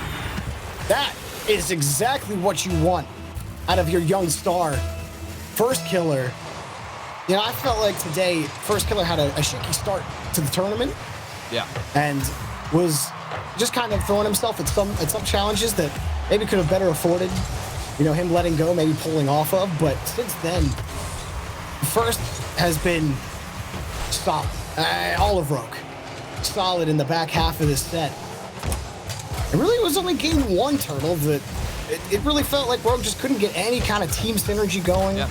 Didn't have any team plays. That shot denied by Kronovi. Rogue moved down the pitch. And we're forgetting that the Knights, like you said, Jorby, in game 2, they did steal that win. That was Rogue's game to win.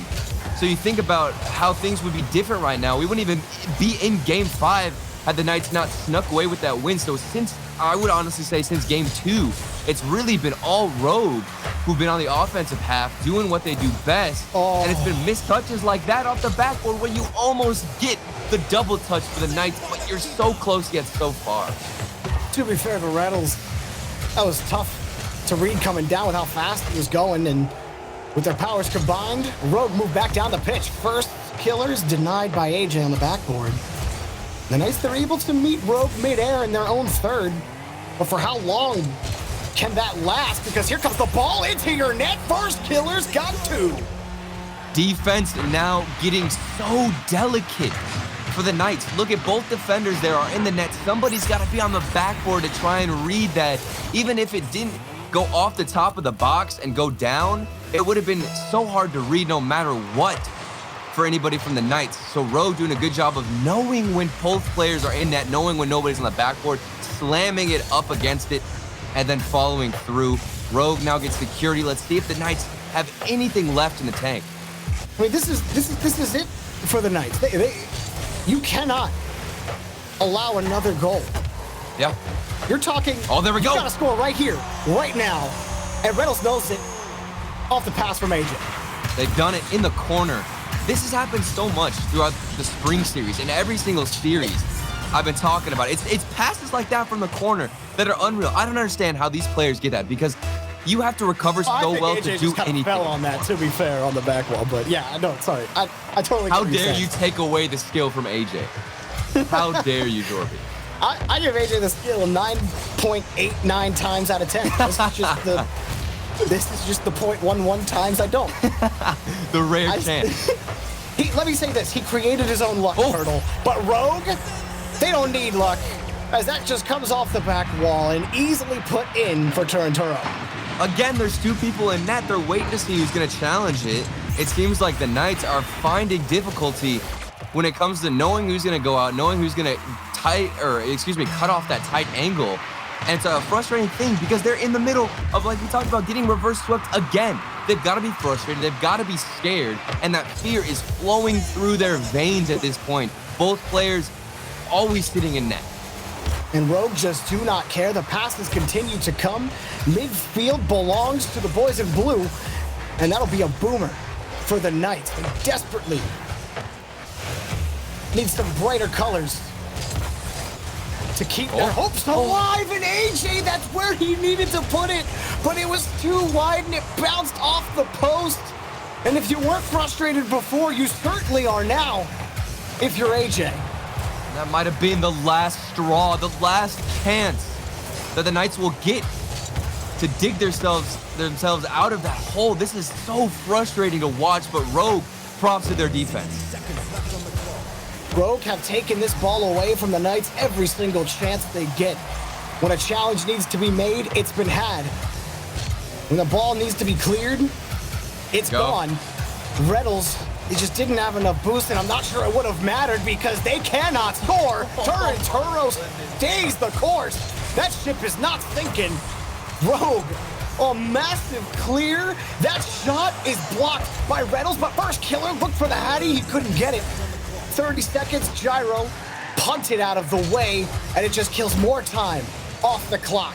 First Killer's there again. He has been a nuisance in Game 5. The Demon haunting the Knights as time ticks away. First Killer almost ends them right there. Kronovi will do it right here, and he does. A massive challenge from Kronovi. Time hits 0. The Knights get reverse swept again, and Rogue stay in the tournament. What an exhausting series and tournament for the Knights. Back-to-back reverse sweeps against them.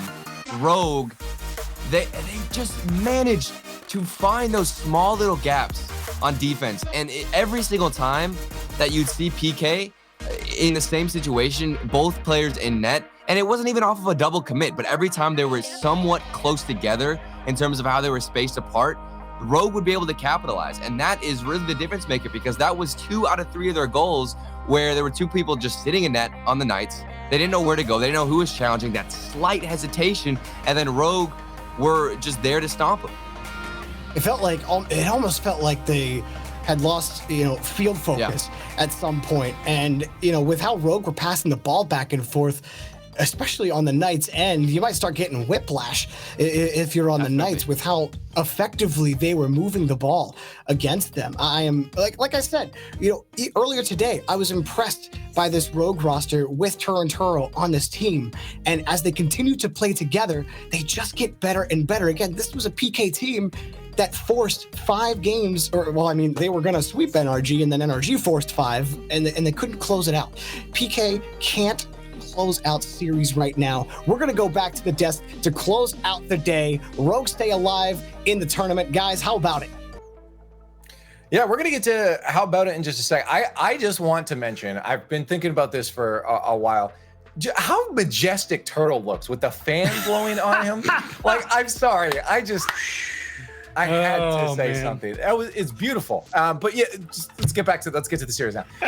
Rogue, Chiefs, you talked about this. I asked, is it, Pittsburgh Knights a favorite for this one? It looks like they should be the heavy favorites. Obviously, I was incorrect on that assessment there. Rogue came out. It went close. It was definitely very close, but you're right. Rogue was looking good, and they carried that through with the win at Chiefs.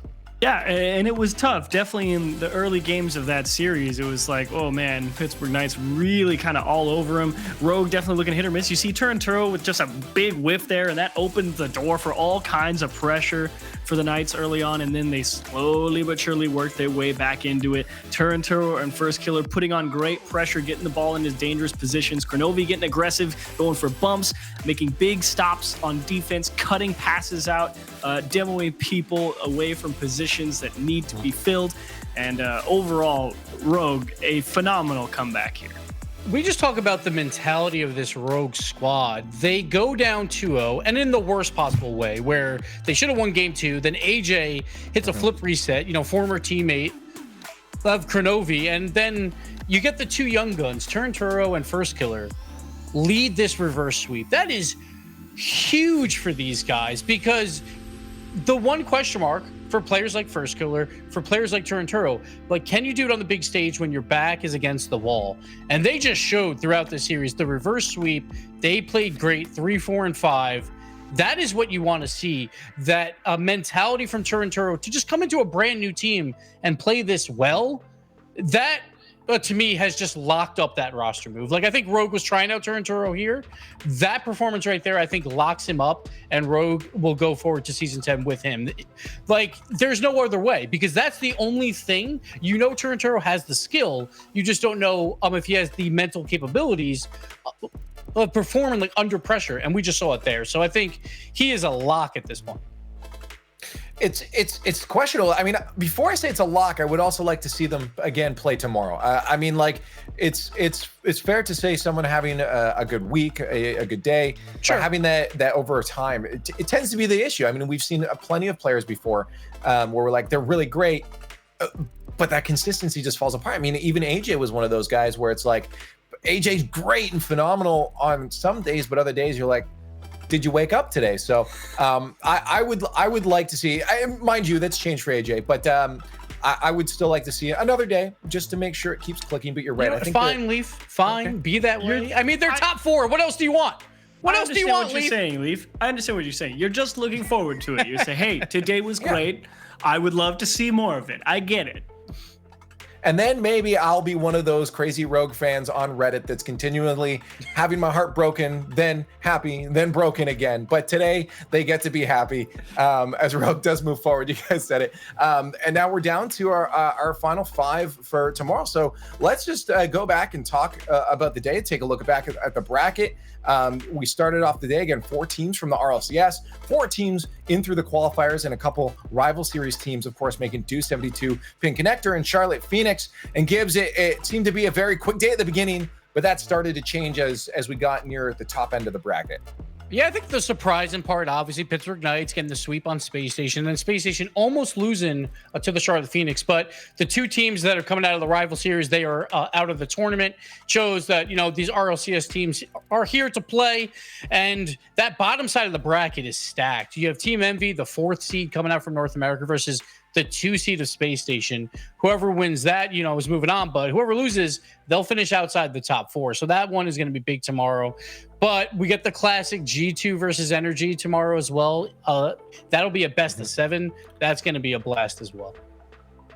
And Cheese, I asked a question earlier to you. Did the bracket look as if you had expected it? I'm going to ask that question again now that we've gone through day 1. Are we still kind of on that expected path here? Or are there things that have kind of changed in your mind than they would have if you had written this bracket out before? No, believe it or not, this is actually pretty spot on for what I was thinking. Again, a lot of the games tight and close, like some of those 3-0s at the start don't do them justice. But this bracket actually has shaped out as you would probably expect. I mean, G2 is looking like a powerhouse. NRG definitely taking a hit in terms of what you expect out of them, but they still show that they're that team at the top of the table. Knights and Rogue, they were near the bottom of the standings in the RLCS. They had a battle there, and great to see Envy come out, and they all had to battle against 72 Pin Connector and Charlotte Phoenix. I mean, even those teams out of the rival series putting up a good fight, but it's all shaped out, as about as well as you could expect if you were to base purely on seeding. But then how crazy it for Rogue, 24 hours ago, they didn't qualify for this tournament. They find out that's true, 24 hours ago that there was a DQ and they get to play for the spot. They take down E United, and now they're top 4 NA right now. And their lower bracket run is not over. It's going to be a lot of fun to see them, what they can do versus one of those top teams in NA, Space Station or Envy. But that lower bracket, it's so brutal. I think it just seems to be the story of Rogue to find themselves in a position that nobody would have thought believable. I mean, it even goes back to that the playoffs back. I think it was season 7, I believe, when Rogue was in that 6th place seed, and they pushed through, and then they made it to top 4. Like it was crazy, right? Like it's just it's crazy. It's the story. The consistent write off to wow into wash, rinse, repeat. They continually do it. And I think that's why we see so many roller coasters from the fans. But again, we do have another day to get through. So we're going to sign off in just a second. I do, of course, want to get some final thoughts from you guys. We're down to our final 5 teams going into tomorrow. Gibbs, thoughts on the first day and looking forward to day 2. My final thoughts, G2 is really good at Rocket League, and it's going to be very, very hard to beat them. I'm excited to see what they can do tomorrow. Rizzo continues to put on MVP-like performances. Back when we're in studio, I was like, there's no way he can win MVPs. That's completely changed at this point. I love what G2's doing, and I just want to see more. Yeah, the Chiefs. Really looking forward to Space Station's continued lower bracket run. Perhaps a surprising loss to the Knights, but they get a chance to play against Envy, and that'll be a good one. And, like you said, the bottom side of that bracket is stacked because, whoever comes out of that winter final is the final boss for everyone that's had to battle through from the beginning of the lower bracket. So Envy, Rogue, Space Station, I can't wait to see what you guys have to offer tomorrow. It's going to be another long day for you, and they're going to have to put up a fight, and I'm looking forward to it. It's going to be a long day, but an exciting one as well, because remember, tomorrow, Landon Donovan will be joining us on the show for our grand finals, which will also be broadcast on ESPN2, so you can catch it there if you got that. So make sure to join us again tomorrow for our final day of the North American Spring Series.